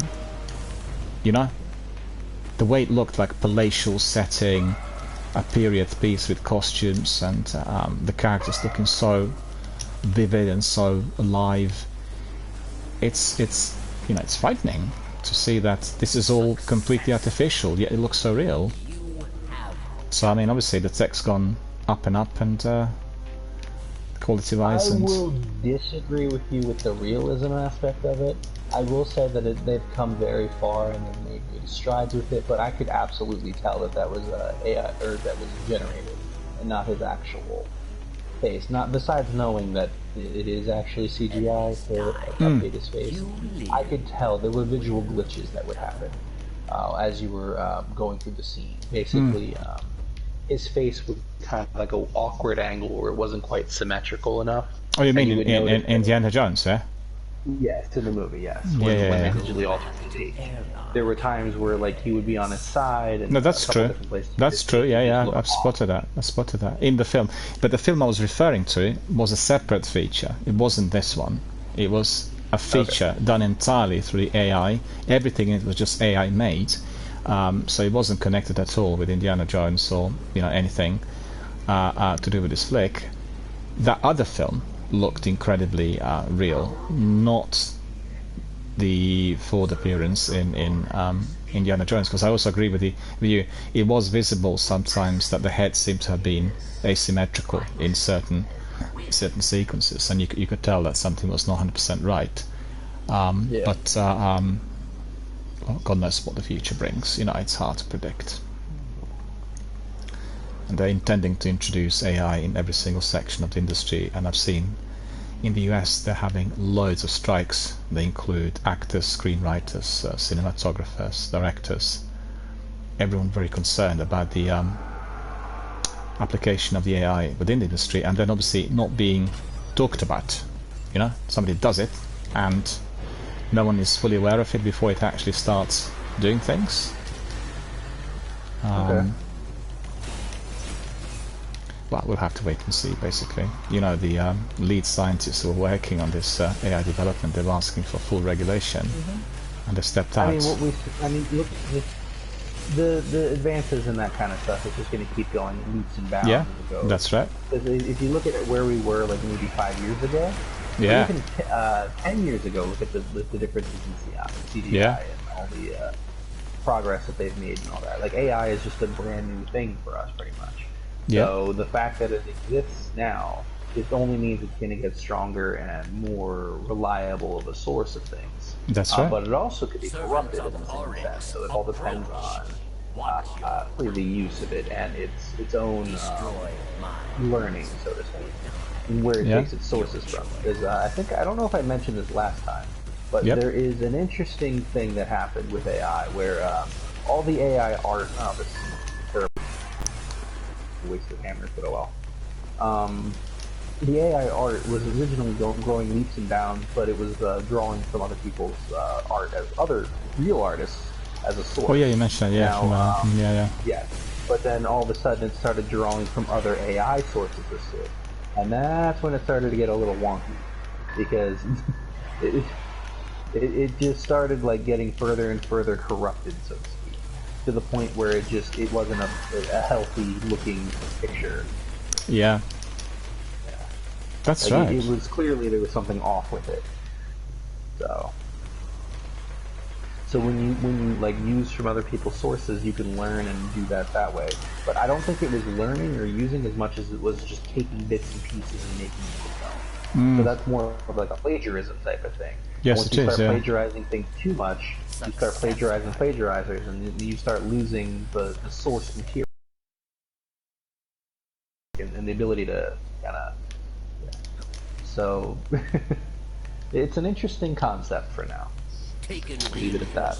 Well, I guess still it's Xeno very. Did ask for my opinion on things, but go ahead. What were you going to say? No, I was just going to say it's still early days. This is all brand new technology, and what I've seen recently is astonishing. You know, and just to I guess elaborate on what you mentioned, when you access certain games from, I don't know, 2010, 2011, you compare them with some of the stuff we got today.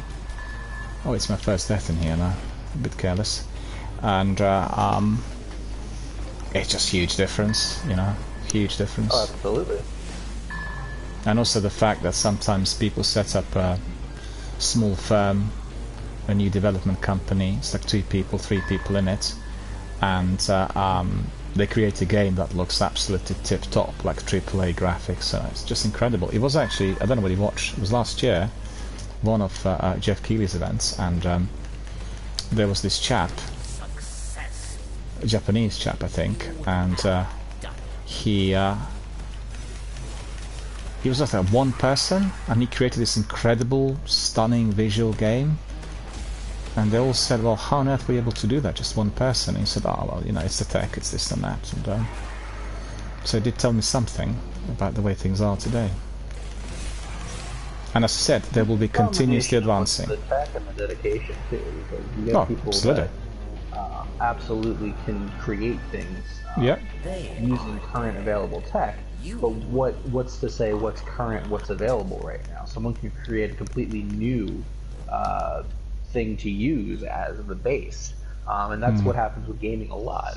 For instance, once they come up with a built from the bottom kind of ground up engine, the limits are like completely blown out of the water all of a sudden, because it's like, okay, here's the base of what we had, now we can expand on this and just do all kinds of things. A good example of that would be Capcom with the RE engine. The Resident Evil engine. They created it when they made Resident Evil 7. And they've then since made the RE engine and put it into all the remakes of the Resident Evils that recently came out. And they've also expanded on it as well. And I believe they've used it in other different games as their base. So instead of being stuck with Unity or being stuck with other base game building, what would that be called, software, they created their own and now expanded on it to make it their own kind of proprietary thing, which I find is pretty cool. That's kind of like Ubisoft with Snowdrop. Yeah, that's right. Something similar with that. So, well, I mean, it all just is an expanse of just minds creating all kinds of different technological advances. And the possibilities are endless. It'll just depend on how much that's right. That's willing right. to put their mind to it. Well, it'll be a combination of those two things. It's human endeavor as well as the tech, you know, and I mean, I'm amazed with some of the things I've seen, and not just in the tech, also in science and medicine. It's extraordinary, and feel privileged to be able to live within this period, but you know, these things are taking place.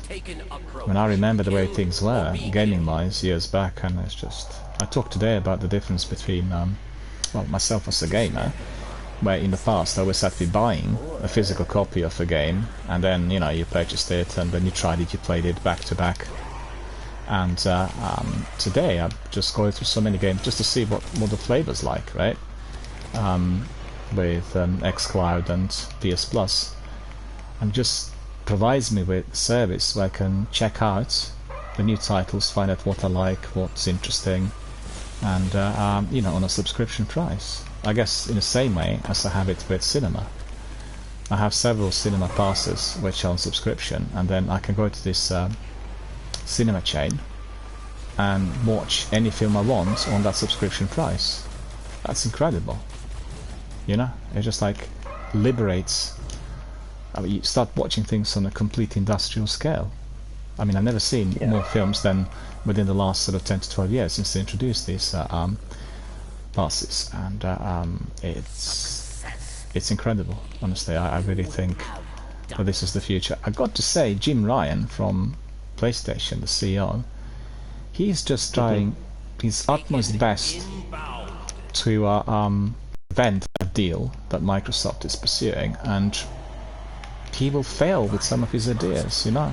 He wants to keep it the old way. It isn't going to work. I'm not saying that Microsoft are in the right, but he will not be able to outflank the streaming services, because that's the most popular thing with the vast majority of people today. And he said, you know, he said things like, I talk to all publishers and none of them believe that this is beneficial. That's completely false.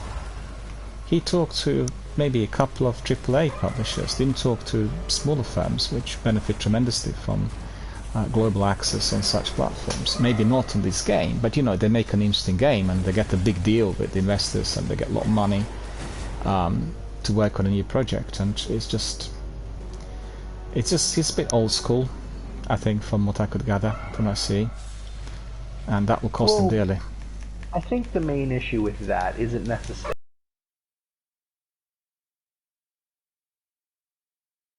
popularity of it or anything. It's more about people, and that's what they don't want to do, because Microsoft is buying up some of the biggest they are what's it called, developers, and because of that they're basically creating monopoly on their side, and it's becoming more difficult for PlayStation to compete with that, because they in turn have to buy and create their own side instead of just letting developers do their own thing and then doing what it used to be. So he's afraid of two things: one, the monopoly, and two, the exclusivity rights all of a sudden. Because these are also major publishers, in particular what's it called, Bethesda. Starfield originally was going to be cross-platform or multi-platform. It was, purchased, and then all of a sudden now it's only on PC and Xbox. Yeah, that's right. He said it wasn't about 10 years, it was about the long-term strategy. But you know, 10 years on PlayStation for that game, that's fine, but the long-term strategy is on being able to dominate the market. I mean, there's no question about this, because they've got the tech, you know, they've got the PCs, they've got platforms that are easily accessible. Not as yet, but in due course, when the speeds improve, you know, with this stuff I've got now, with 5G speeds, for instance, which I'm still not able to access, that will just enable tremendous access to so many different people. And it's portable, you take it wherever you are, you know. I've got to say, it's astonishing. I didn't expect it to be as good. I always thought that a wire connection would be much superior, and actually that's not the case anymore. I mean, I'm using Ethernet connection from the router to my console, right? But the actual signal is airborne. And what's astonishing is if you even have up to 60 or 80 devices, the signal will not be dropping. I find that extraordinary. But all these devices connected to that router, and still the signal is as good. I mean, that's just literally the very beginning of it. You know, it's just been introduced a few months ago. But just think about that in the longer term, where the speeds become even higher to what they are today, and Yeah. So they are really building on the new technology, and as I said, the idea is to be able to, you know, if you go back in time, go back 30 years, they had a monopoly with PCs and PC gaming. That's the way it was then. But what did happen was the introduction of consoles. Hang on a minute, I'm not doing the right thing. Oh, absolutely. Disrupted the whole gaming industry with consoles. Well, consoles have existed for quite a while, but it wasn't as big of a threat. That's right, that's right. Consoles really didn't handle so much. Yep.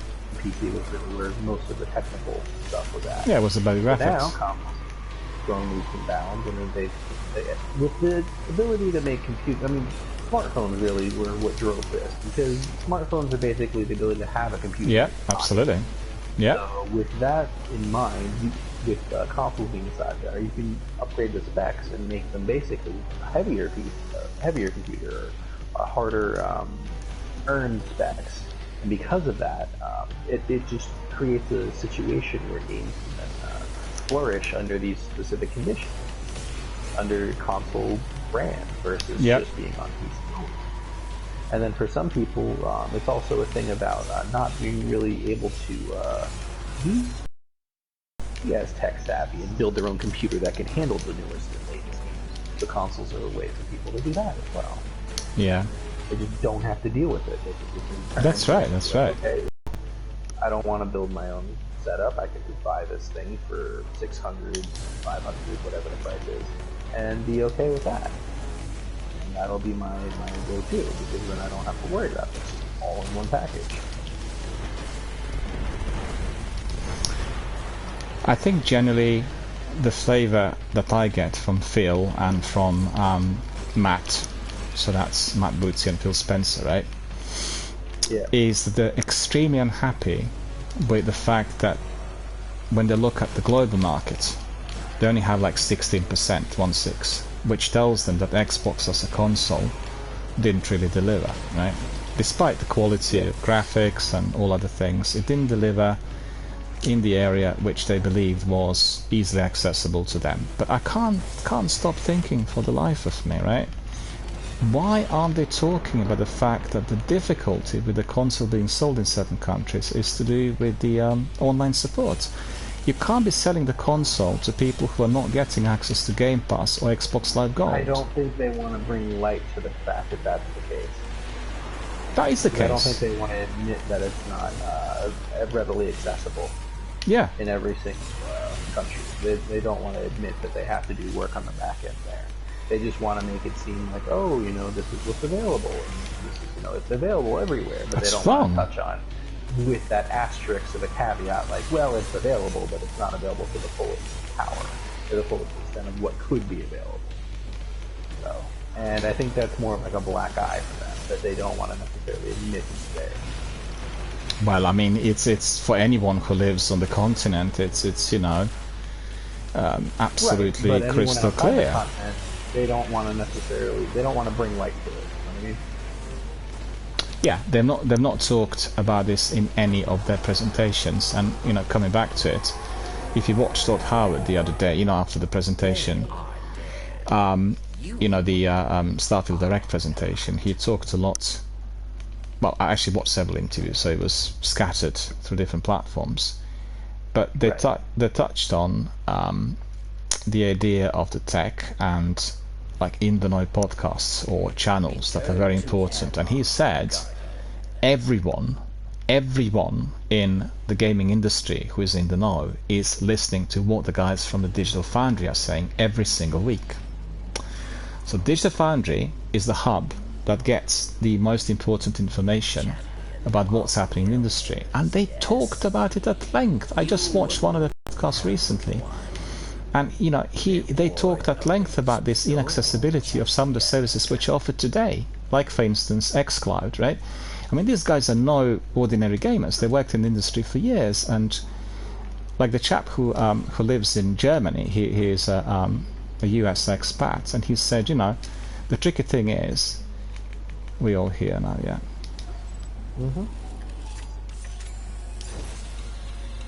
Let's see whether I collected this and that. Still lots of loot, Zenith. It's the one on the left, and oh, 3 lots of loots actually. All 3. All 3 we picked up. Yeah. Anyway, coming back to what I said, you know, he lives in Germany, and Germany has actually very good quality internet everywhere. But he lives in a more rural area, and he did say he was not able to get fiber, so he's got like broadband similar to what I'd had in the past. So he said quite openly live on air on a podcast, I want to ask Phil and I want to ask Matt, why are you saying that it's instantly accessible everywhere, where xCloud on my PC is useless? I can't do a thing with it because of the internet connection. That's not talked about. They always talk about we can access it from anywhere, wherever you are, easy access, all platforms. Well, you know, there are these issues which need to be looked at, and I think that the trouble there is they've got the next gen technology and the rest of the world hasn't really cottoned on yet, and that's affecting the sales. So they want to break into the market with something extraordinary within the next 10 years, because they're obviously doing a recap of the last 20, you know? Yeah. I do want to take a brief moment to help out Zenith with the build that they have so far. Okay. I will say that Glasshouse is a fantastic synergy with Defender with the bubble class. I will say that Bastion is definitely a good choice. Unbreakable is personally one that I don't use. I prefer Gift of Light myself, but it's entirely up to you how you want to play it. The one that I would change for you, and this is only a caveat if you're playing with others. If you're playing by yourself, Untouchable is fine. That's the final row of the Defender subclass. But if you're playing with others, Illuminated is going to be your choice, because Blessing of Light and Weapons of Light will last longer just with that. Oh, we're going again? No, we'll depart. The game just got us back in. We want to go for the challenge. Go back to orbit. Yeah. So just keep that in mind. Zenith Illuminated is going to make the benefits that much better, so to speak.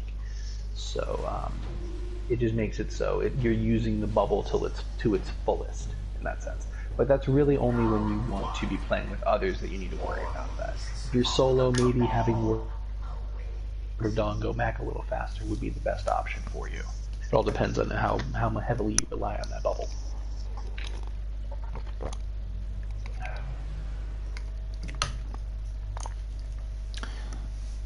I guess there are also different types of weapons and armor which can be applied the best to a specific activity, which I think is one of the best values of Destiny 1. They made it more diverse and more easily accessible in the sequel, which is extremely unpopular amongst Destiny 1 veterans. And also easy access to so many bits of loot that you constantly keep collecting then discarding in the sequel is not popular. And here, when you get some of the best weapons, they stay the best throughout the game, and I think that's really critical. But I keep resorting to certain weapons and certain outfits which kind of suits me, and that's not a good idea. I shouldn't really recommend that to the viewers and people who are learning with Destiny. The basic idea was you've got that set of armor that is applicable to this activity, that will work the best, and it's limited perks. So it's not like unlimited mods that we are collecting in the sequel. You've got limited perks you need to grind in order to get, like for instance, what I was told about my Margo loop. I got the good loadout, but actually it's not the best types of perks that I picked up, and I still need to be looking for the one with explosive rounds, for instance. That's just as an example, and then you can use it in specific activities. It's down to player preference.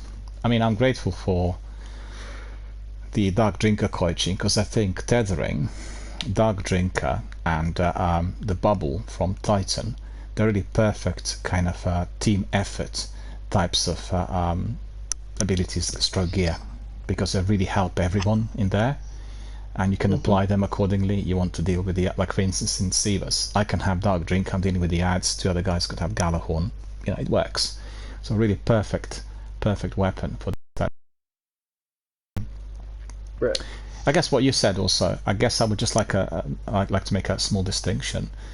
There is a big difference between having a certain kind of kit and gear when you're doing it solo compared to when you're doing it in a team. Lots of weapons and abilities for the team, like for instance doing a raid, will or can be geared towards that task. So you'll have maybe, I don't know, 2 guys having tether, 2 guys having solar, someone having arc, just as an example, and then also with weaponry. And that will work well within this team. You change the team members for that raid, you may need to change the gear because the other guys will bring down stuff. It's obviously worth having a good discussion prior to doing it, and you know, and that's the beauty of it. It's you replay again and again, you try out different things. It feels like, I was just saying yesterday, it's a bit like playing football. You got one pitch, you got always 22 players. Every time you watch a game, it's a different game. And I think with lots of the activities here, it can be the same. I can't stress hard enough how important it is for this game to be played together with others. Doing it solo is a different experience of the game altogether. It's all about the joint effort and the team effort, and that's where the you know, the bread and butter of the game is. We see Zenith asked something, and Zenith asked, made some changes in subclass. How's that look for running with you today? And or you said you leave Bastion on, and Bastion will make the bubble last longer. I've got to confess, I've not played Titan all that much. I played Warlock and Hunter. Hunter, my favorite character. So I'm not the best person to advise on the Titan. I know that Matthias and Sekapupu had played, and it says Zenith, played Titan. It's a similar sort of. I played Titan quite a lot, and I'm sure you'll be able to advise accordingly without any doubt. Sekapupu not able to join us of late, which is a shame. He really loves Destiny, and I'm not sure what happened to PlayStation, because he said it's left at one property, lives elsewhere now, and he will come back once the PlayStation situation is sorted. Otherwise, if we were to be doing the sequel, he can always come in on his PC. So anyone who wants to join in and have a buddy for the sequel, just ping Sekapupu, Odimu, I think is his user ID here, and he will be very, very glad to join. Right, boys, you ready for the challenge? Just one other thing I want to note for Zenith. Now, like Daniel said, and like I have said before, it all depends on the player. I personally use, when I do Defender, I go all armor for my Titan Codexes. So I'll use Titan Codex 1 and Titan Codex 4. But that's because I like to have full armor, or as much armor as I possibly can on a Titan. Because the whole point of a Titan is to be the tank. The one that, weapons-wise, let me see what you have.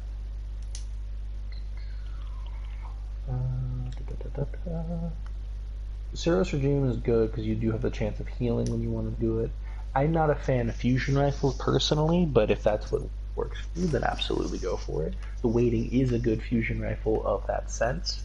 Rangefinder and Hammerforge are a little redundant, but I would recommend maybe Spray and Play over Hammerforge if you're going to use the fusion rifle, just because it'll increase the reload speed when the mag is empty, and that's huge when your back is against a corner. Enhanced Battery definitely helps out with that as well. Not necessary, but it definitely helps. As for your rocket launcher, tracking and Spray and Play are very, very useful. Javelin increases velocity is also very good. So while I will say it's not my personal favorite of a rocket launcher, I prefer more the Unto Dust, and I prefer the which is the what's called Dead Orbit one, and I also prefer weapons that are more precision in my choices. I will say that of rocket launchers, disassembly required is okay. It's not my favorite. Like Warpath and Unto Dust with great rolls can be very good. Hunger of Crota comes pre-curated, so that's always a good choice. But for this one, we're going to be going for points. So I actually prefer to use Sleeper Stimulant for this, only because I know you don't have it, and we'll work on that later. But Sleeper Stimulant gives you the precision shot that you need to kill an enemy. And with this in particular challenge, enemies will be giving you more points for precision kills than just a regular kill. So that's why I prefer to run. Now, as for everything else you have, Fusion Rifle can work it fine. It'll kill things in the back, and then Suros, it'll be for the health increases, of course. So you should be fine with what you're working with right there. Whatever you want to use as your backing there is entirely up to you. Yeah, and also really do come down to the player. It's all about your playstyle. If you prefer auto rifles, use auto rifles. If you like fusions, use fusions. I will say though, if you bring a fusion into a raid that I'm in, I will mention it to you as a negative choice option. Being as how they do not do any sort of critical hit damage, and as such, they cannot be relied upon for accurate damage to raid bosses. So snipers are preferred, or shotguns, depending on the strategy. If you bring a sidearm as your special into a raid, that's just you're not trying at that point. But I was just going to say that, like you described, it's all about the player preference, and I guess sometimes, depending on the mood or depending on company, if other people come in, one can be swinging. And it's what they got really right with the sequel. They have this fixed loadout, so you can actually slot in several loadouts, and you can have those for whatever activities you need them for. And I think that's really quite a good idea. And here it's manual. We need to change it. We can write it on paper, basically what the best loadout or the best gear is. Exciting. I think generally when you make things too easy, for anyone who's at PvP, PvE, harder difficulties levels, or like insanity levels, people will not be very receptive. It just feels, it's just lukewarm. Too many people in, everyone. I think the leveling up. Obviously, they want people to come in at any stage to feel at home, rather than grind up to whatever the level is now, almost 2000. But it just seemed a bit weird, because he worked so hard. Captain Jack, who was here with us for several years, he said it. Because he was grinding and grinding, living in that world, and then suddenly they introduced this leveling up. And then, all that grinding for what? Because it waited until another season, and everything would be exactly on the same level. Well, yeah. That hasn't been too well embraced, I've got to tell you. That's still a huge point of contention. And I'm curious. I want to see what will happen with the showcase in August, and how things will be evolving, because it's possible they'll close one chapter and then maybe try a different strategy. Or the other thing that bothers me, we heard that all of those story missions and everything from Destiny 1 will be sooner or later integrated within the sequel. They introduced Cosmodrome, the initial mission, the new character. They imported how many raids? Not 2 raids, and then the trials, and that's it. And it stopped. So the focus is suddenly on the Witness. And I still think, I'm not sure whether you'd agree with me, if you look at the longevity of certain titles, it is about the story, it's about the narrative. All these activities are fine, but actually the story kind of binds it together. People playing Elder Scrolls, playing Mass Effect, or Assassin's Creed, for instance, as well. Obviously, different installments, but there's this thread. There's something that connects these games together. People do it for a specific reason. We need to see how well integrated the story will be for them once they really crack on with the whole thing. And maybe the new chapter will mean a different structure. I don't know. Hard to tell. But it's going to cost them a bomb. If they start setting up a new universe, it will be extremely expensive, running those 3 games together with all the participants. They just reduced so many rooms in Destiny 1. If you want to do the Crucible, you need to wait like several hours before you get in. It's insane. Just so very few rooms left. The other day, Zenith wanted to join us, and the tower is full. Well, it's not full. I mean, many people are playing Destiny 1, but anyway, boys, let's just crack on. We'll do the challenge, and then immediately after that, we'll go for Sleeper Simulant. Okay. So that will be, because I'll have quite a bit of time before I go swimming, but I must not miss it today. If you want, we can just jump into that now if you're worried about time. No. We've got plenty of time. Quite fine. We can definitely finish everything. But today's session was all about the community, what people from our community actually want to complete in order to level up, to progress. And Zenny does have quite a few things which can be completed. So we do everything step by step and make sure that everything is done and dusted. So that's making also the stream very interesting compared to some of the other things. Have you guys already done the Nightfall for the week? Yeah, we did actually. Incidentally, we've done it within the first hour. Zenith completed before me, and then he joined me. We can go and have a look. It's quite a tricky boss. We finished Nightfall. I think Zenith said he finished it 7 seconds with another team, before the end, and when we're doing it together we finished like 24 seconds before the end, taking lots of Galahorn rockets. We probably used Zenith will remember. My brain's gone. What because we've done I've done quite a few nights. Very hard for me to remember if I'm just doing the regular streams with so many different strikes and everything. It just, you know, kind of bypasses me to know exactly what we are doing. Alright, so we'll go for challenge of the arena 320 recommendation, right? And it will go for mission modifiers. So, Trickle? So this is an interesting thing. Trickle and grenade bonus is going to actually hurt a lot, because Trickle makes it so everything charges super slow, and if you're relying on grenades for your kills, for points, it just makes it so the grenades do not come back fast at all. And that's unfortunate. Yeah, that will be definitely slowing us down very considerably. Well, we'll try. We'll see. So that's the highest level that we can get. And then again, just to repeat, the idea is that we kill all the ads up to a point when we get to 30,000 or plus, and then we'll deal with the boss. And it's best so we will focus on ads first. Try to get precision kills or grenade kills as much as you can. Then once all the ads are gone, do damage to the boss until he spawns more, rinse, repeat. That's how it goes. And you can pop a 3 coin between every single round of this as well. So if you have them, pop one right now. Hopefully by the end you'll get one exotic drop for you. I think I have one actually. Hang on. Let me check. Excuse me. There was something for the House of Elders. Where was it now?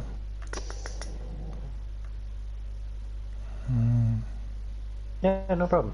Well, Zenith, I wouldn't worry about your weapons too much until you.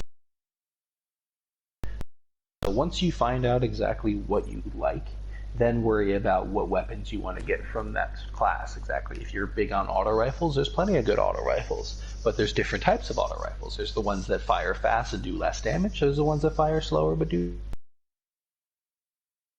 Just depends on what your archetype is, or even if you like if you're just using auto rifles because that's what you have right now, that's fine too. We can find what you like. I'm more of a precision person. I like hand cannons. I like scout rifles personally. I despise pulse rifles. Other people swear by them. It's all about just finding what you like and finding a perfect fit. You know what you really feel is working for you. That's the bottom line. Okay. Right. Let's commence with the challenge.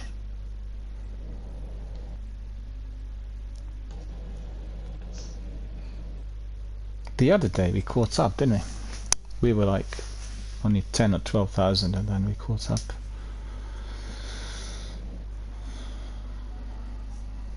Well, because I think at some point during it, whoever was with us wasn't really doing what we needed to do. Yeah. And then they kind of got on board after that. They were like, oh, I think I've been killing the boss too fast now. Yeah, that's right. Well, it happens. It's just, it's always the best for everyone to have their mic on, because we can communicate and coordinate, and always encourage everyone whenever possible. Obviously, if people are doing it together with a family, then it's not possible. Yeah.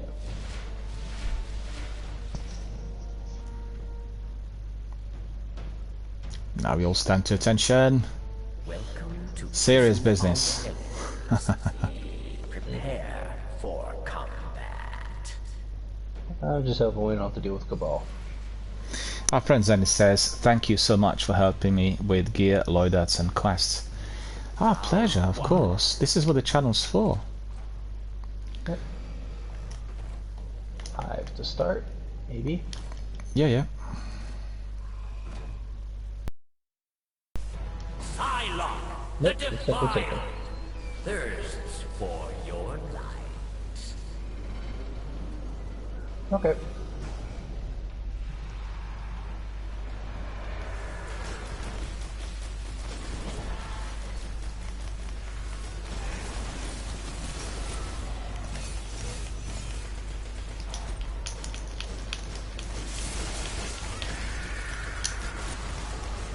Oh, I hate that gas. I hate that gas. Stuck in the fire. Dude.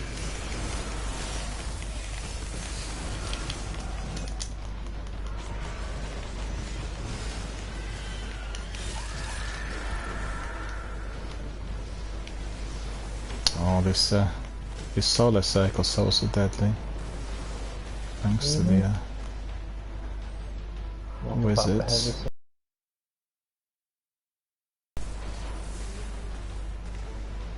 Nothing in here.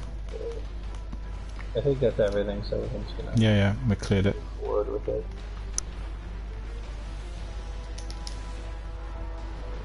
Maybe one of them hiding somewhere.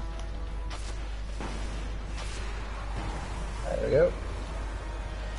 There we are, yeah.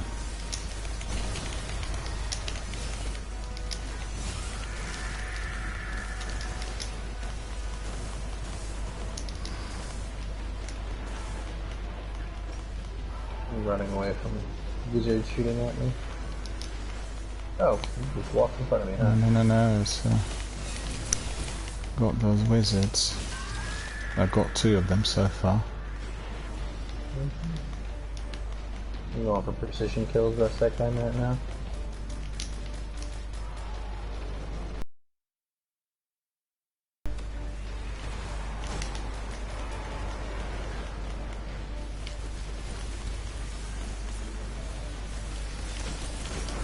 Yeah, we'll leave the boss. Yep. Oh, hello. Oh, I'm getting shot from both sides, that's not good. Has he gone, this wizard? Yes, 2 of them. Yep. I was getting shot from both sides with that. No, he is, Where'd he go? well, he's here. It's just that the gas prevents me from jumping. I wanted to hack him, but that didn't work. What is left? Nothing else? Okay. That should be enough right there.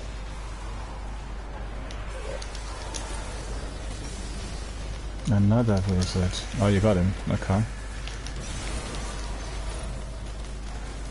Okay.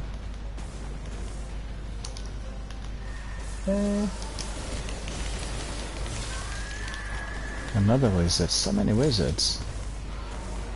There should be 2. Well, they've been eliminated. I'm looking for other enemies because I killed everything on my side. Well, this boss is definitely very keen on me. Boss is dead. Oh, look at that. I got a piece of candy. Enemies die. You live. Well done. What's in my... Oh, yeah, I don't need that. Return to Pick that up. There we go. Yeah, your outfit's also glowing, similar to mine. It's just that I've discharged some of that, so it's going to be masterwork in the rest. I quite like some of those, you know, that Caprice thing. I quite like the appearance of it. I find that a lot of exotics are kind of bloated and gimmicky, unfortunately. Yeah. Well, it's more to do with the design rather than functionality. You're just having a big bug there on your arm, which I thought was fancy, and then when you shoot you can actually see that the bug is alive, and the way you shoot you sort of get the movement, and I quite like the idea. Well, it's the 2 things together, isn't it? It's the vanity as well as functionality. That's what's very popular in lots of these games. $1 billion they make with cosmetics in Warzone and Apex per year. It's extraordinary. Oh yeah, I believe it. It's extraordinary. And it's just simple little designs. Yeah. Pay up Well, it helps people to build their communities as well. You know, they see somebody who is wearing something interesting, and it does have a huge impact. And the difficulty arises where it becomes like gambling, just buying everything.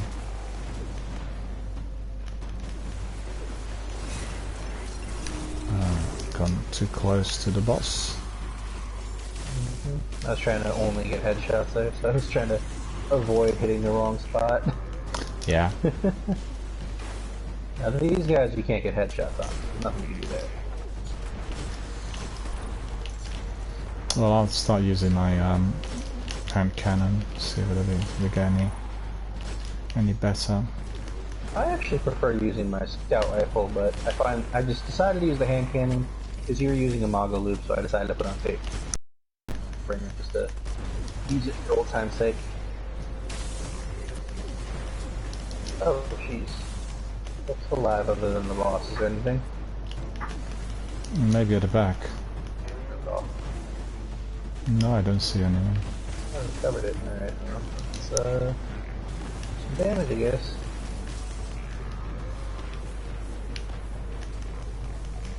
I don't see any other ads, do you? Or they're coming, Well, they're coming now. They're coming now. Okay.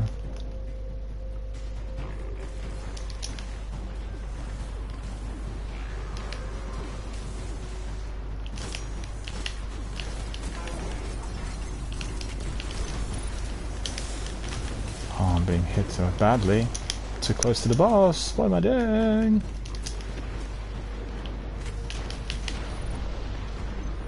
Okay, I survived. Yeah, that wasn't wise. Wanted to use my super on all the ads, but then the boss was biting me quite hard. Yeah, don't be afraid to use your super just to create orbs. Oh, there we are. Orbs give you points too. Oh, did they? Okay. Yes.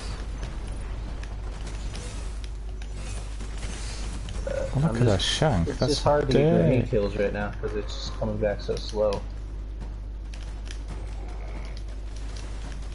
What do we have in terms of ads? 6,900 so far. Not really all that lot.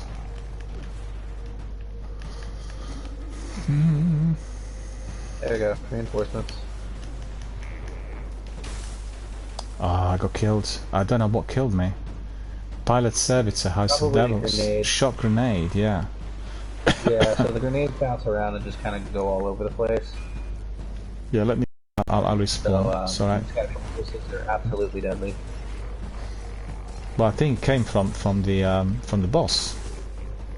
Yeah, when you get close, it decides to shoot out these little grenades, and if you get hit by one of those, it is very deadly.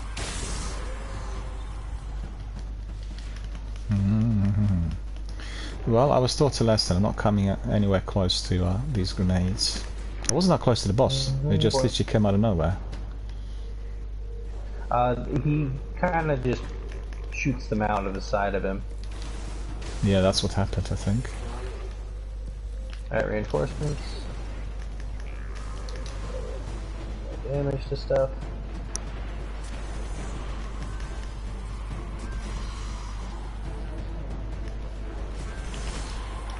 Yeah, that's good. There we go.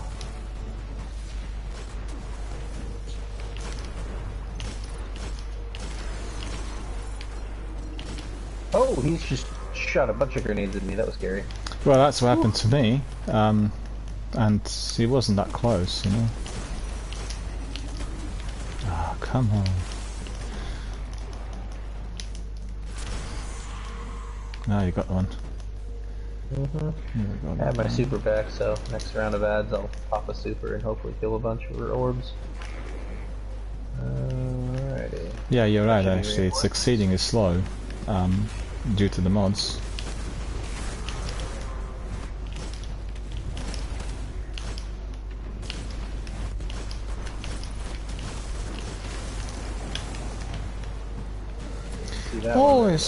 Always good to have a day off, eh? Always good to have a day off. It really helps.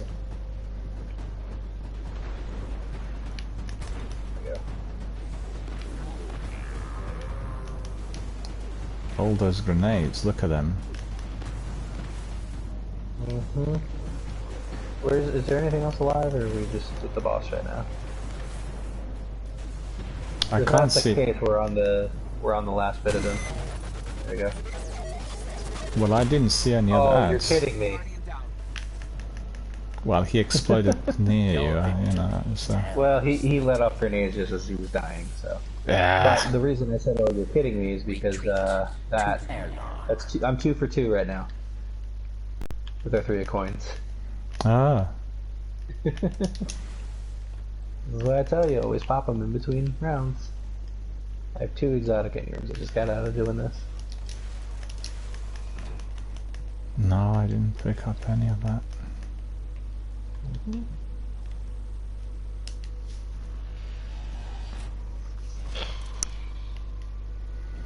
Well, so far so good.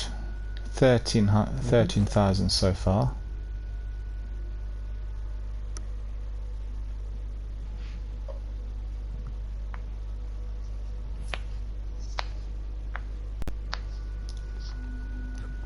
This used to be a very popular activity. Lots of people played it, remember? Not many people do it nowadays. Unless people need help with it, I normally ignore this every week. Yeah. Same here. Same here. Don't do it. I remember when I've done it for the first time, I tried to do everything by myself. And I was grossly underleveled and just didn't work at all. It was one big nightmare. I was getting killed all the time, and you know it all.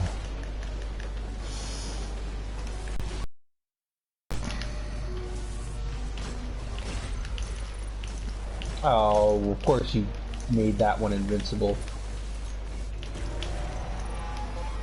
Watch this.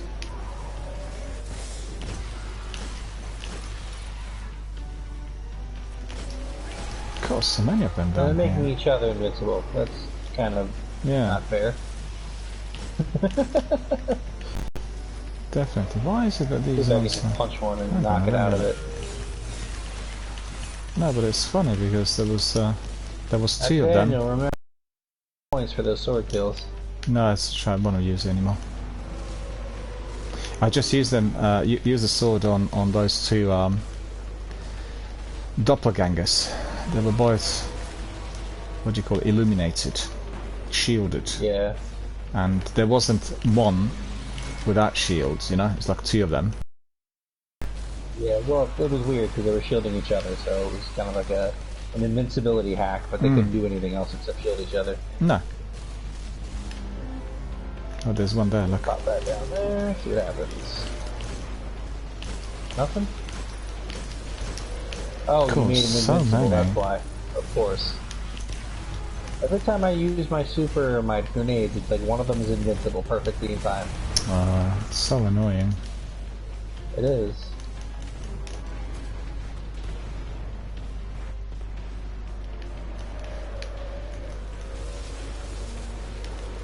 I need to move before I die. I made a few orbs if you guys want them. Oh. Watch out. Just yeah. That should create some more tension there. Yeah. There we go.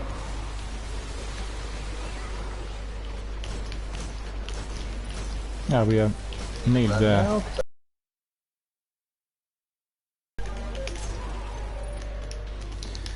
Ooh.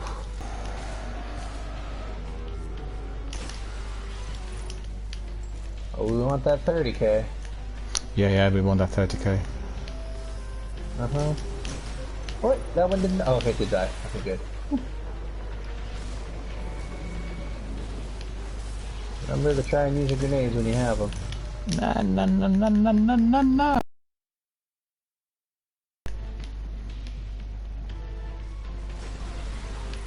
My wall will get glued to some surface and it can't get away. Do you play any games on PC at all, Matthias? Any PC games generally? Not particularly, no. I do, but I don't PC, and I do play. Played Up is one that I've been playing on PC. Played Up. Uh-huh. Have you heard of that? Yeah, I've not played it. It's actually quite fun because obviously it's going to be one of those games where you need friends to play with, but you're basically running your own restaurant or whatnot, using kind of like one menu item as a gimmick, and you start from there. I like that. And you work your way up. Yeah, it's kind of fun. It's all about trying to raise your customer base and increase of your restaurant without going out of business for not being able to serve people. So you have a limited time to make space, whether that be to feed people or to it's timed. Yeah, it's tricky. Yeah. Well, it's not timed necessarily, but each of them have their own patience. So if like in a real restaurant, patience, you make sure that you take their order. Yeah, you need to make sure you take their order in a timely manner and be able to get them fed and out the door. Then as you progress, it gets further and further complicated. So. Oh, get out of here with your invincibility BS. There we go. Yeah, I missed it.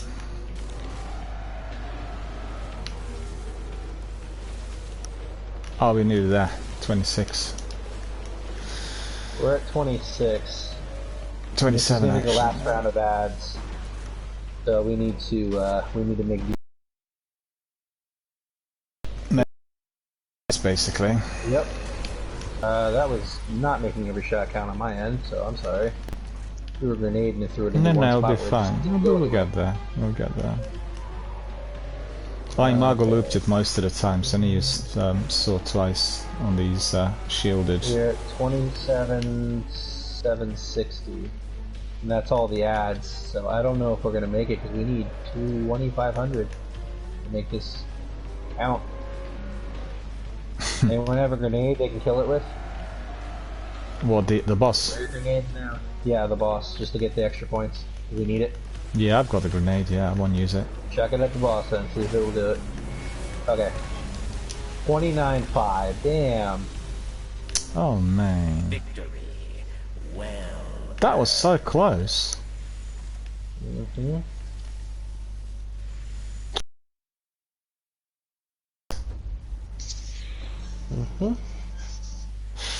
I got half of the points myself. You did, yeah. So I look to you two. What happened? Wow, we were doing our best. We were doing our best.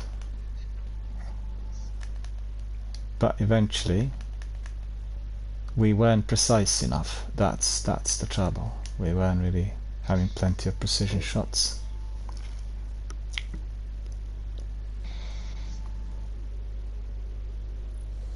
Do you want to do it again? To get to 30k. Well, we're gonna have to. Because we are getting no loot. Right, so let's just play it in the zone, right? In the zone is the way we're gonna do it. I won't actually change my weapon. I'll do Imago loop from the beginning with everything. Well, I did do that, in fact. I just wasn't able to get many enough points. So, where is it now? Reef.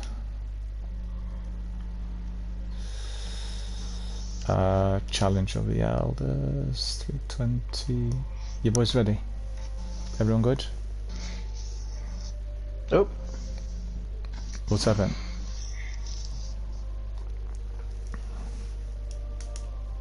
Oh, he needs to go see Varix.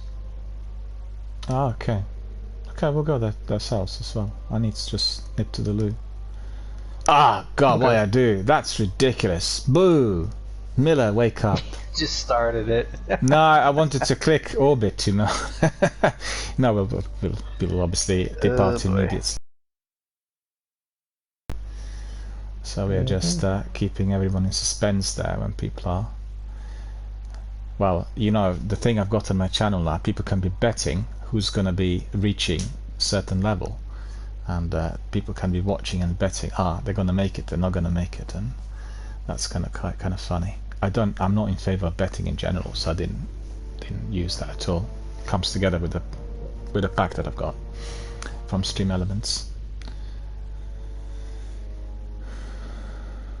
Zenith, it's my fault. I apologize for this. We'll go back in the orbit. We'll go to the reef. Do you need to go to Sivarix, or we can just... Well, if we're going somewhere, I just need to go get these engrams decrypted, because I'm full. Yeah, we'll go there then.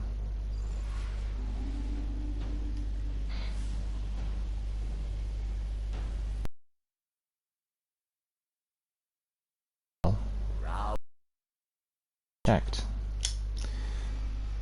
Well, that's the joys of streaming, you know. Your brain gets shriveled, where you kind of lose. I mean, I'm alright, but I always try to do it in the zone, you know, best possible.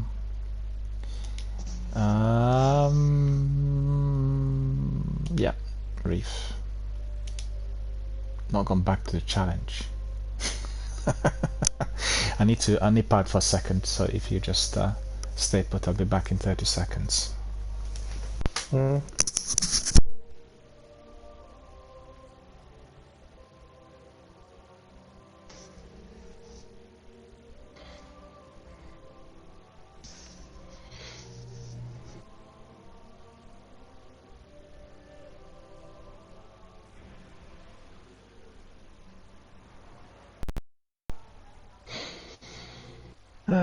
boy.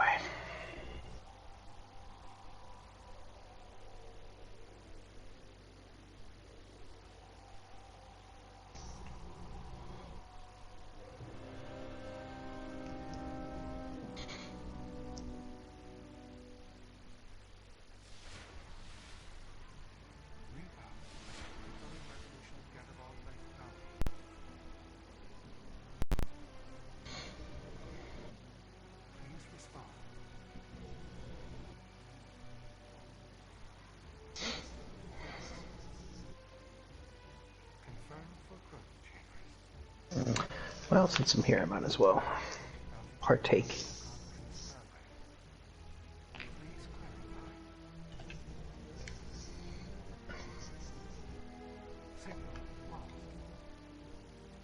So I got the truth, and I got Dune Marchers. Okay, neither of which I needed. But are these better Dune Marchers? They are not. They are not.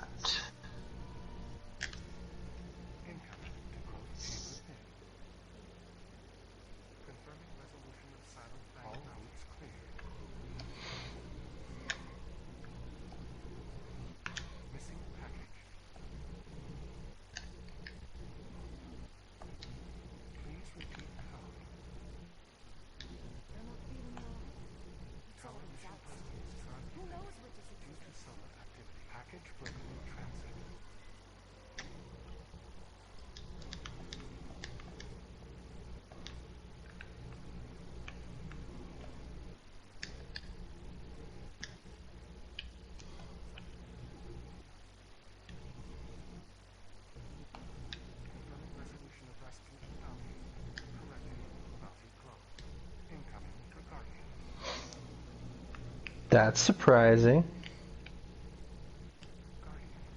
Decrypted 3 blues and they all came out purple. Huh. Alright, I'm back. Let me see if there is anything that I can do in here. Anything. Oh, some glimmer I picked up. Now, if this one turns purple, I'm going to go buy a lottery ticket today. Just bear me a second. Okay, now. Yeah. Yeah, they were suddenly losing it on the comms. Can you hear me? Yeah, I can hear you. Yeah. What's this? This is Bogota. Okay, I got that already. Weird, because you get that purple engram tells you possibly you'll get an exotic, and then you don't get it. Disappointing. Alright, so I was saying that I was going to go buy a lottery ticket because I just had 2 of the 3 coins pay out with exotics, and then I just had 3 blue engrams pay out with legendaries. Ah, yeah, that is a lottery ticket. That's incredible. Never happened to me. I keep getting not particularly good loot generally, but to be fair, I did get some really good stuff recently. A couple of exotics, that Kepris thing I picked up recently, and you know, that wasn't too bad.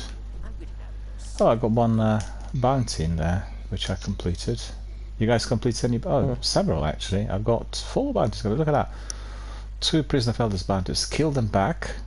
So that's been completed. Strange Coin Multiflow bounty was also completed. And also completed Queen's Eye. Well, it wasn't too bad. Got 30 precision shots on that one. That's not many enough. And 30 precision kills using a primary weapon. That was also completed. Let's see whether I can pick up anything else from him. Now I've got all the bounties that can be picked up, so that's it. And then looks like perks have been unlocked. Rocket launcher, fusion rifle, ammunition, and then in here we've got okay, so that's all sorted. We go back in. Everyone ready? Well, it's just me and you in here. Zenith is probably waiting for us. That's true. I need to bring Zenith back.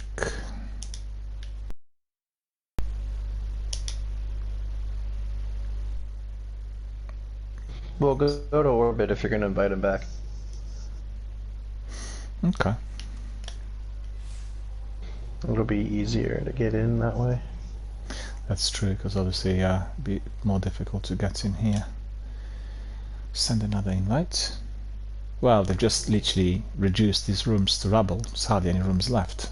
And we did get these messages.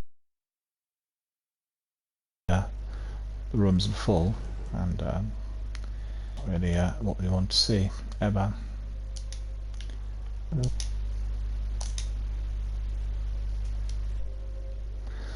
There's Zenith, we have invited you.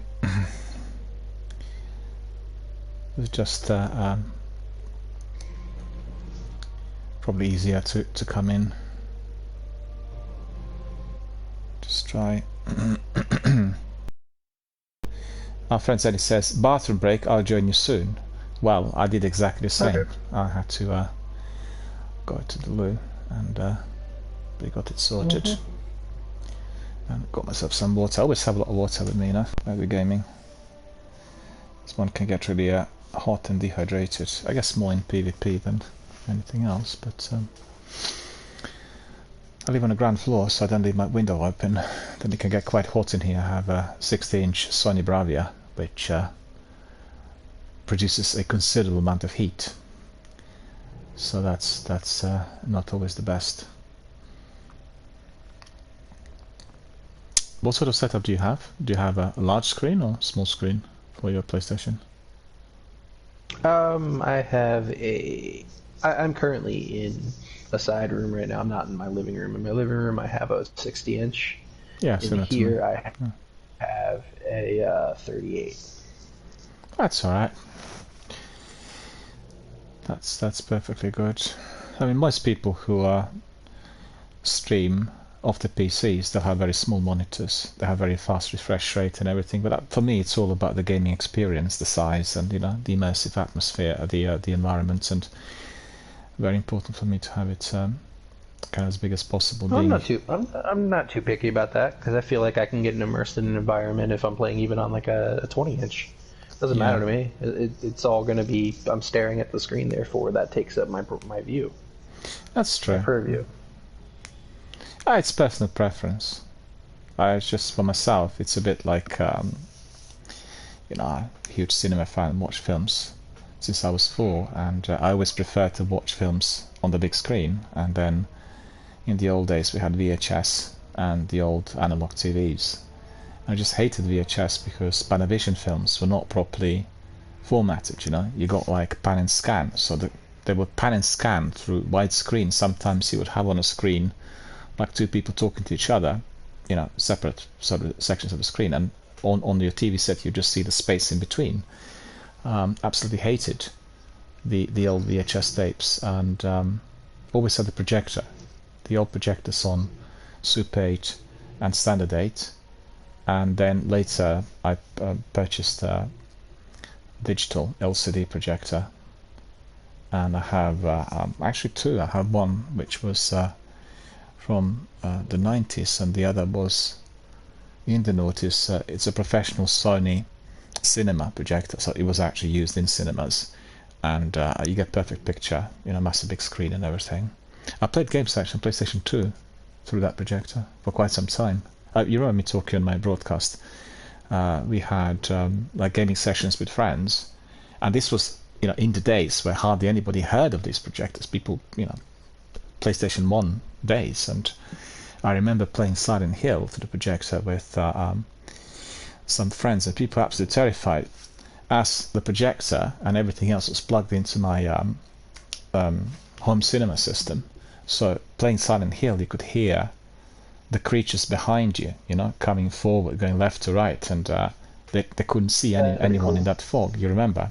And people were absolutely terrified. Still, Silent Hill 1 is a terrific game, and I think beats any other.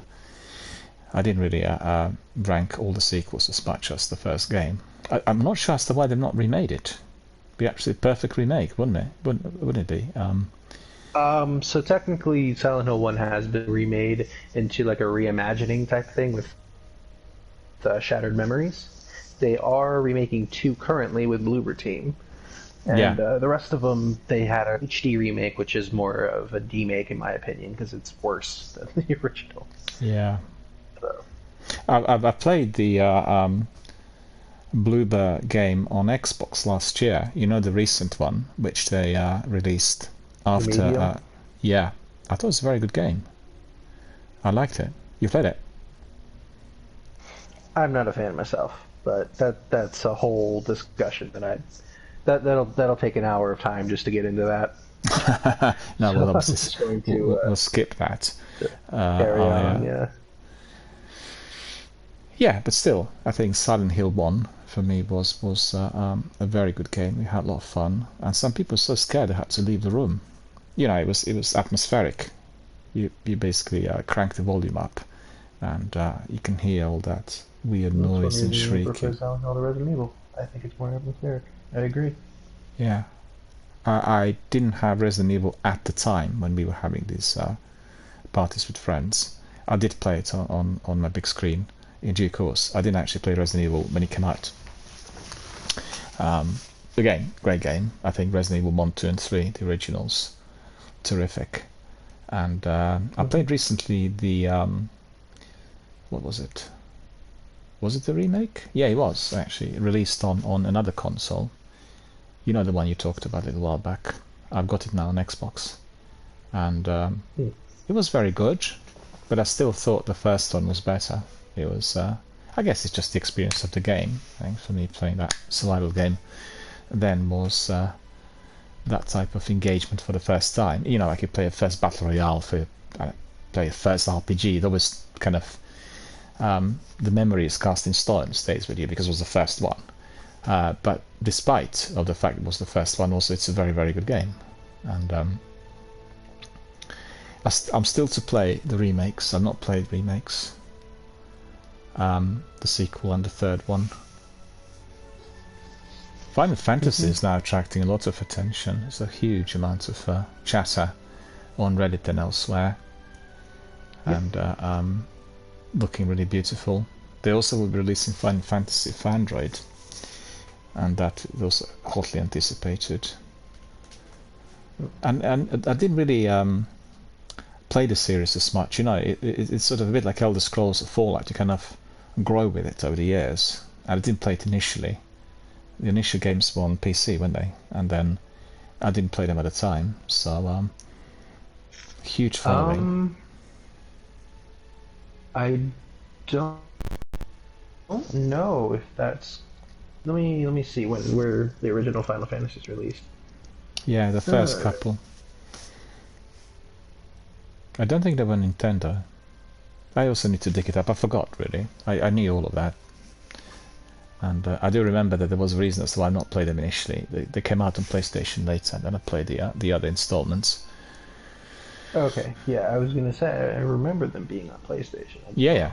But that would be already from maybe the chapter 4, 5 or so, not the early ones. You know, like Fallout. Fallout was on PC. Fallout 1 and 2, and then the 3 was released 1 on. and 2, absolutely. Yeah.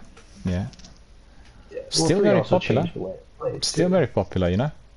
Fallout for PC. People still play it quite a bit, and Well, interestingly enough, Fallout kind of changed a lot when it went to 3 because it went into the 3D atmosphere. yeah, First, that's right. top down. And actually, there are games that continued with that way that Fallout used to be. In particular, with a game called Wasteland. Have you ever... I played it. Yeah. Yeah. I played it. Yeah, it's a very good game. Yeah. Absolutely. There's 3 installments, So- episodes 1, 2, and 3. All of them on Xbox Game Pass, and just like you said, it's very similar, like the original Fallout. When you you start playing it for the first time, it does have. Hang on a minute, maybe I need to send. Our friend another invite. Oh no, Zenny joined us. No, I think it's just a great game. It's great RPG, very good storytelling, and the game I really like that's been grossly underrated and badly written about is The Outer Worlds. I really like the game. I feel, really combining the elements of Fallout with maybe if you look at the visuals, they're similar to Borderlands to a degree, but it's well written, really funny dialogue. And a lot of activities, great characters, many questions you can ask every NPC, different types of outcomes. Really, really good game. I don't know why they disliked it. I don't know why. And also, some of the reviewers said like a really short game. You finish it in less than 20 hours. Well, you're not playing it correctly. You're not talking to every NPC if you're finishing it so fast. Yeah, I mentioned the other day about Anthem. I played 146 hours, but obviously the problem with Anthem was the characters we needed to speak to hard to get. You couldn't easily see where they were unless you were really literally walking everywhere and looking for them. So I don't know really what the problem for some of the guys with the Outer Worlds is, but definitely I want to see the new chapter and the new game evolving from that. It's an Obsidian game as well. And they spent a lot of time and money on Grounded, which I played initially, and it didn't grab me, I have to say. It's a strange survival game where you're fighting ants and other insects, where you're kind of tiny. And I've not played it recently, but I've heard that they reworked the game. It was offered as a game preview on Xbox, and they're a very, very good studio. A lot of people say that New Vegas is still the very best of Fallout. People believe that was the best concept. Don't know whether you agree, but I like the series all in all. I think it's great. It's just a question of personal preference. You still play 64 at all? I did, and I was not a fan, especially in the original release of it. Now I know they've changed and added all the NPCs, and they've added like all kinds of side stuff. But at this point, I think the game is more of just like a go here to point and do this instead of an actual game. I wish it wasn't that case, because I really wanted to like it, because multiplayer Fallout was a great idea, but the game was just poorly executed on launch, and between glitches and the outcry of not having a single person to talk to in game. I mean, they've gone back on that and fixed that now, but it really sullied the experience for me. And now it's all about collecting whole kinds of things just to get like a small chance at a good upgrade or a good weapon. And then for what? There's just so you can fight something big in there? Like, I don't see the purpose of it anymore for me. There may have been a time where, like, within the first 6 months where I would have been interested in maybe going back to it, but at this point, I don't know. It's just not my thing. Would you say that they're facing the same problem like Bungie's Destiny 2, with its open world and things not gelling properly, or is there something else that you experienced through the gameplay? I would say they're experiencing fallout of their PR problem. Because they did a lot of very with lack of a, well, no, there are better terms, but I'm going to say they made some very stupid mistakes in the beginning. They did, first off, their whole physical release thing with the canvas bag. That was a whole fiasco. That was ridiculous. The bag wasn't actually one of the worst ever. Basically like a trash bag. Yeah. Yes. And then you combine that then with what's it called? The non, like all the glitches in the game, not having NPCs in the game otherwise the end game basically being, okay, you nuke the same place and you all go there and fight one big thing. For what? For more things that you're never going to use. And then after that, amidst all the outcry of that, they released Fallout 1. Which was the paid service inside of there. So instead of fixing things right away, they decided to release a paid service. Yeah, monetizing it straight. Paid a monthly fee for the ability to download skins and stuff like that, like extra things. That obviously to subsidize for the loss with the release, because people are furious and had to obviously refund and it just, everything was just wrong. They were picking everything just incorrect. So, well, I guess both companies, Bethesda and Bungie, they've been jumping into a sort of unknown territory. On one hand, obviously, we've had open world games, but doing it within that multiplayer environment with sub-quests, sub-activities, different chapters, ever-evolving, not been tried for with some other titles or through other, with other development companies, and eventually they'll get it right. Eventually, but it will take time, as I think the tech's still not right for some of the activities which they want to have. But at the end of the day, the most important thing, if you're a Fallout fan, is the story. Is the story gelling in there? Is it connecting all the elements, or is it just feeling like it's completely divorced from the usual Fallout universe? Obviously, it looks similar, but my experience of the gameplay was significantly different. It didn't really blend in too well, and introduced lots of DLCs and extra chapters, events, and all sorts. But I guess it remains to be seen. Right. Let's have a look at our challenge, and let's get that 30k, and then we'll crack on with our sleep simulant quest as well, or activity, and we'll get that. I want to just thank our new community member. He had subscribed and followed Broiner Brothers. So thank you, Broiner Brothers, for following us and for popping in, being our new community member. Hope you'll enjoy what you see. It's a community-based channel. We talk a lot, we game quite a bit, we talk about all kinds of topics, video gaming and everything else included, and it's all about our community content. We are not a competitive esports type of channel, so if you like chats, community-based content, activities and discussions, well, you've come to the right place, and welcome. Right, well, I'll try to get a perfect aim with my Imago loop. Prison of Elders. Absolutely, that is exactly what I'll try to do. Whether I'll succeed is a completely different matter, but I'll try. Round 1.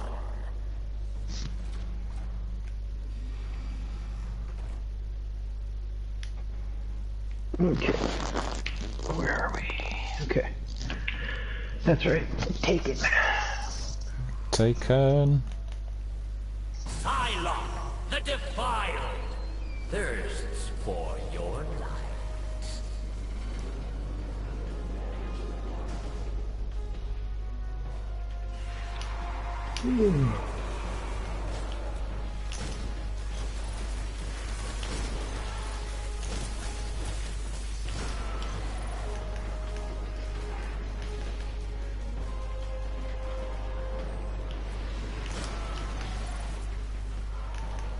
Ah, I'm getting precision kills, bullseye. So that's not too bad. I'll try to get that. Forget to use your grenade. Well. That wizard is not really taking a lot of damage.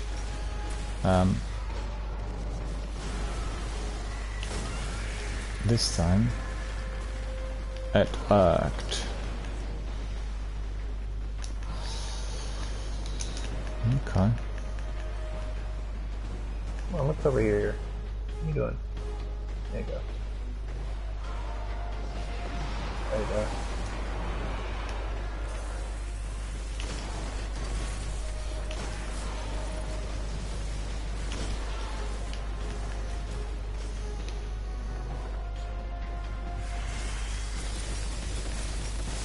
Oh, it's the wizard. Where is the wizard? Yep.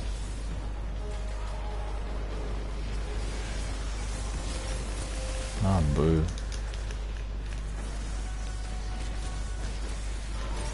Hang on, I don't see the wizard.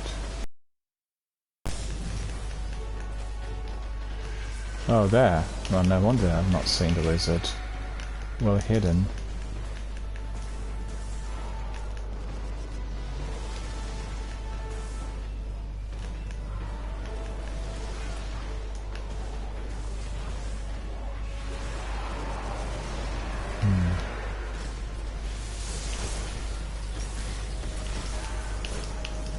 Ah, man, what is going on? Two wizards in there. Well, that's not going to be particularly good.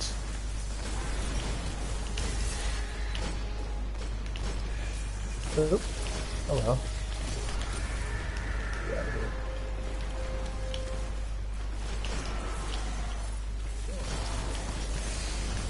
2400. Hmm.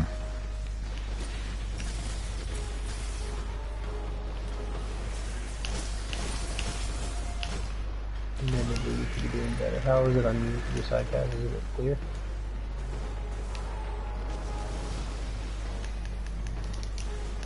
I'm assuming it's a yes.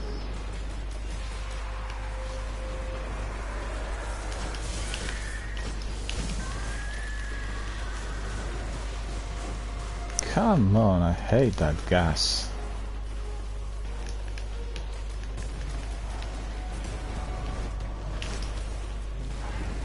That.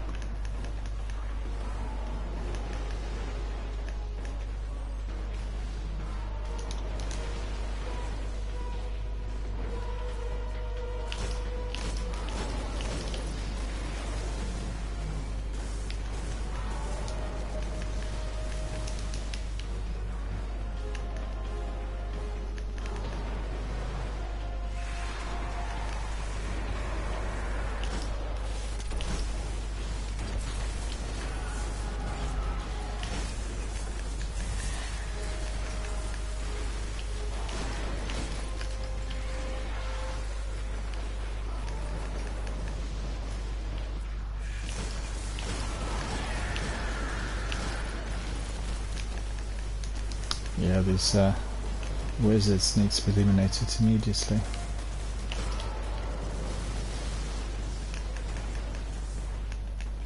Well, we're not bad actually, 4200. We're doing better than Yep. There we are. than what we accomplished on the previous round or match, whatever the game. No.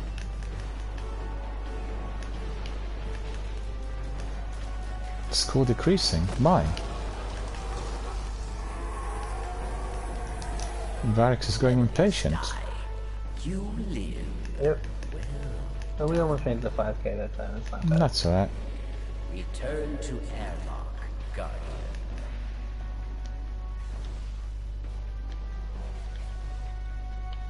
Yep. Don't forget 3 coins if you have them. I don't actually.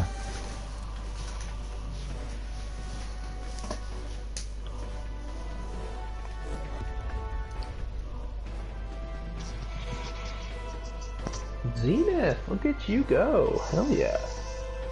Good job, Zenith. Daniel, you're lagging behind there, sir. I am indeed. The vast majority was assists because you guys were shooting at my targets. I had many headshots, but they didn't really register. There you go. I'll do something else. I won't come anywhere close to you. That's the recipe. That's the recipe.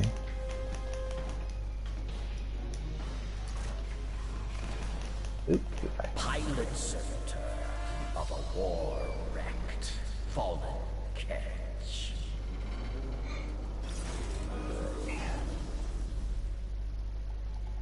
Hopefully this will probably do something here. Okay.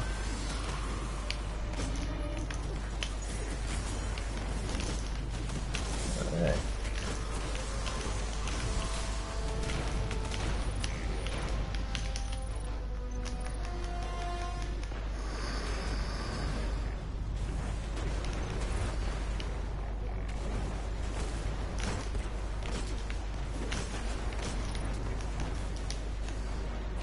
Get it?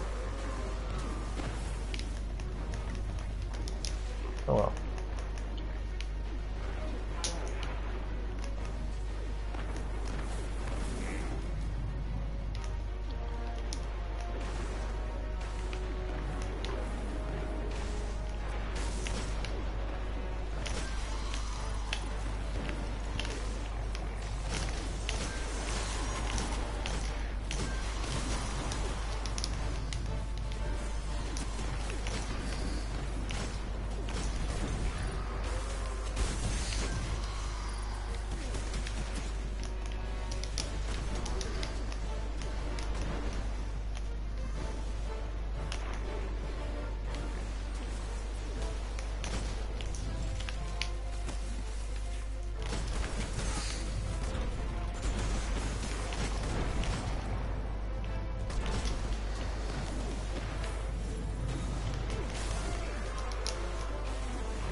I'm gonna die from just trying to be an idiot. Okay. Yep. I was trying to wait for the right grenade line up and everything, and I just didn't do it right. Oh well. It happens. It happens. No trouble. Oh, we are nearly 10k, so that's good. We're doing it faster and better than last time. Bubble. Bubble! We'll fuck that up, that's okay. Oh well. I keep using the bubble as much as possible. Brings me back to life. I'll just do this then. Hang on. Oh, too close to the boss now. Even managed to get a precision kill there, that's amazing.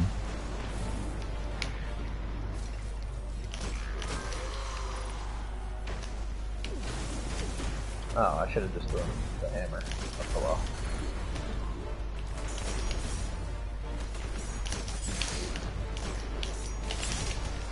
Gold.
How the heck did it get in there?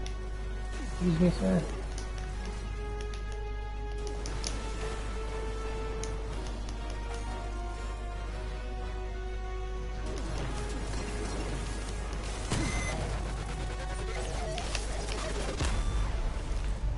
Actually, I think we're kind of about the same where we were last time. Ah.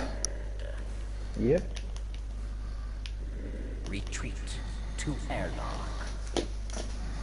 Roughly the same. Alright. Okay.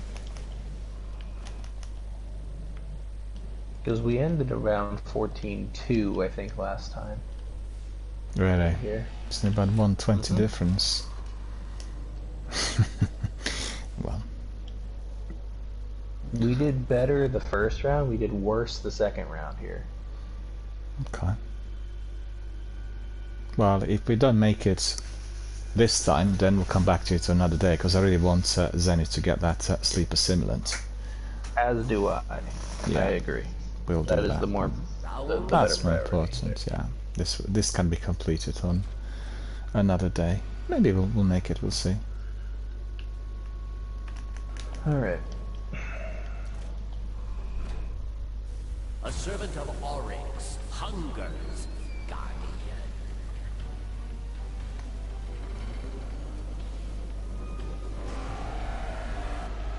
Servant of Oryx, Hunger.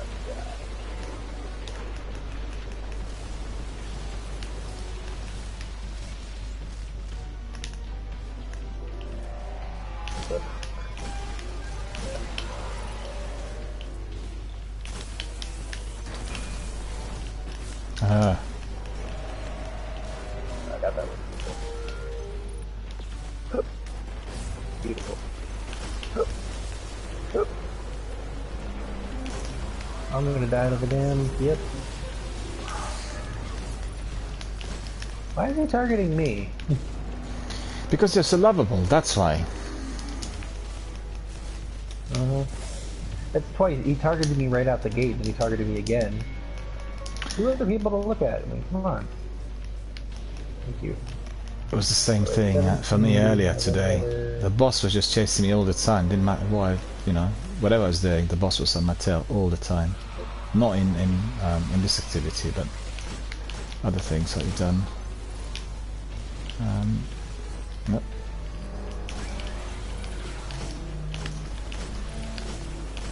Okay, I get it, you're mad at me. I'm killing your babies, I get it. Maybe not your babies, but your friends.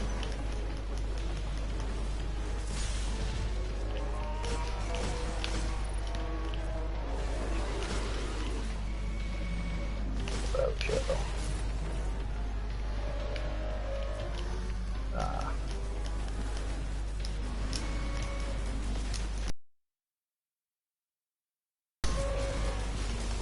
Alright.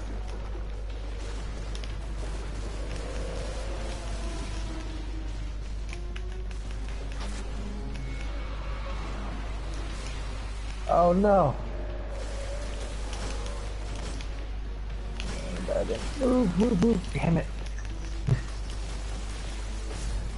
Guardian down.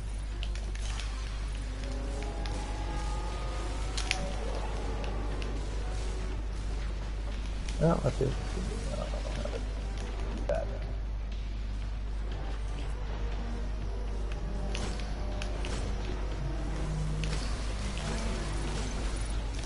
Ah, that's a bit tricky now.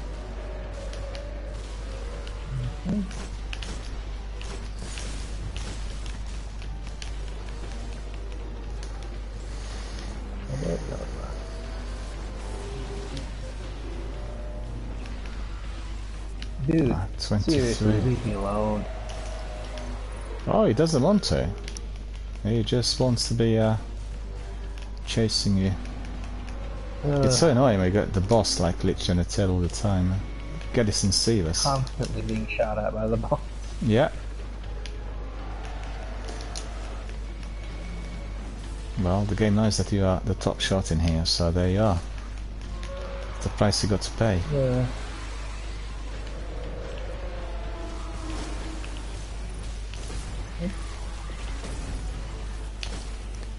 What?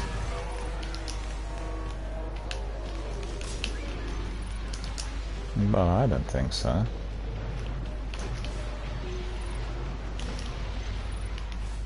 Oh, we're running into the same problem here. We're at 25 pay, no. Really? And now we got this going on.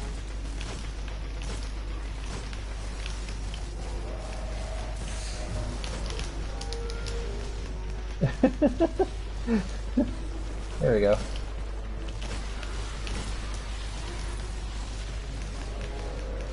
Well, these were the guys that I used my sword on in the first lot of matches. 26. There's one more in the middle here. 26. 10. And we don't have any more ads. We don't have this, unfortunately. We are worse off this time. Yep. So what now? Destroy the boss. Gun. Boss is dead, 28. Ah well, we're well short. You live. Well done. Never mind.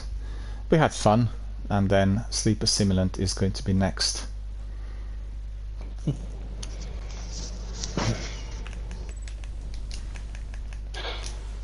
Oh well.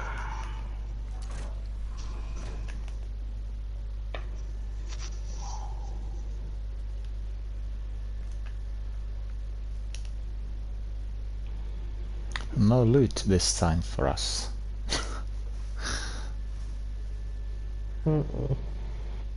So where did it go wrong? I think we were reasonably good with our shots and that. We weren't, you know? Guess not.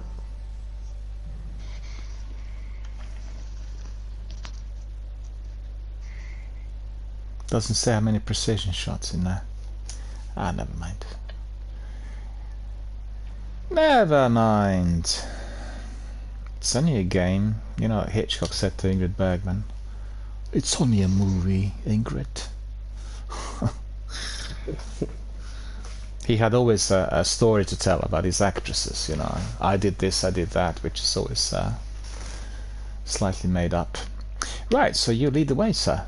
Tell us what to do. Do you want me to introduce you as a team leader in order to lead the way through the mission? How about that? Well, I don't know what step Zenith is on, so we need Zenith to take the lead here. I'm not sure. First and foremost, Zenith, have you found all Fluvian parts? The ones that look like fusion rifles?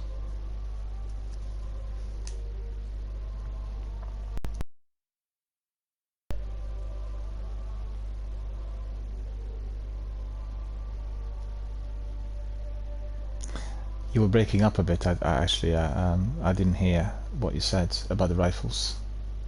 Oh, if they've found all 4 parts to the sleeper, the prerequisite for the mission even showing up. Like I'm what not part sure. are they on in the quest? That's Okay, what let's. we need to know. What we'll do is we'll go for Zenith being our team leader. Yeah. And then we are going to be able to see promote to leader. So I'll promote you to leader, Zenith, and Oh, he already has the sleeper stairs. Okay, so. Oh, he just. Okay, so you have. Okay, so the mission, the first firewall. Select that for us, please. Should be on Earth.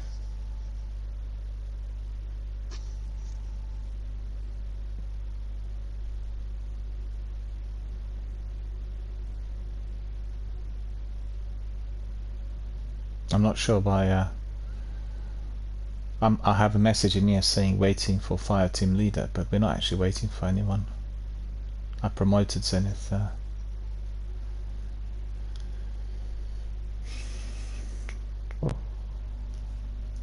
sure what's causing it. Let me see again.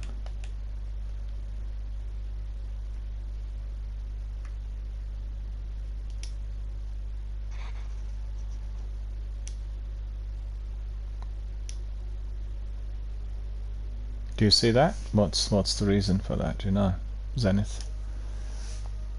I don't really know, because I'm indicating that you're promoted to the team leader. Oh yeah, we are here. That's the one, yeah. No, it's not Fallen Saber. It should be first firewall. It's a mission. It's not a strike. Yeah, it's I guess it's a story-based mission, isn't it? On Earth.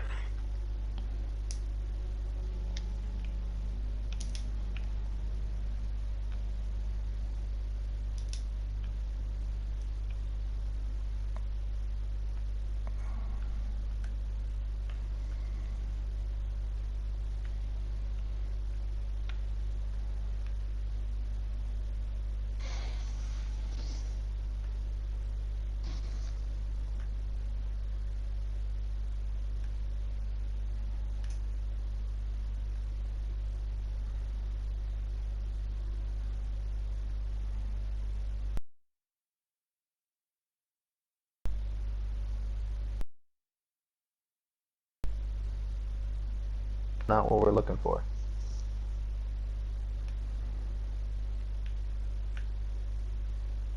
Again, the mission is called First Firewall. It is on Earth.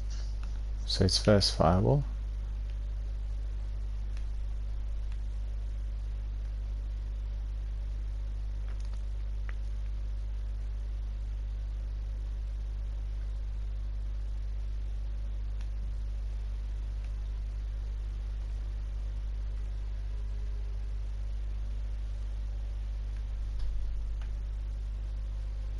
I don't have it on mine, actually.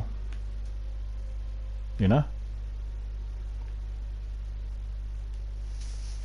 It should only show up when you have the sleeper stimulant the first time you do it as the quest. Oh, I see. Obviously, I completed it therefore. Show up anymore. Yes. Yeah.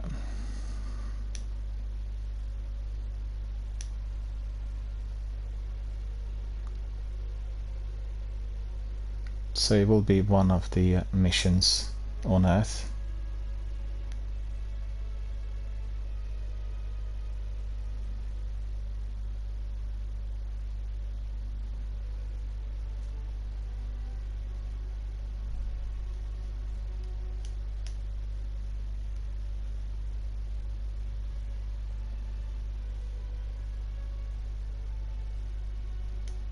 Our friend's saying invite Zenith to the party.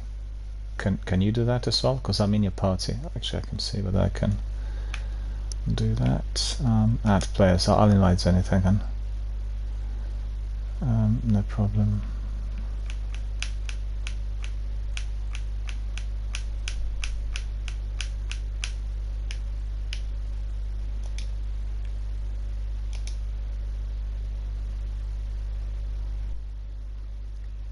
There we are. I sent a party invite, so you should be able to join the party. It's actually Matthias's party, so you can. There we are. Now we'll be able to talk.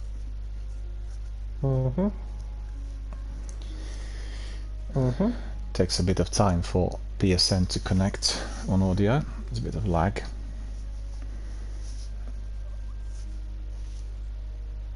Okay, so it should be, yeah. So go to Earth. So, hold on a sec. The only thing that I'm tracking right now in all my quests is that one. Yeah.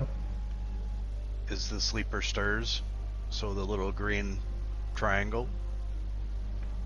When I go to Earth, the only thing that has a green triangle on it is that Fallen Saber, Enter Bunker War 4. Have you already done all of the extra steps to it? Like, is this the final step to the... I can't answer that question. I don't know. Okay. Just too many things, 3 characters, too many quests. Okay, I just so don't know. But that's the only thing that's the picture you showed me shows me at the very beginning of the quest where it says go investigate that that bunker, which is the one for the first firewall mission. So it should be just like a normal mission. I believe it's towards the middle of the map. One of the brown missions with the white star? Yes, it should be one of those. Should be just called the first firewall. There's no hurry. Just, take your time. It's all good. Oh yeah, I was just hearing the stream still. We probably have to... Too many voices spanned out by 2 seconds. Yeah. Maybe we have to start from scratch. Well, we are starting from scratch. That is the very beginning of the quest. That's right. I don't see that mission anywhere. Is it part of the Taken King? Or Rise of Iron? It would be originally part of the Taken King stuff, but I don't know if it shows that it's part of DLC or not. Yeah, I'm checking all the brown circles with the stars in them, and I just the first firewall. There isn't one called that. Well, what's odd for me is that the step shouldn't even show up as an exotic quest. Normally what you do is you just find that mission and do it, and then the mission will show up as the Sleeper Stirs. So what I'm thinking is you may have abandoned it at one point. Unlikely. I don't think he would have abandoned. The only things I usually abandon are Crucible, because those are hard to get into as a solo player. Yeah. So I usually abandon those quests, but none of the other ones. I got like 7 pages of quests. Okay. But I truly can't find that one in any of the brown circles. I just checked them all. There's none that say that. Okay, because that should show up for you. I mean, you wouldn't even have that quest if it wasn't available for you, which makes me think you already did do the Diluvian, or the 4 fusion rifle looking things, and you handed them into the gunsmith. That had to have happened already, otherwise this quest wouldn't even show up. And the fact that it's on the first part of it suggests that it was either abandoned or you stopped it midway through the mission for some reason. Yep. That could be. I'm not sure. I just don't know. Because out of all the quests that I have on all my pages there, that's the only one I'm tracking. Do me a favor, go to your inventory and check your mission section. Do you have something called Curious Transceiver? Inventory and then mission. No, so, just the Elder's Sigil and New Monarchy. That's it? Mm-hmm. Okay. So you haven't done that part. You don't have the frame of it. The only thing that makes sense is that you abandoned it and repicked it up. Then that's the only thing I can think of, because that quest should be available for you as a mission, as the Sleepers or the first firewall. Let me untrack it and see what the Earth shows. Good. Nothing. No. Now I don't have anything tracked. Well, the one that the Fallen Saber, very hard War 4 bunker one that went from a green triangle to just regular purple triangle now. I'm wondering if it's glitched then, because you should have a Curious Transceiver as the next quest step after the first mission. So if you either left the first mission and deleted the quest afterward or something along those lines, and that mission is considered completed for some reason on yours, then, or maybe you just did the mission and deleted the Curious Transceiver for no reason. I don't know. And thus it had to restart. Maybe a glitch. Yeah. Would it make a difference if Zenith changed characters, so to see what progression he has on different characters? Are they on different Guardians, I mean. Wide, or is it, no, it's character. With each character? Yep. You can do it with each character. But the thing is, with each character, you need to have the ability to have that mission unlocked. So you need to have found the 4 parts first, turn them into the gunsmith, and then that mission shows up the next day after the 4th one's deposited. The very next day it is up. Okay, I've certainly acquired a lot of things out in the world that I had to turn into Banshee. Okay. Legendary weapons that are defunct. Yeah, so a legendary fusion rifle. Possibly. But there were 4 parts of it. Possibly fusion rifle, not sure. Yeah. So if I mark this, if I track this, and then we jump into that screenshot I sent you, that's not going to do anything. We're just wasting time. Is that what's tracked at this moment?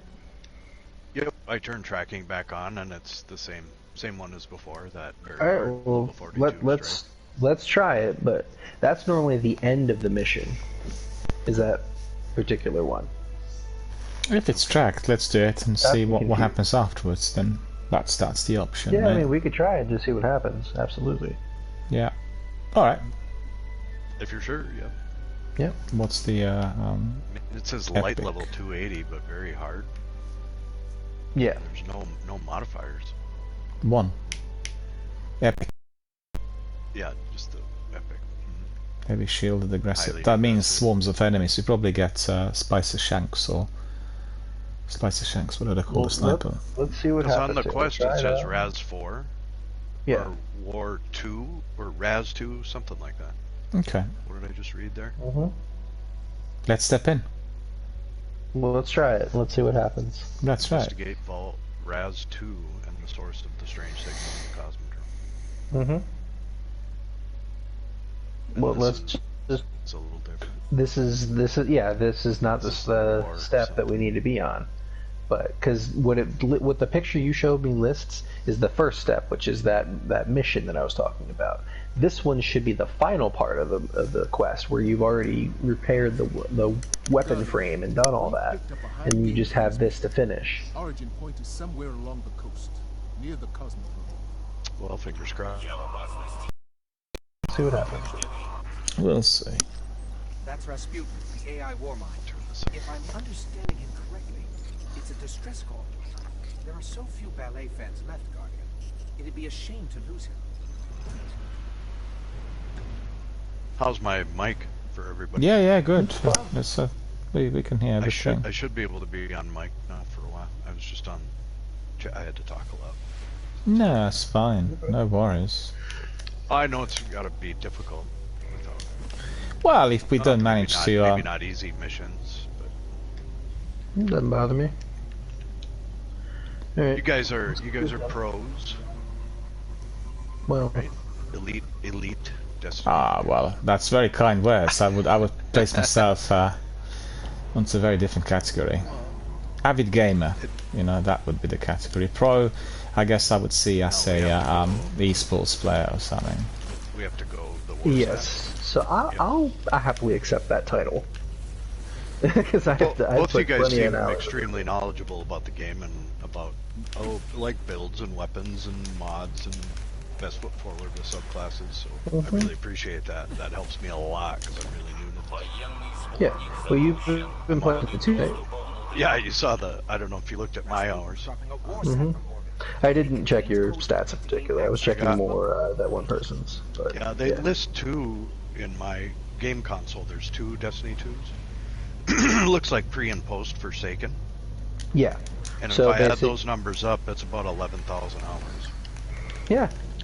And that's very believable for Destiny 2. Absolutely. Oh, I've been playing that for 6 years, and it's.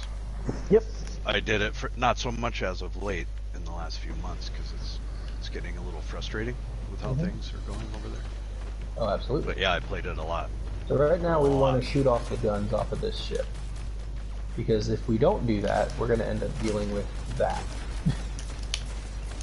the entire time it's dropping off. And then there we go.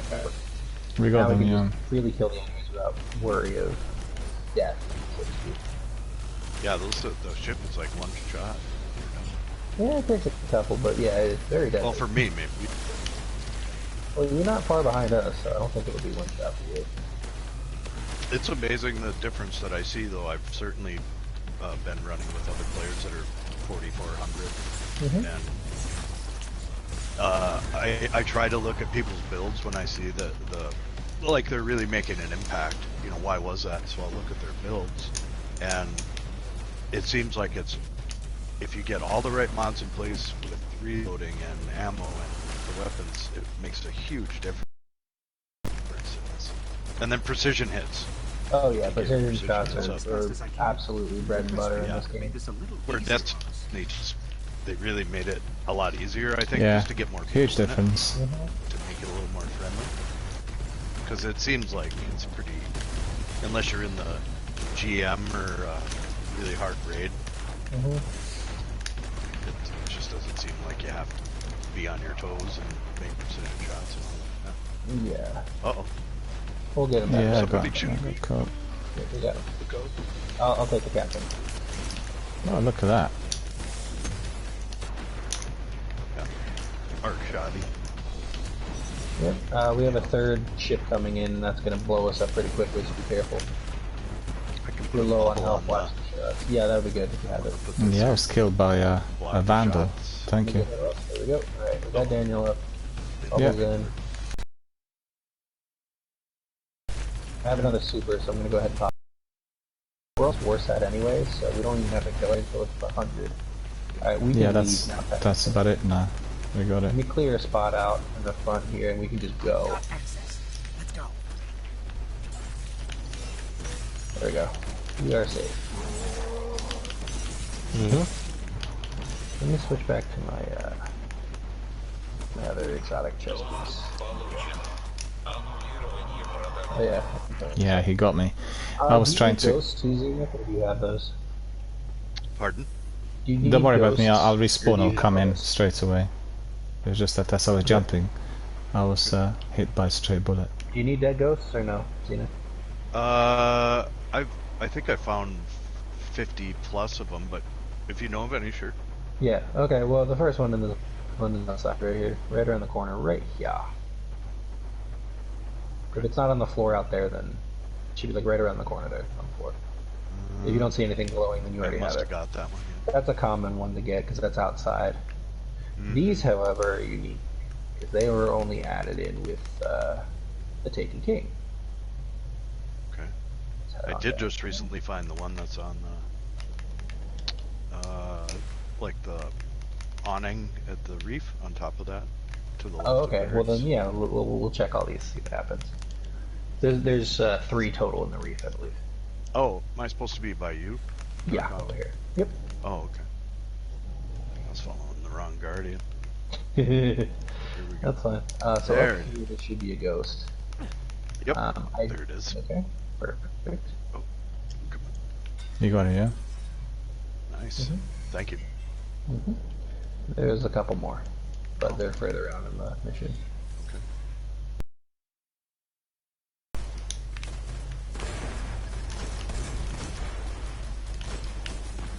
So like we've been saying, it's all about personal preference for how you want to play.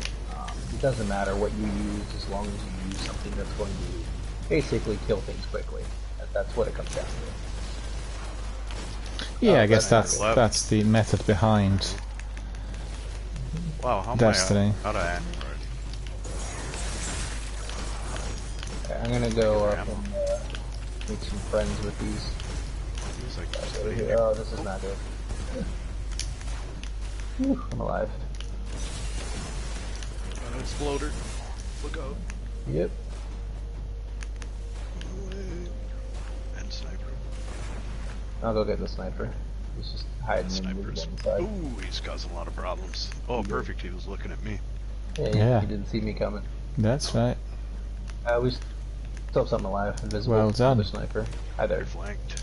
And he's dead. Oh, I haven't got a grenade, so chuck one in. Oh. Could try to hack I got one actually, hang on. Rasputin might handle that for me. His system Okay, that works out. Yeah. You can also shoot a rocket in there, or sometimes you get lucky with explosive rounds. But There's a couple snipers that come out of here, isn't there? what snipers? Yeah, the ones that are now gone. Yeah, I didn't see any snipers. I don't know what you're talking about. I saw them for a brief moment. Yes, they existed for a very short period of time. Split seconds. Alright, so this is a fun little thing I can teach you here, if you want to learn it. You're on a Titan, right? Yep. You have control on? Control? Yeah, as in like the type of jump you have on. Increase control.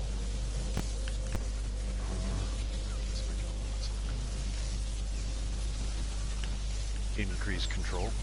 Okay. So where are you? Alright, so I'll have you grab the orb. And what I'm going to have you do is I'm going to teach you not necessarily how to Titan skate, but just this part in particular. You can go extremely fast with a Titan just by mashing the jump with the orb. Okay. So I'll have you kind of work your way up there in between the electric shocks here. Come on up. Work your way through. Just go each side to side. Just that little opening right there, or you can do that too. That works. Grab the when you're ready. Grab the orb, and what I would recommend you do is wait until a arc charge passes before you start moving with it. You're gonna come back to us, but just start running towards us and mash the A button once an arc charge passes.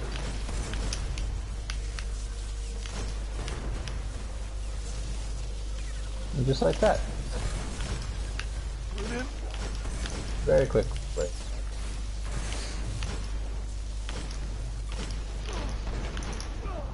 Okay. There's one more in the middle. Yep. Alright, there's another ghost that is right down here. Right in the corner here. Right on this little edge thing right here. Oh, yeah, there it is. Mm-hmm. Cool. Thank you. Mm-hmm. I have my bubble. Would you like that in the middle here somewhere? It's up to you. If you feel you need it, cool. If you don't, then that's okay. Well, see you. Sneaky boy. I picked up that ghost as well. Sneaky captain.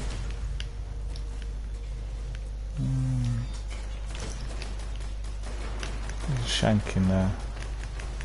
Mm-hmm.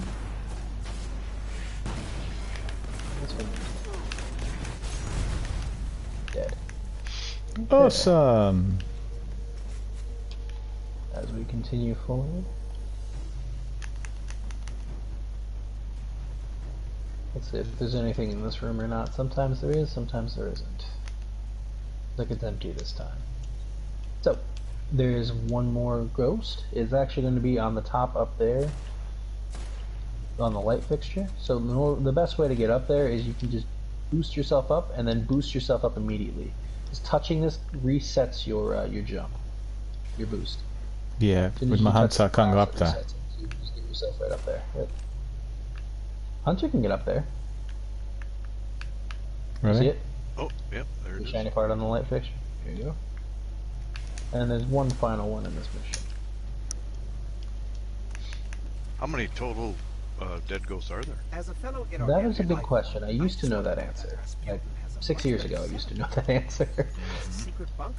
It's been a while since someone asked me. Go ahead and duck in here and go and chip at the end of the shaft. Oh, sneaky. Mm-hmm. Yeah, that's right. Wait.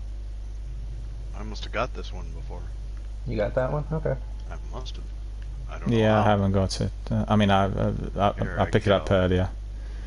At other times where we're doing it together. The one you singled out there. For that one, 'cause this one. You know the I phone. might have shown you that one. Yeah, I remember. Mm-hmm. Yeah, it should be the first shaft there. Alrighty, let's go. That's right. But the second one, I had not had, so I picked it up today. There you go. Which you I thought got was the one really outside too?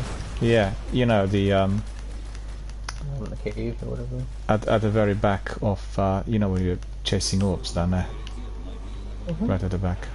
That's the one that I've not picked up before. Very wary of the electric charges, and we'll. Is he gonna have a sniper on his head again? Yeah. So first one's sniper. Second one is automatic fire. Third one is the melee / electric range.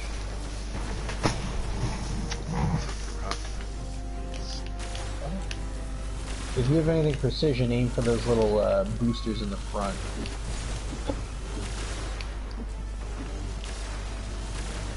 Trying to get that sniper off his head. Well, you're not going to be able to destroy the sniper. You're aiming for the little boosters in the front, supposed to precision damage to him. There you go. Uh-oh. That blows off now. Now he's automatic. His weakness now is that little open bended part in the kind of the top middle. The little part that looks almost like a like if someone were inside of it, they could look through. What do we got? Oh, there's a lot of enemies behind us. Yeah, they spawn in a bunch of closely. Okay. Over there, huh? Yeah, but I gotta move. I don't want to be stuck with him in the face.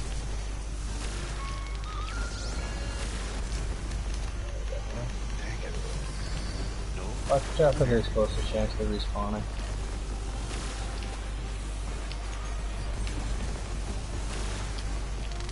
The longer you take in these sections, the more enemies respawn, so just gotta get them down quick. Personally, I think the final section is the deadliest because you have all the sniper shanks that come out. They can hit you from distance from anywhere. Yeah, they're always menacing. Ah, rescued. Oh, I'm gonna die to the. Yep. I didn't even get charged. Oh well. I'm going for the revive. Okay. Oh! He's got me. He's got me. Oh boy. Okay. Yeah, I died because I didn't even see that was a charge from Uh-oh. You okay? Get out of there because you're gonna get hit by the electric shock when it comes back again. Yep. I got sniped. I got shot. I didn't get hit by the electrical. Okay. Right, as soon as the electrical charge. Watch out, Daniel. He's right behind you, bud. Nope. Okay. Sure. Okay. Don't know what got me. I got my bubble again. Gail's watching. Hello, Gail. Damn. You're back. Uh-oh. Oh, just stay alive. Just stay alive. You have a server. You got an explosive round. Okay. Oh boy. You have explosive shanks following you right now. Well, that's really uncanny. You, that's right on your right. Oh, ooh. I respawned. He's safe. Oh, you got me? Okay. I got you. That's not a safe spot. But these things dropped a whole bunch of heavies. That's good.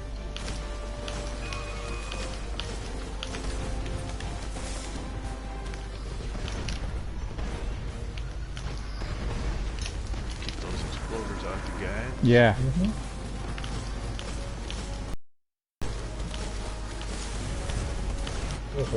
Okay. We're nearly there. Careful. Alright, where's the best place to be? This one you kind of have to move around because he's going to chase you. Okay.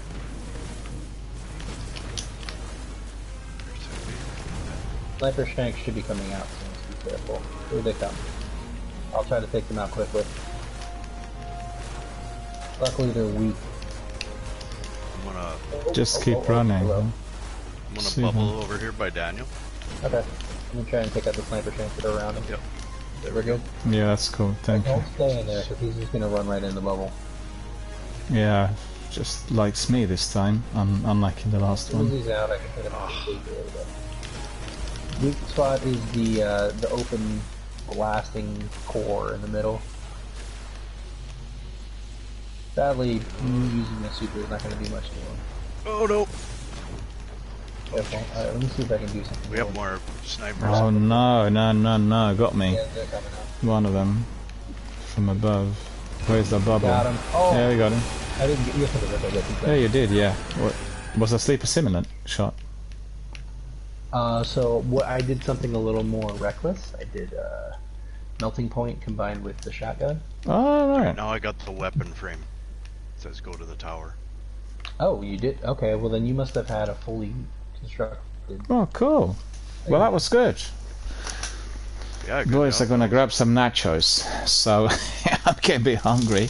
I won't munch on the mic, I'll switch you off. But you're the governor now, so you can just take us to... Yeah, take us to the tower. Yeah, that's right, I forgot I was driving the bus here. Mm-hmm.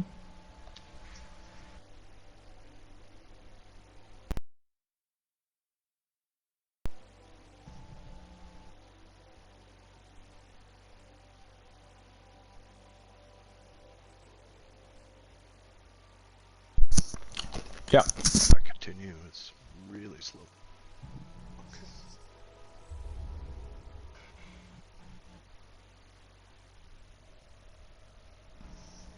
Yeah, you can tell from kind of my loadout, my gameplay, that I shine more as a support member of the team, not the guy owner. Okay.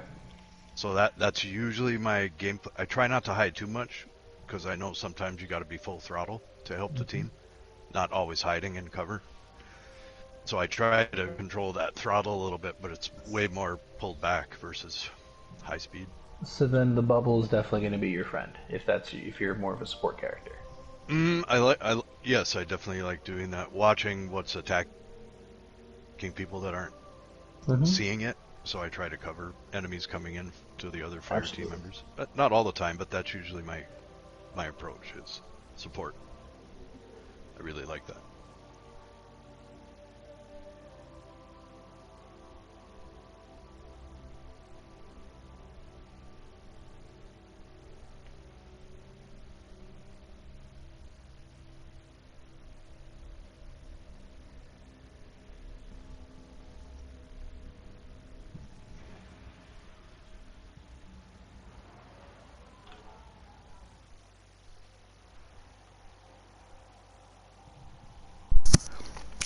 Nachos and jalapenos brought me back to life.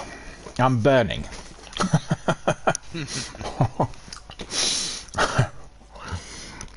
I bought them yesterday. I had this in mind, so... Mind you, I had some of my dinner leftovers as well, which I was eating before my stream, which was quite good. Made some Italiano, which is always good. And nip out for 30 seconds, boys. I'll be back in a second, yeah? Yep. Do you have any questions that you can think of? Oh, I just got the trespasser. Oh. From a blue Ingram. Random. That's very random. Alright, let's see what Banshee says here. Continental. West rewards. Oh. It looks like he's giving me the weapon. Well, if that's the case, then I feel like you skipped most of the quest, or you'd already done it previously.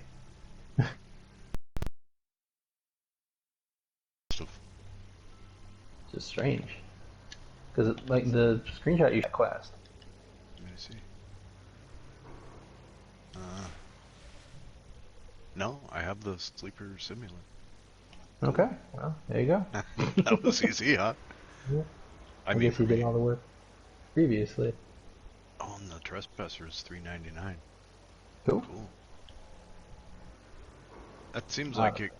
I like trespasser in D2 for certain content.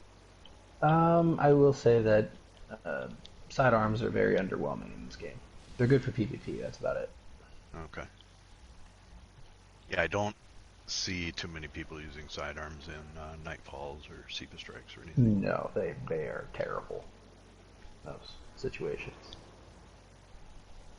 I think I already have it, so I could upgrade. Let's see. Sleeper dropped at $290. Yeah, it always does. You have to upgrade it that way. I think I have a... Oh, I do have a question. I do have a question. I have an Arms Day delivery order that arrived, and somebody else told me to get the AOIFE Rua D sniper rifle. Okay. Legendary. So there's 3 choices here, but I don't think any of them are good. What are your 3 choices? Outlaw, spray and play. That's good. In perfect balance. It's okay. Or braced frame.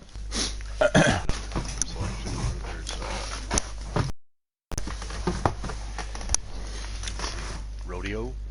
That's recoil. Who's next? And explosive rounds. So, What type of archetype is that sniper? Is it a low impact, high rate of fire? It looks like it's lower impact. Okay, so that would be more Crucible then, related, if you're going to be using that one. Okay. And if that's the case, you're going to want something that has good things for killing Guardians. So, explosive rounds is okay on a sniper. You're looking for more the headshot with a sniper, and you want to get it quick. Because lower impact ones, they don't do as much to body shots, so you want something that's going to hit hard on the head. That being said, Outlaw, if you are accurate, is very good because it increases your reload speed that much more. Explosive rounds I don't think is very popular on sniper rifles, but you can do it if you like it. Let me see, what do I use for my sniper for? I don't even have it on me. Let me go look. Look at this. I'm seated in there. I guess it would be more for PvE is what I'd be looking for. Okay, so for PvE wise, you're gonna want you're gonna want something a little higher impact then. So yeah, like the one I really like, I'll put it on. Is this one here? Where are you? Right there. This is the one I've had pretty good success with. This Event Horizon. Okay, yeah, Event Horizon. I'm not awesome at precision weapons, but I try to be.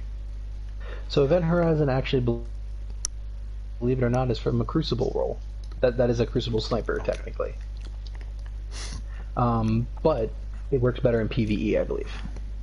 So comparatively, here's the sniper that I would use in PvE. Now you hear the stats. You have Firefly, which is pretty good.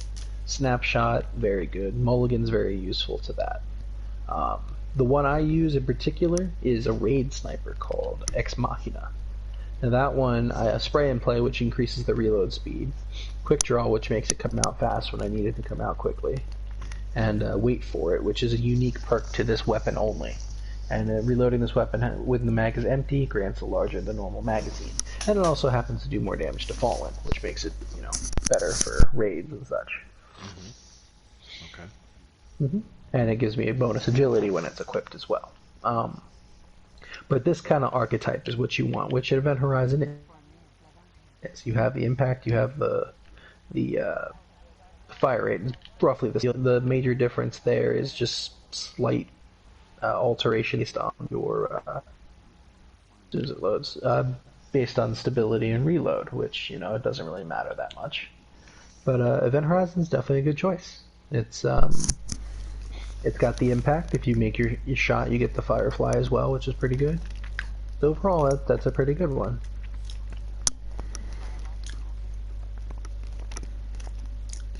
And I would honestly stick with Event Horizon over whatever one they were suggesting to you, if you're just doing it for PvP. Event Horizon is very good, yeah. Now in Destiny 2, what do you normally use as your go-to primary weapon?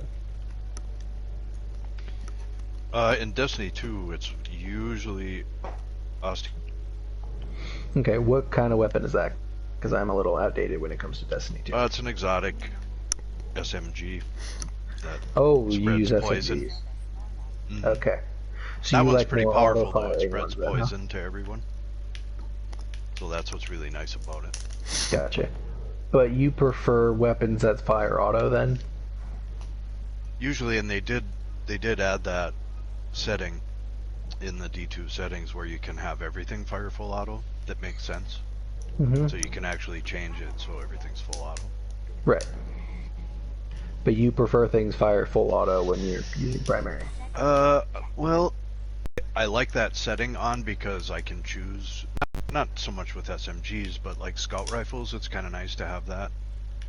Pull the trigger every time, or where it really made a difference was Outbreak Perfected. You had to pull the trigger so many times, like you just get blisters on your finger from using that weapon. Now you don't. Not sure if that answered your question. Well, I'm just trying to get a feel for what you like normally in terms of weapons. Because an auto rifle's okay, Not my personal preference, but I mean, it can work in a raid as long as you're, shooting and killing stuff. No big deal. Yeah, hand cannon. Like in here, I usually for primary I would be using hand cannon or scout. Oh, okay. But I do like the Suros regime because it gives me, I can rapid fire for close enemy really across the map. I can still get nice precision shots with the aiming down sights, slower fire speed, higher damage. So I do like it for that. Okay. But yeah, typically I'd be a hand cannon, scout rifle in the top slot, primary, and then in the middle, I'm trying to get better with snipers, so I'm forcing myself to get used to switching to them and trying to do boss damage or just use them correctly. But that's why I usually go fusion rifle because that's more forgiving for me. Okay. Like you can kind of follow an enemy and at least tickle them with some shots. Where shotgun, I'm pretty tough. I'm pretty bad at shotguns, so I'm also forcing myself to use shotguns more in D1 because I look what everybody's using and I go, I should start using shotguns and snipers more in my energy slot. Yes, that is the most popular would be those. Absolutely. And it seems to if you can connect, they're very efficient. So I do like that. Auto rifles, you gotta shoot, for so long you're getting usually knocked down by some other enemy that you're not shooting. It just takes too long. Yeah, I agree. do like the Zalo Supercell though. I did get that. Now that one is a very good auto rifle, and also if you prefer using an auto rifle at distance, I would look into the hard light as well because there's no damage fall off with the hard light. I do not have the hard light yet. Okay. There's quite a few that I don't have. Mhm. Well, Sleeper Stimulant I think will be very good for you as long as you learn how to use it. Used it quite a bit in D2. Okay. So I'm quite familiar with it from D2. But very useful. I will say the D2 version is heavily nerfed compared to this one. Oh, okay. I like to hear that. Mm-hmm. So it's a linear fusion rifle. You have to charge the shot before it shoots out, but it's quite powerful, I will say. Now I don't remember in D2 if it's the case, but you can accidentally kill yourself with it too. In D1. D2 you can as well if you shoot. If you're standing close to a wall and you shoot it at the right angle, it'll kill you. It can also just arbitrarily bounce back on weird. Okay, yeah, same thing. But there are ways it can work for you. Now, in this case, since you're on a Titan, you're going to want to look into getting an exotic armor. Either Twilight Garrison or Armamentarium will work for you, as both of those have blanket heavy weapon ammo versus specific weapon ammo. So most armors. Armamentarium. Okay. So you notice on the upgrade slots how it has, intellect, discipline, strength, which doesn't really matter as much, but it says special ammo and heavy ammo. It doesn't specify which weapon. Versus the rest of them will specify either shotgun or sniper or scout rifle, whatever. Those are very important because that's 3 extra sleeper shots you can get because of that. So instead of holding 9, it will hold 12. If I now use that's the reason. Armamentarium? Yes, it will hold 12 sleeper shots. Okay.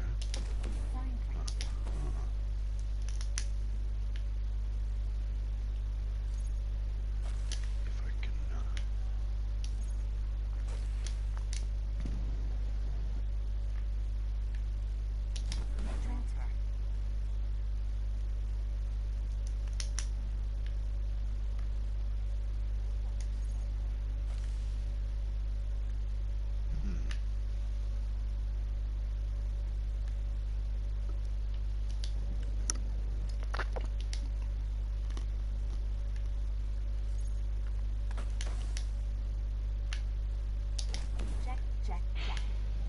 There's something similar on a hunter, but it requires a little bit more of a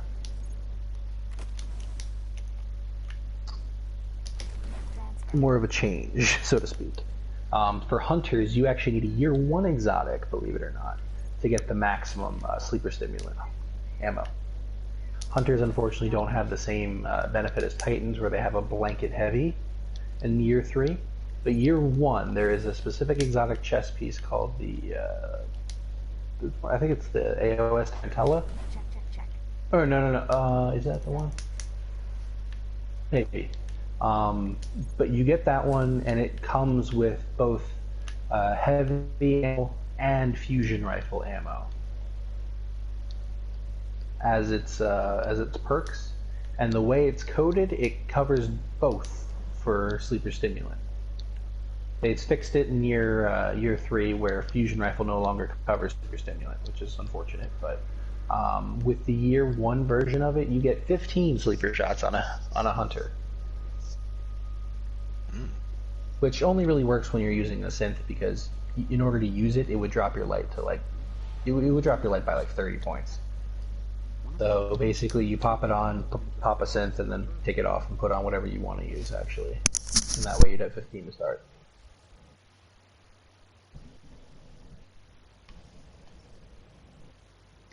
I'm just trying to believe here. Which mods on the which aspects on the sleeper would you normally choose? Again, it's personal preference.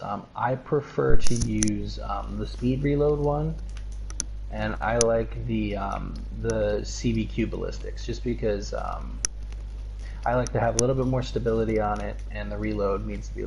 I like the faster reload personally. It's very important for some weapons, like for hand cannon. It's got very slow reload, so if you are being hit by swarms of enemies, you know, it's slow. Faster the better. Same with snipers. I think I'm sure you can illuminate us on this, but we were using the other day my Black Spindle, and it was very slow. You know, it was taking a while for reload. Obviously very powerful, very precise, but I guess the choice of weapon always needs to be specific per situation where you're going to be able to reward you for accuracy. If you can hit your headshots, you don't have to reload. That's right. It gives you the weapon. That's right. Yeah, very precise weapon. It's just top notch. Very good sniper. Is that one that you have, Zenith? You have Spindle? Black Spindle? No. Well, or do I have the solar one? Icebreaker? Yeah. Icebreaker, that comes from the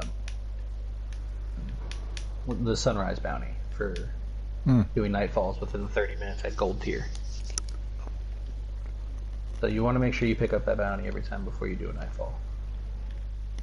Yeah, we always do. I don't have any helium filaments. You don't? Well, you can go buy them if you want to, or we can just go farm them. Or helium filaments. I thought I had some in here, but well, if you need them like right now, you can just go buy them from the Vanguard Quartermaster. Let's go see. Over here. That's not the thing. That's the Crucible Quartermaster over there. And then you have the Vanguard themselves there, but the Quartermaster's actually over here. Okay. By the ship, right? On my no one ever buys anything from this, because all the weapon choices are generally trash. But I just like coming back here because Amanda's still here. Yeah, such. Yeah, everyone's in deep mourning because of Amanda's passing, which was a surprising loss, really. I didn't expect that to take place in the sequel. Don't want to provide any spoilers, but everyone here almost certainly is playing Destiny 2. It was a big point of contention recently. Okay. Similar to Cade. We didn't really want that sort of thing. We want to be like a proper Hollywood AAA blockbuster where the heroes always live, right? But they've taken a somewhat different turn.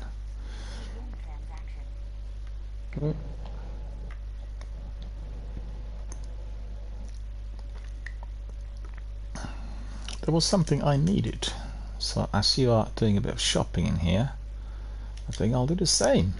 And I need relic iron, right? And not a lot of that. And then I can masterwork my chest piece. Void burn defense, void armor. We put void burn defense. I think that's pretty good. Sidearm, hand cannon. Yeah, that's good. Masterworking everything, which is good. Worm spore. I need worm spore as well. Alright. I didn't even realize there were weapons here you could get to. Yeah, they generally aren't very popular, so no one really pays attention to them for the most part. Yeah, I've been looking for a good Imago loop. Is that right? That's right. Yeah. This is the hand cannon I usually use right now. This free will. Let's. I gotta say, unless you really do play Crucible, New Monarchy is not really going to do much for you. Okay. A lot of their stuff is more tailored towards Crucible. Now that's a decent hand cannon, though. I will say. PvP, yeah. Hidden Hand is very good for PvP. Explosive rounds is very good. Work increased range is pretty good too. That's a very good PvP roll. Absolutely. Which one? 100%. The free will.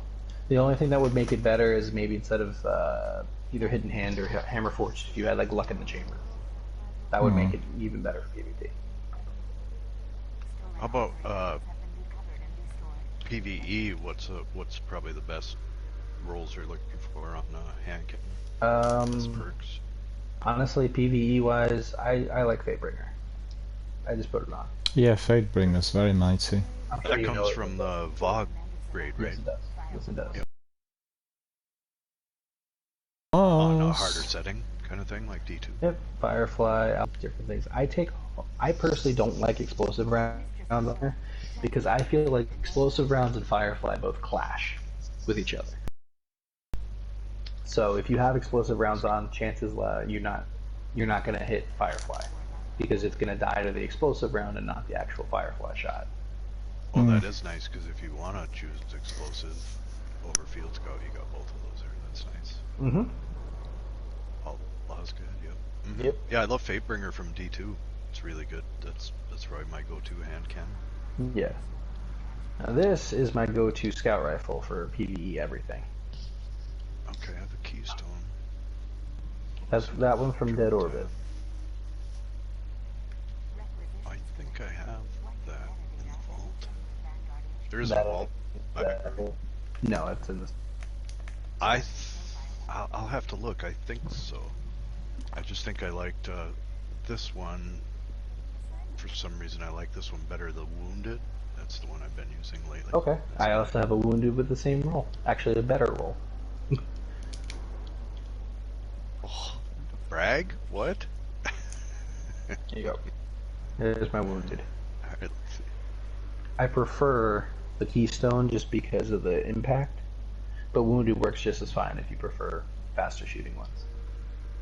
Oh, okay. Is it same perks as your Keystone? Yep. Yeah, the only difference is this one has the option of full auto. Oh, that's very useful as well. Oh, yeah, I see that. Yeah, that would be nice.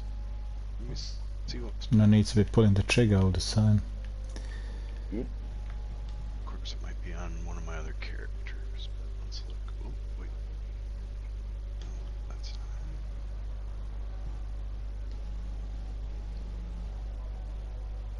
Keystone, where are you? Ghoul Manifesto, did you say that? Some really interesting gamer tags here today. I didn't pay attention. Didn't see it. No, I've seen earlier 2 or 3 that were really unusual, very funny. Yeah, it must be on another. Must be on a different character. Okay. But yeah, there have been very good rolls lately in Keystone. I believe my Hunter has the better one, but yeah, it's crowd control, triple tap, and explosive rounds. So you get the best of all worlds. Triple tap counts for just hitting the precision shot. It doesn't matter if it explodes down below with the explosive, and then crowd control adds to that, being when you get the kill, so it does more damage for the next few, like 5 seconds or so, which is normally enough to kill something that would normally be 2 shot into 1. And if you keep chaining this, that you just get a whole bunch of just one-shots if you hit the headshots, that is. It's quite useful.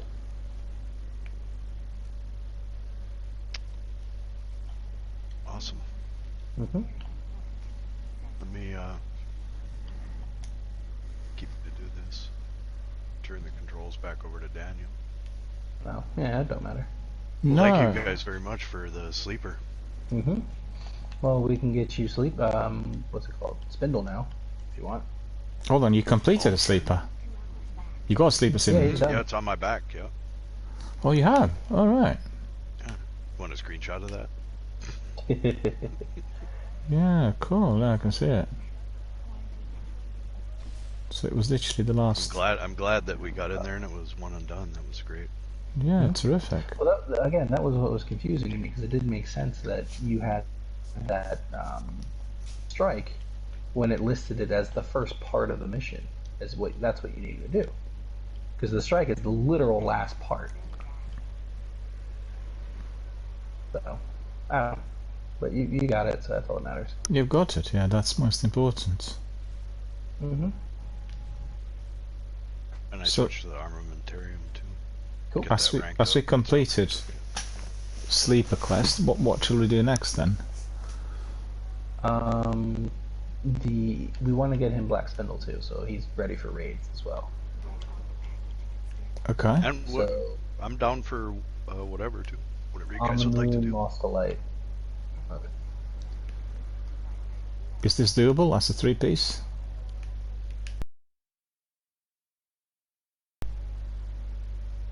It is. Okay. Well, you're not close, because I'm not really at home with raids generally. Right. Well, you're the leader now, Daniel, so you need to take us out of the tower when you're ready. Well, anybody else wants to be the leader for the raid? Well, we're not doing a raid. It's a mission to get the spindle. Oh, I beg your pardon. I thought we were. Yeah. I just misunderstood something. What you said. That's fun. Okay. If you're not comfortable doing it, you can give me lead, and I'll take us there. Doesn't matter to me. Yeah. If in this instance, as obviously we're gonna do it, so you can just take the lead. Yeah. Why not? Okay. Got it. I've taken some screenshots. All of those are going to be going to Twitter, and I'll send you some as well here on Twitch. Be able to see a couple of very good ones, particularly the one when I'm seated next to the quartermaster and two of you in the background. That looks really pretty good framing. Alright, so Zenith, if you happen to have any other friends that need help with this or need to do it for any reason, what it is basically it's an alt version of this Lost to Light section of a mission. Where is it? Oh, do we not have? Oh, I don't have it. Oh, you don't have it? Okay.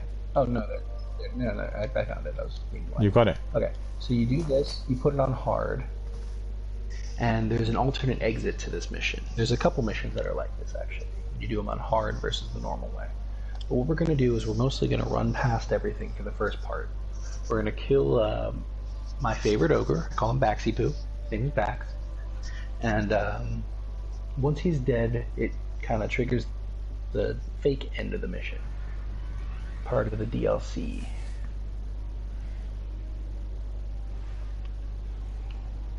Sounds good. You're the governor, just lead the way. We'll do as you say. Alright. Nice and easy. Mm-hmm.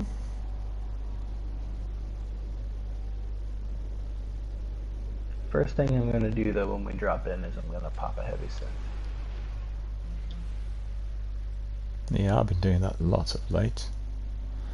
Mm-hmm. Used about 140 of those in the last 4 weeks. I'll do exactly the same. So, pop a heavy synth. Hold fast to Toland's journal. It saw me through my time. Are y'all ready?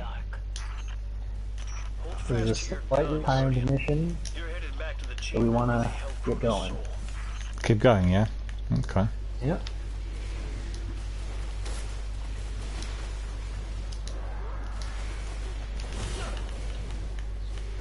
Alright, here's what needs to happen.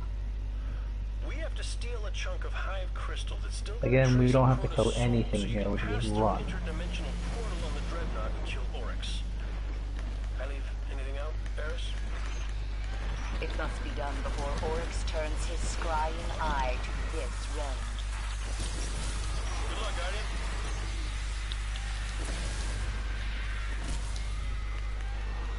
Uh-oh. What happened? Hmm? Going to the dark. Ooh, door shut on me. The door shut on you? Oh. Yeah, before I Is made it still it through. closed? I should probably No, it's open now. It Okay. opened. I don't know why. Done. Why it did. Some of this stuff is fascinating. I'm just gonna run forward and trigger it.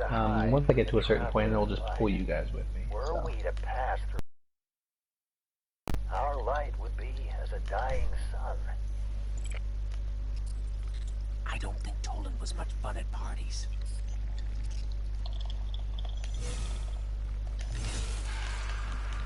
Couldn't resist it.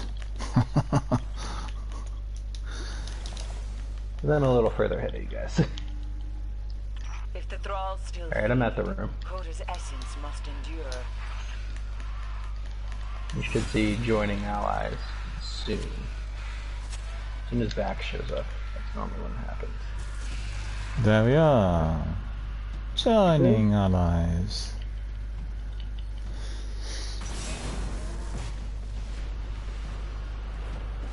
Oh yeah, I remember. Come on, Vax. Take the L.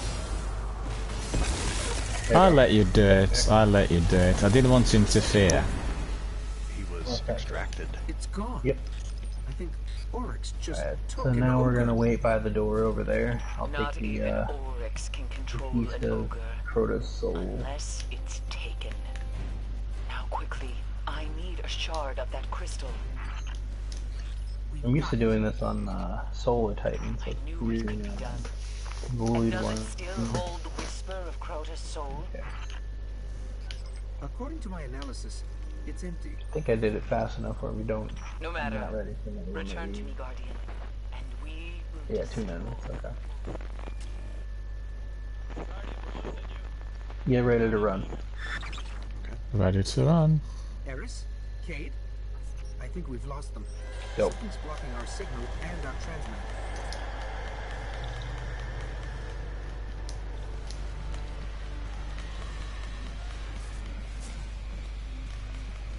There's too many of them.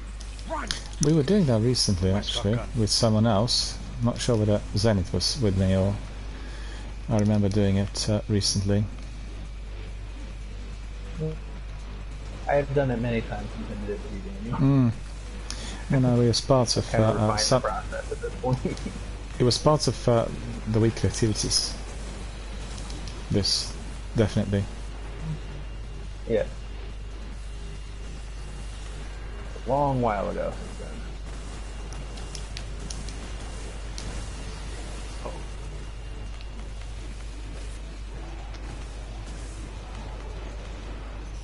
Eris, Cade, can you hear us? I think it'll pull you guys through once I get through this doorway. Must be how high track Eris.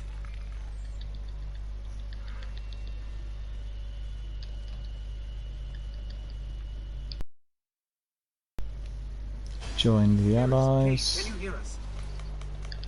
Oh. Still no connection. Alright, just stay alive for now. The door's gonna open in a second. These guys will disappear once it does. Remind me to make copies Alright, of the door is opening. And they are disappearing. Let's go. Yeah, you lead the way. Right. Zenith, you okay back there? Yep. It looked like you were falling behind a little bit. Trying to keep up. You guys are pretty fast.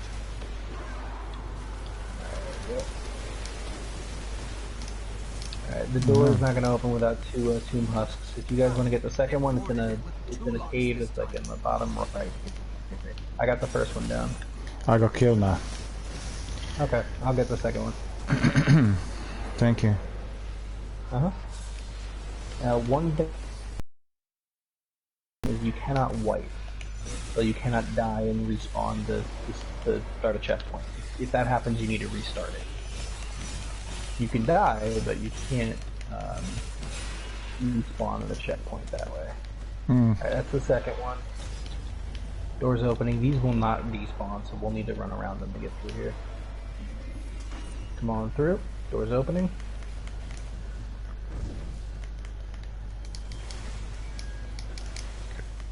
You're going to lose. Let's wait for Zenith. For me to follow us here. There you go. That's I'm everything. here. The connection is getting stronger. Alright. So ignore this Tomb Husk, we don't need it. We're gonna run through here now. Just a straight line pretty much. Ah, boo. Got hit by that, so. Down to this open door. Kinda like if we were going to Panic. We all through here? Okay. Oh, I hate that sprint cancel. Strange. I'm picking up a fallen distress beacon. Now this is normally not how you end this mission, so we go up here. Go through. One more. Okay. Okay. So at this door, this is kind of like our threshold right now. Reload anything you have. If you need to pop another synth, do it now. Because once we go, it's balls to the wall, pretty much. We're going to be non-stop. The goal of this is going to be to clear every single enemy out of every single room. Our priorities will be... Swords are the play here? You don't have to use swords. I like to use them because it's easier to kill the enemies that are heavier, so to speak. But I put on Sleeper is what I have now. That's now Sleeper will be Sleeper will be very good because you can use it to destroy the blights faster, and you can use that to hit the boss faster as well. And Shoddy is okay here. Okay, yes. Okay. All right.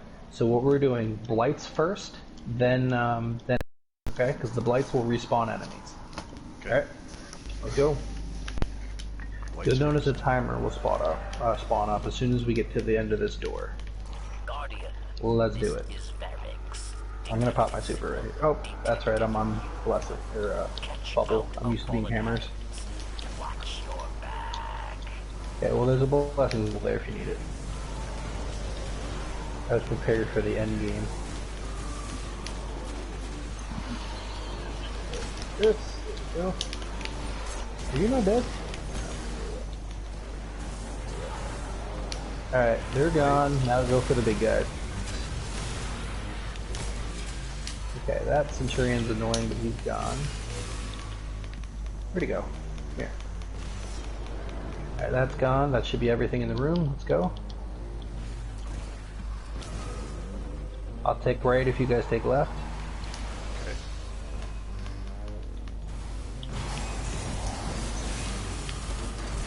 Yeah, I'm clear. You guys done? Yeah. Next room. Okay.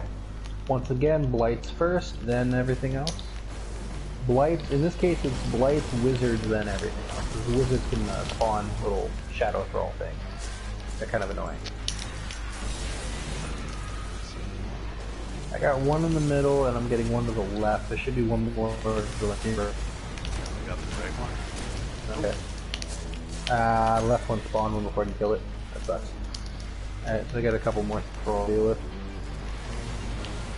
And I got rid of this. Watch the snipers on the top row. There's a bunch of those guys. And now it doesn't matter if we die or not, because we're already in this section. So if we die and wipe, there is no wipe. It just basically puts a timer on when you can revive. So it penalizes you by limiting it. We still have one... Okay, never mind, let's be honest. Oh, it still spawned them though. That's annoying. I'm gonna go find the third. Yeah, she's hiding in here. Okay. That wizard down. Is there another wizard in here? Or we just was... Oh, there is a wizard. Oh, there's one in here. Wow, it's not... It's like the cover is extended further. Yeah. It's interesting. Alright, let's go get the snipers. Oh, we've got a guy up here. Yeah, we'll go for these. There's a couple of them. There. Can't go up there. Alright, I got those. You got them, yeah? There's one Okay, cool. more. Where is he? He's up top. Here, I got him. Yes, okay. I got all the snipers. Cool, cool. Let's go. We have... not ideal, but it'll do. Normally I'm used to being closer to 9 minutes at this point. That's alright. He's down. We have 2 more taken knights to deal with, and then we are into the final room.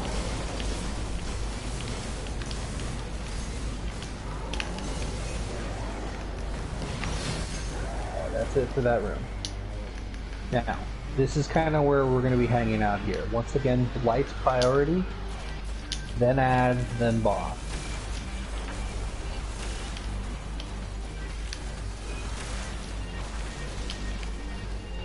That one.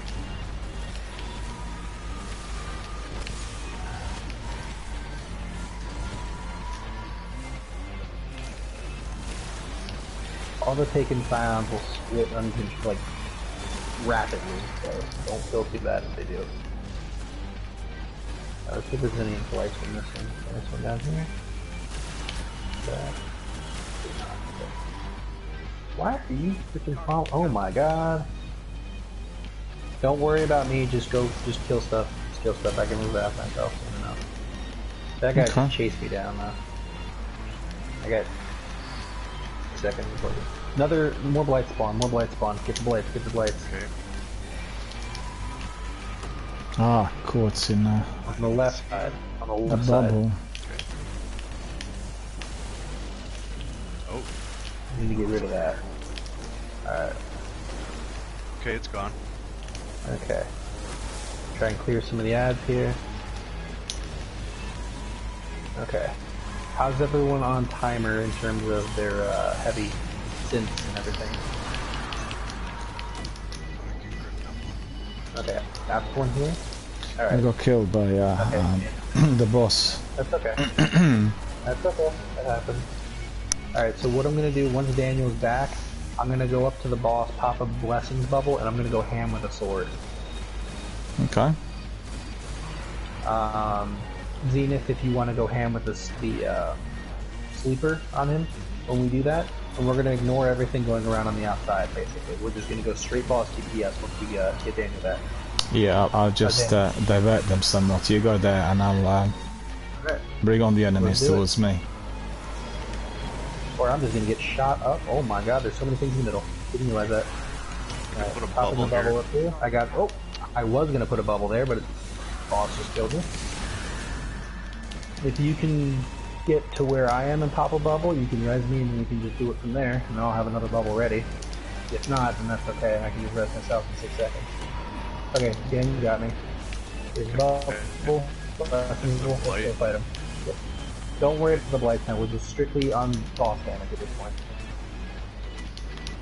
We wanted to get rid of him first because that would have been a challenge beforehand, but now we're just going straight boss damage right now. Daniel, if you can get up here with your sword, that'd be great. You want to get a shotgun in on that one? Whatever you got. Uh-oh, you knocked me down. Well, you want to get back up, otherwise you're going to get stuck there. Yeah. Oh my gosh, I am in a really bad spot over here. I can't get up. Yeah, we got him. The boss. We got him, he's gone. So now all we need to do is clear the room. That's it. That's okay, just get somewhere safe. I'm stuck where I am right now. Nope. There's nowhere safe for me. That's okay. Alright, I'm just gonna go for the blights right now at this point. That's what I need to do. Kill the blights. Once the blights are gone, then we can clear the room and we're good. Okay.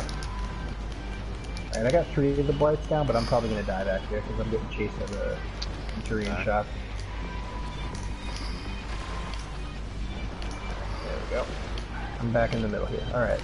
Clear the room, make sure all blights are gone, and we're done. That's all we got. We have 2 minutes 30 seconds to do that.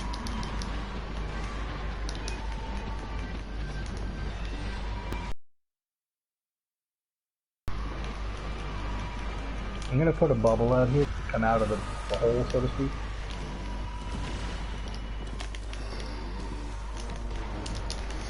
little more leeway. Using lever ability. Oh, bad time to reload. You just need to split again. Yep, damn it. Yeah. Alright, so I'm gonna go for the bigger guys in the back now.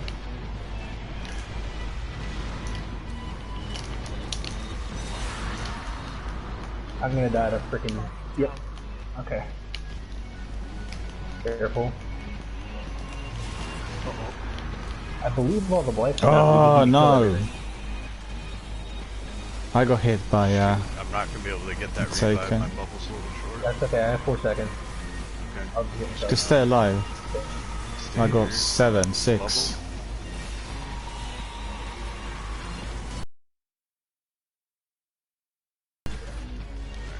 Switch back to you guys. Alright. Nope. We have a minute and a half. We gotta clear this room. Can't wait around. Once the timer runs out, that's it. That's it for the mission. Yeah, I've gone for Restart it, kamikaze, but I did actually eliminate quite a few of them. that's bad. What the? He just disappeared on me. What the hell? He cheated.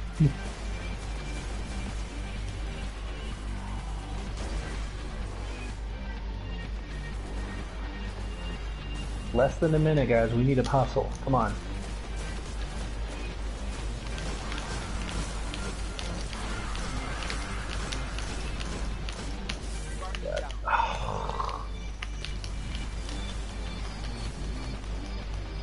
Uh-oh.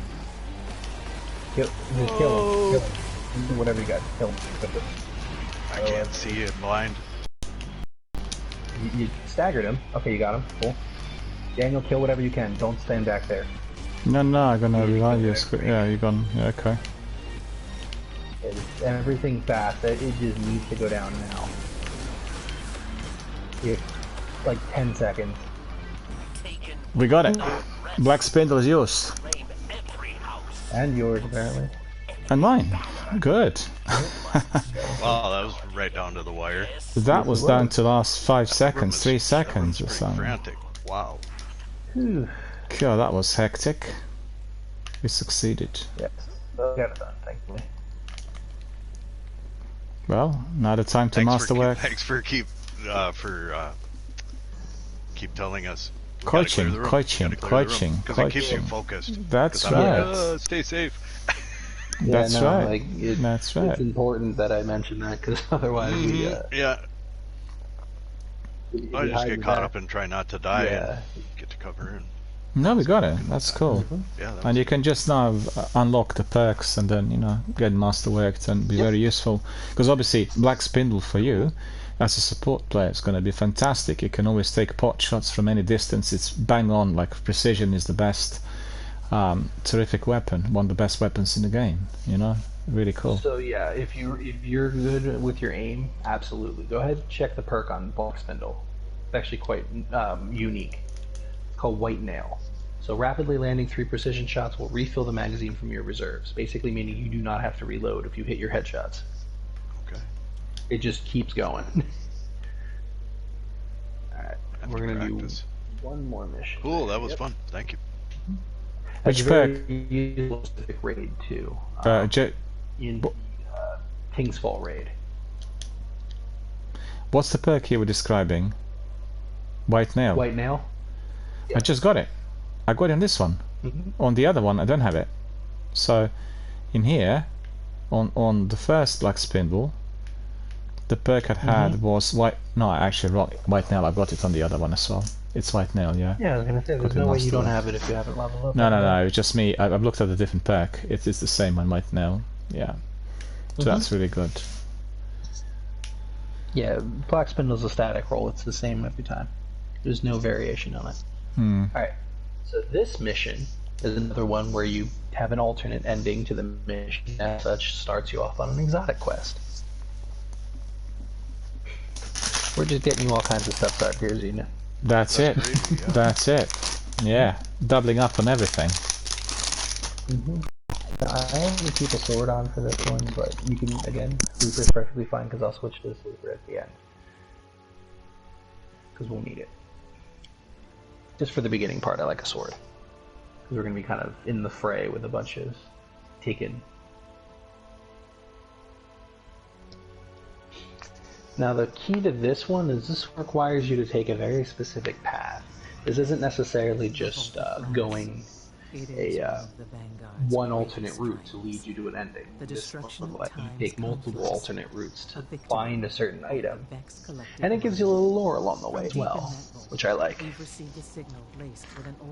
How do you? What mods do you like on that black spindle? I just upgraded it. Well, the only mod that really would change would be your barrel, and then whatever other one you like. So Flared Magwell can make reloading a little bit easier if you like. I personally like the balance because this weapon does jump a little bit. I like the stability on this one personally. The Flared Magwell is a great second choice. The message we received was this. Okay, so I like a sword, but again, use what you like. Destroy the Vex. Once they take the Vex, they'll come for the light. That's why you're here.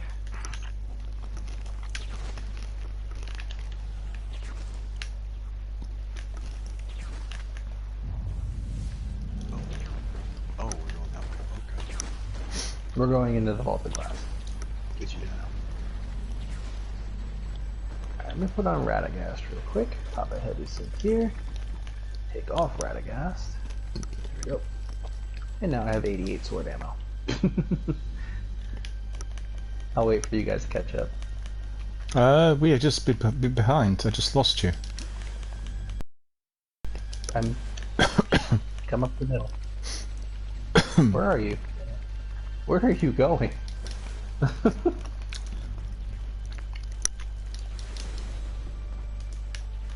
Should I've gone the wrong way. These, No, they're not going to hurt you at all. Come on, Daniel. Coming.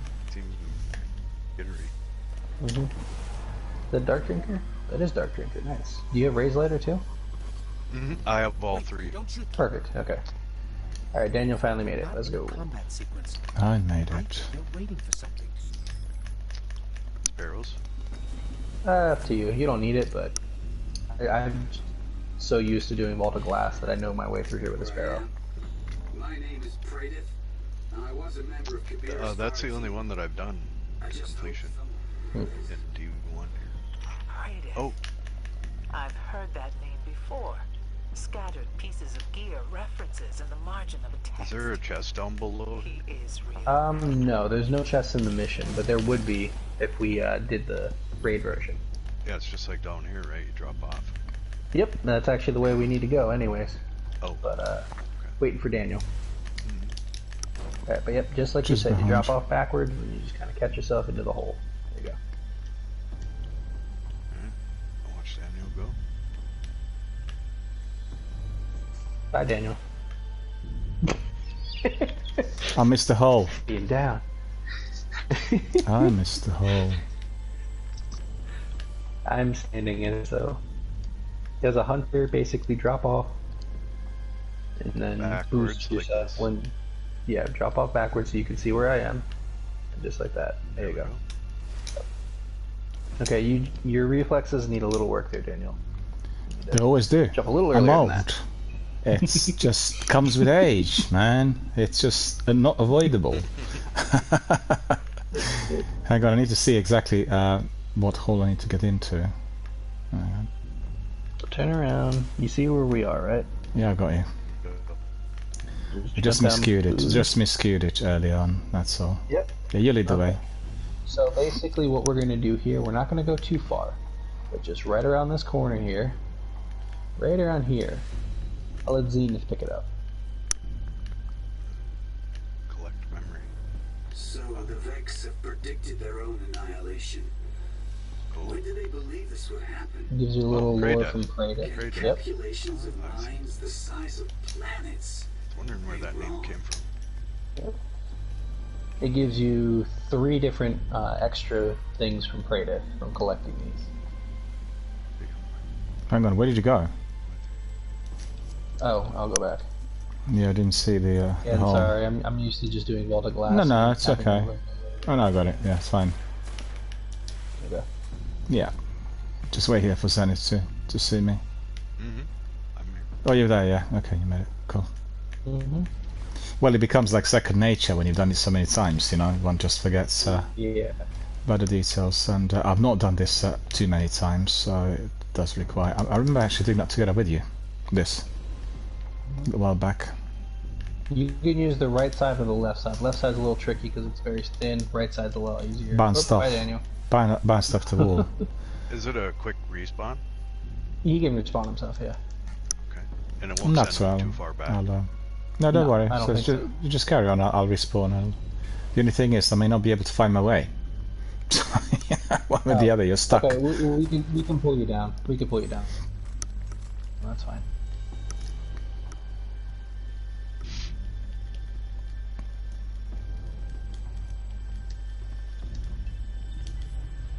Oh wait, can you not revive yourself, or? Yeah, no, I just revived. It's just literally popped up right now. Yeah, that path, it seems like the same path as in D2. It should be. They did copy paste with this. Okay. And there's usually a little chest, sort of, right before. Well, there was a chest in that path that we took. Oh, there was? D1. Yeah. There would in the be raid. if it were the raid. Yes, not here. Alright, this should pull Daniel to us.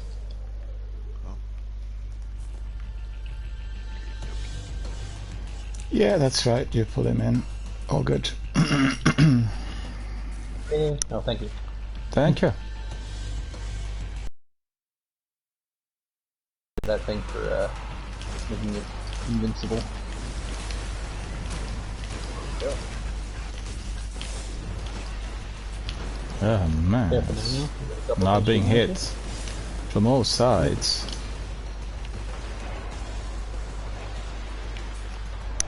There, let me move before I get sniped. Yeah. Thank you. I'll go get this guy. Oh, look, I'm stuck. Alright, there you go. Precision this shots. Is why I like Raise Ladder. Yeah, it's very powerful in these incursions. Star Drinker is good and all, but I feel like it's only good for like smaller enemies in mass. Versus Raise Ladder, you can take care of big enemies and small enemies as long as you are careful with your hits. Yep.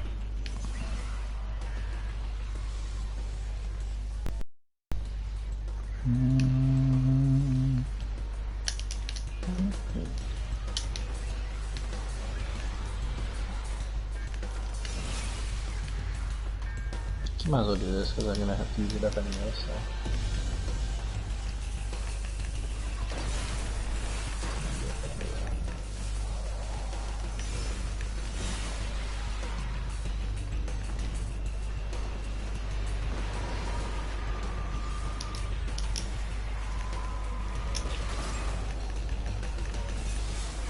Yeah, he's gone. He's right in the middle here. Oh, we did the wrong one. Oh well, that's okay. Because I was on an angle. Let's get this guy down. He's the last one. Okay. By last one, that's like a major thing you need to kill. That's good. Now we're also going to go the alternate path this way, and I'm going to switch to Sleeper. If the Taken are here in the vault, they are at the heart of the Vex collective mind. Imagine That makes the sense to machine like candy in planets of this the game. Vex surging with Taken power. This must not Did be anyone have? Guardian. Oh well, I messed that up. Oh well, that's my fault. I only have 9 shots because I didn't switch it back. All right, so we have our little side room right here.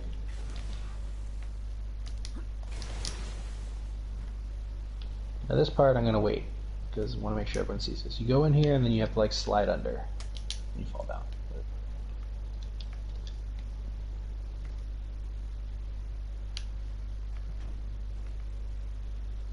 It's so dark, I can't see a thing. Just keep walking forward, Daniel. You'll slide. There you go. Oh, there we are. I actually remember doing that with you. Long. Yeah. Yeah, it was a few years back. 3 or 4 years back, I think. Yeah, it was a while ago, wasn't it? Yeah. Okay. light it up in here. Oh, that doesn't work in D1. Your ghost doesn't really light up the room. Yeah, we need a torch. It kind of has a max beacon. Put it up like it does. Yeah. There's like set where you can actually use the flashlight. Okay. Go wait here because this is more the visual part that needs to change here. So normally you just keep running down and going forward, but for our purposes we actually need to go up a little bit here. Oop. Ooh, I bumped my head. Mm-hmm. You can just stand right there if you need to. I didn't get up. Nope, you can try again. I did get up, huh? Alright, so basically this one spawns in right when you change to the next area. So once you walk in Gorgon's Labyrinth area, it's going to change and it's going to spawn in. So right there.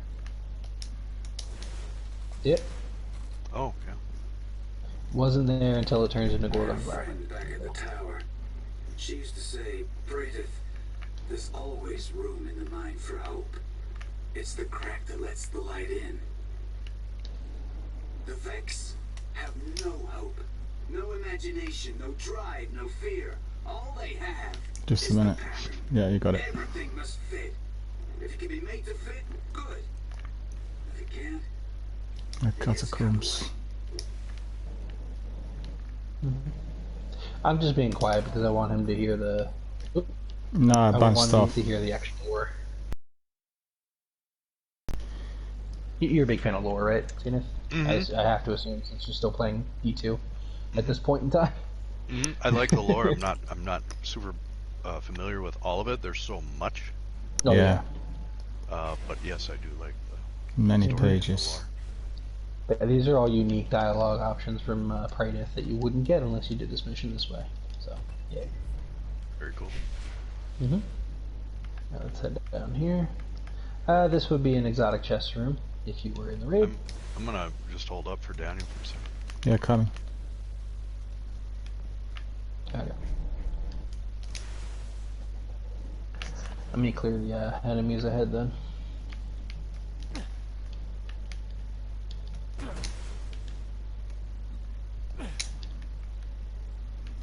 Okay, where am I? Let's see. So That one. Get up your brightness, sir. There you go.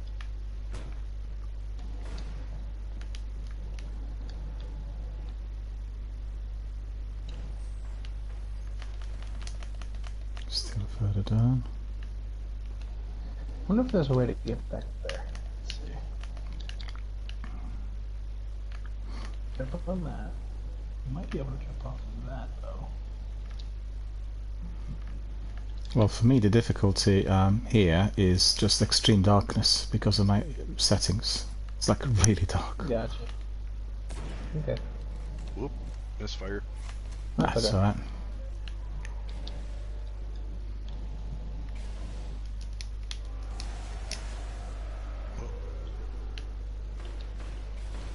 I've lost the signal.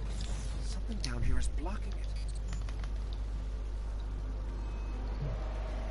We just tried to think how difficult this was to complete in the early days, before Twitch.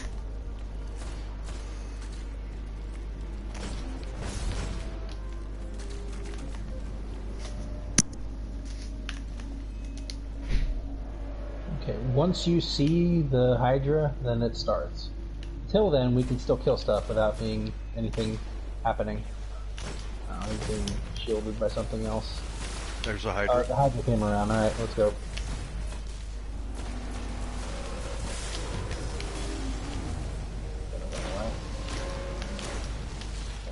Oh, it's gone. That's okay. These things. That's it. That Hydra is causing the block. Take it out or we may never find Crazy. There's a sniper up high too, that seems to be. Oh, is there? Okay. Yeah. It's gone. There we go. Alright, so let's go follow this thing, try and kill it.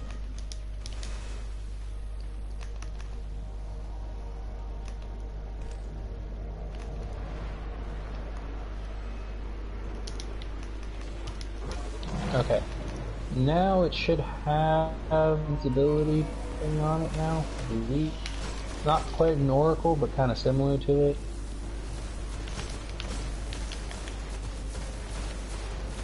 Ow. That hurt. It just curved around the corner. Did some wanted stuff there. Nail down. Alright, we just need to find the hide.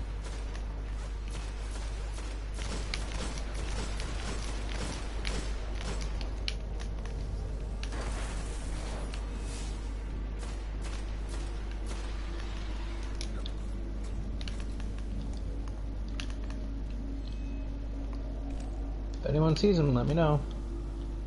Oh, I will. So far, yeah, there he is. Oh yeah. If they're only heading towards enemies is a good idea for that. Is he invincible or... No, he's not, okay. One more teleport it looks like. Okay. Okay. Now he's immune. Okay. Yeah, he is. Now we need to look Stuck. at a little shining orb somewhere. Since it did it this way, it most likely put the orb, the thing in the sky about where it was supposed to teleport, instead of where it did. So I'm gonna go do a quick look around and look for this thing. Okay. Don't want to wait there. As soon as I find it, I'll destroy it, and then it should be vulnerable for a good portion of time. But I have no idea where it spawned, because it's supposed to spawn where it teleports. Yeah, still immune, yeah. Wherever that is, I have no fucking. No, it's probably hidden Unless somewhere. you guys see it. No, it's not down I below. found it. See an orb. Okay. You got it? Yeah. Okay. He's vulnerable.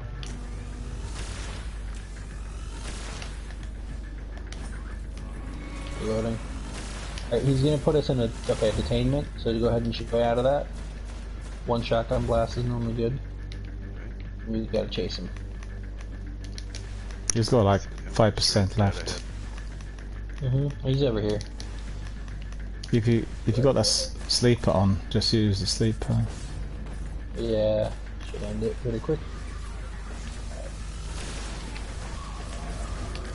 Right, one of them down. This one could be around the corner. Is the rest of the this up. The sniper, cool. Yet another sniper, cool. Okay.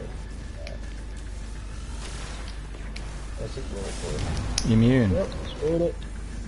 He's not. One more shot to do it. Oh yeah. Gone. Well done. Bang on. Okay. Now it's going to tell you to go a specific way to end the mission. Do not go that way. We're going to go as if we were continuing through the vault. I think that's it. They will follow you. Okay.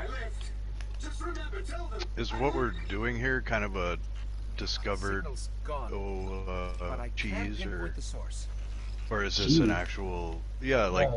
No, it's intended. Okay, so somebody would have had to figure out this whole path and how to do all that. That's right. That's right. That's why the game was so difficult. You know, initially, you know, Sniper King. You remember him, Matthias? He was playing with us frequently. He said it was taking like 18 months to get through some of these things initially when the game. Between 18 months and 2 years, bit by bit. And I think he also said that he didn't really get a lot of help or support, certainly initially, for some of these missions, which are really you need to be guided really to know what to do. Well, you had to figure it out on your own first, so. Well, that's the biggest difficulty. Like, someone had to figure it, yeah. That would have taken forever. Because I just want to say to Zenith that did we go the right way? Where did you go? I can't see anymore. I'm right here. Oh, it's so dark, you know, I can't see. It's like literally tapping in the dark. You cut out if you were saying something to me. Daniel? Yeah, I want to say that what we are doing, how my community on this channel was built, because we did that a lot at one stage, and I learned everything from our veterans and our valid community members. So this is the way to do it, and that's the beauty of Twitch and our comms and everything else. I went down. Don't follow. One up, one up, one up. Yep. One up there. Oh wait, maybe I can. Man, No, I bounced off. I can't grapple. Bah! Oh, I survived. How on earth did I survive that? Daniel's where you need to be. Daniel's where you need to be. There you go. Well, not really. Reset myself. Just jump off and reset yourself. You'll be able to get there. Yeah, but the trick is, I'm like in the middle of nowhere. Where do I supposed to go? Oh, you are. Oh, never mind. Go ahead and jump off and jump down. You went slightly far down. Where are you? Yep. Yep. Well, ain't gonna work. Just fall off.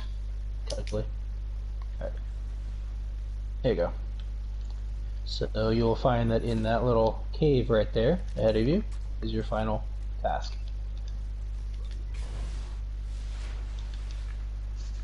Should I collect And it? oh yeah, unless you wait for Daniel to jump down. They think this is the end of them. Just a second. Do I need to still drop down, or what? And yet, here Yeah. they are. There they were, and there they will be. I need to see where you are. There they will have been. I don't see where you are. For them, there is no paradox. There is only the pattern. And the pattern needs the Vex to see it to completion. And so the Vex must be for the mind of the Vex. There you are. Oh! I was just literally about to land on you. What happened? I don't know what happened. I was literally landing on you. Did you not see? It was like literally straightforward jump. And then you just kind of ricocheted off. I don't know what happened. Yeah. It's again. Hang on. Oh, all these platforms are disappearing. Mm-hmm. Yeah, it's a jump puzzle. Hope you like jump puzzles. You see that? Sure. It's this step in here that caused the bounce. There. You see that? Oh, okay. Hit the step and just literally went off. Mm-hmm. Go together, probably. I'm going on the next one. Let's go. It's gonna be to the left. Go. Next one in front. Right this one doesn't. I hate jumping. You will know that I'm not really very keen on. So Daniel, you want to spoil you through? Wait a minute. Where are we going? You're back at the top, so you're gonna have to drop down again and then go to the jumping parts.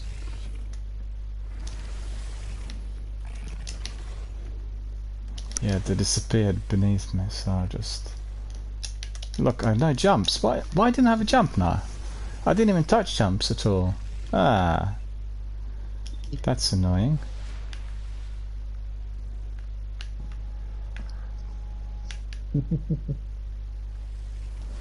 That is our goal, yes. You can go if you want, Daniel. I'll wait for Daniel if you want to go. No, you carry on. You carry on, because if you're going to be waiting for me, I'm not really an expert with these jumps, and it might be taking a little while. So no big deal, really. Just carry on. I want to see what platform I can jump on. Looks like I think this one. Left. okay, that one. And what then? That was close. No, it's not too bad. Be Look at hard that. landing. Oh, made it. Would you like to go first? Sure. Welcome to the end of the Vex. There we are. It's like Venus in the raid. Mm-hmm. Future. When you get teleported. Yep, that's exactly correct.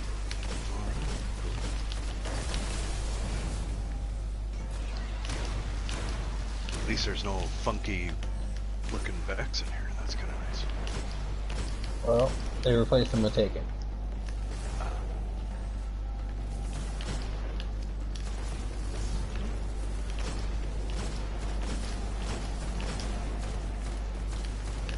Seems like you've joined us, Daniel.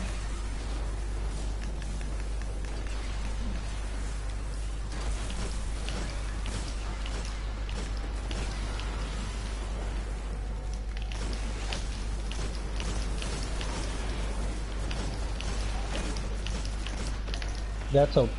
Oh, pushed me off. Pushed me off. You ran off the edge there, didn't you? Did I sort of go backwards and went to the hole? Yeah. Yeah. Possibly. Okay. Possibly. Alright, so this one's kind of a pain because you have a ton of goblins that come out and make it invincible.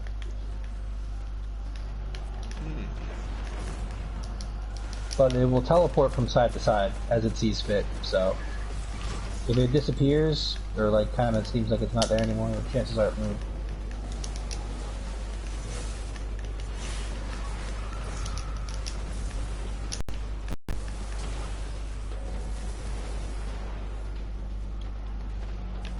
Uh-oh.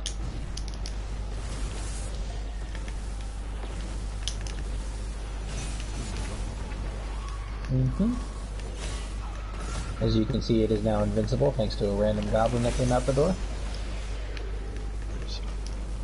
There was 1 Minotaur in there. Looks like it switched sides.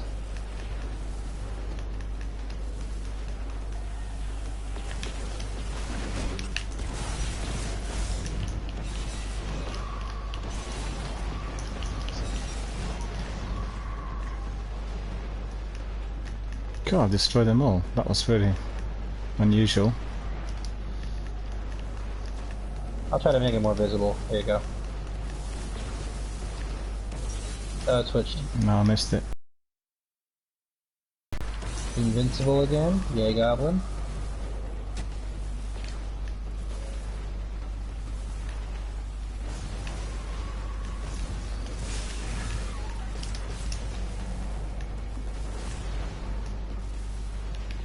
Did it switch again? No, it didn't. Oh, you little freaking goblin. Put a bubble here where yours was. Okay. Have it. Oh. Switched. We've barely done a quarter of its health.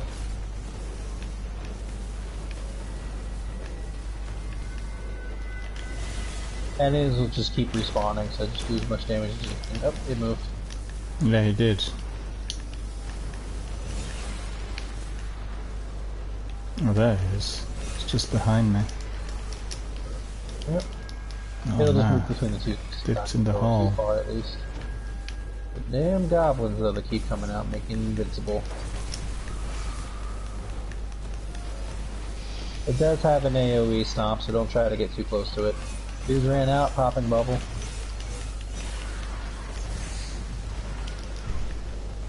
Switch sides and invincible again. I'm gonna move up on this one because I have some ammo here. There you go.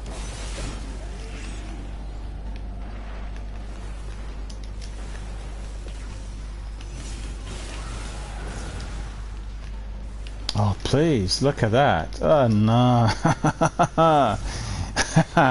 One of them pushed me, or I bounced off one of the ads. Okay, I'm gonna get you. Yeah. Cool, thank you. Thank you. I have my bubble back. I can pop it over here. Up to you guys if you want to stay there or here. Doesn't matter to me. Yeah. I just I'll just stick swap with back you and guys. forth. Okay.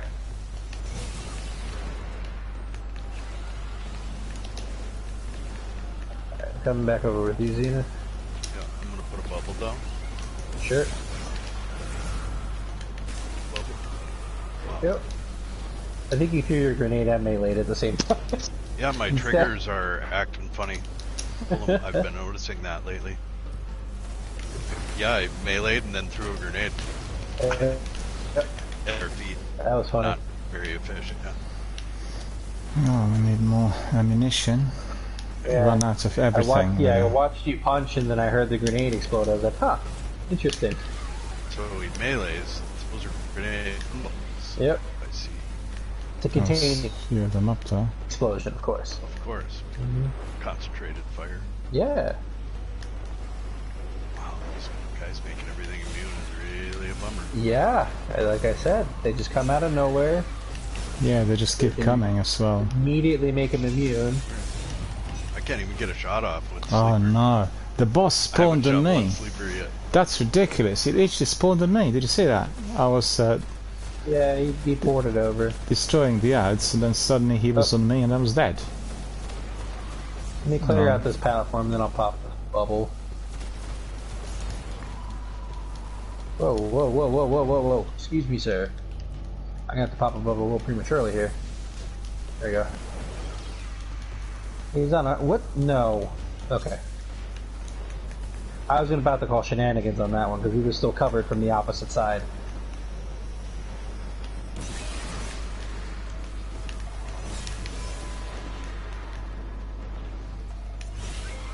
Alright. The goblins. Yeah, loads of them. They keep coming out of these caves, or whatever, the tunnels. Yep. This guy right here just hammering sniper shots from 5 feet away. No, again he popped up next to me. Boo! I can't see him from here. I'm moving. They're supposed to attach. What's going on here? Bubble. Alright. Yeah, again the same thing. Never mind. At least I'm destroying lots of these ads. You know, all these they keep coming out of the tunnels. Did he move again? Minotaur. Yeah, he did. He did, yeah. He's very close to death. Oh, next door. Alright, I'm coming to where your bubble is. I'll take out that Minotaur. I'm in your bubble, I don't see anything. Sleeper will do, I think. Something teleported. Got him. You got him. Oh, I got a Taken War Petra update. Quest update. Oh, because it's a taken Minotaur, I guess. I got a reciprocal rune. Hooray! He died right here in case you want to see what he dropped. Maybe a reciprocal rune for you too. Yep. Copy that. Alright. Now here's a spot you normally don't go.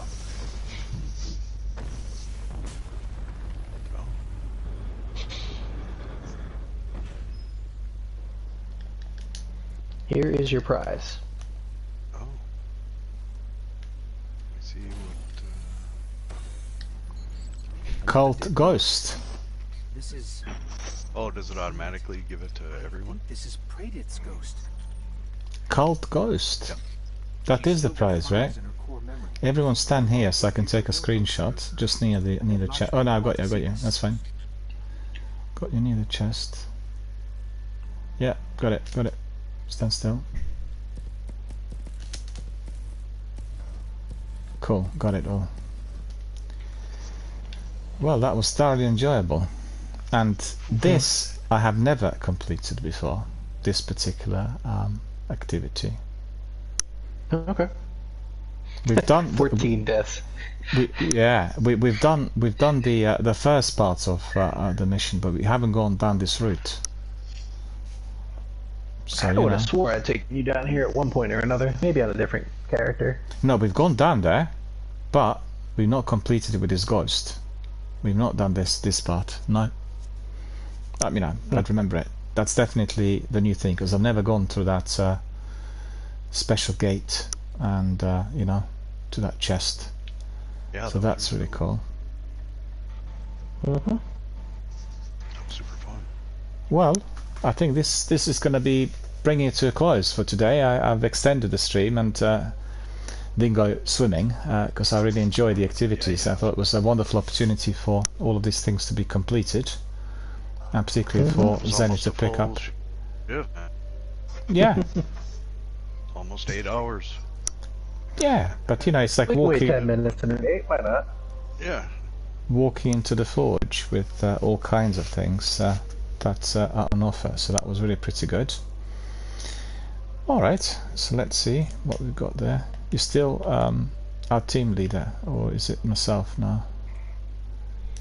No, it's me. I'm taking us to the tower. Oh yeah. I'll swing. Let's go to the tower. Yeah. You guys. Well, you guys have something to turn in at the tower right now. Yeah, and I have to talk to Petra too. Some quest upgraded. Okay, we can do all of that. Probably from killing the top champions. Okay. I still need to do that whole quest line on my Titan for the what's it called House of Wolves. We can do that sometime, yeah, of course. Oh, I wouldn't want to do that on stream. That would be easy to just knock out one day. I just have no incentive to do it because it's all year one stuff. Oh, no, I understand. And I don't need it, so. Yeah. So it's just one of those things where I'm just like, I'll do it another time. I'll do it another time. Doesn't feel like a priority. Never comes to be another time. Yeah. Yeah. All right, we'll go talk to Latchme, guys, because you have something to turn in there.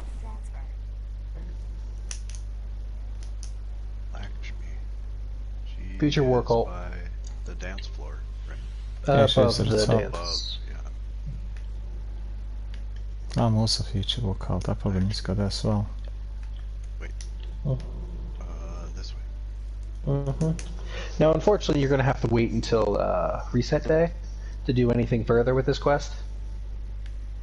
Wish we had done it on Monday prior, but that's okay. Well, when is official reset for this Tuesday. weekly reset? Tuesday, around 4 a.m. Same time as Destiny 2. Yeah. Oh, well, Destiny 2 for me is like noon on Tuesday. Oh, really? Or 11 or noon. Okay, well then that's different then. It's like 4 a.m. I think for you, which is like 1 a.m. here.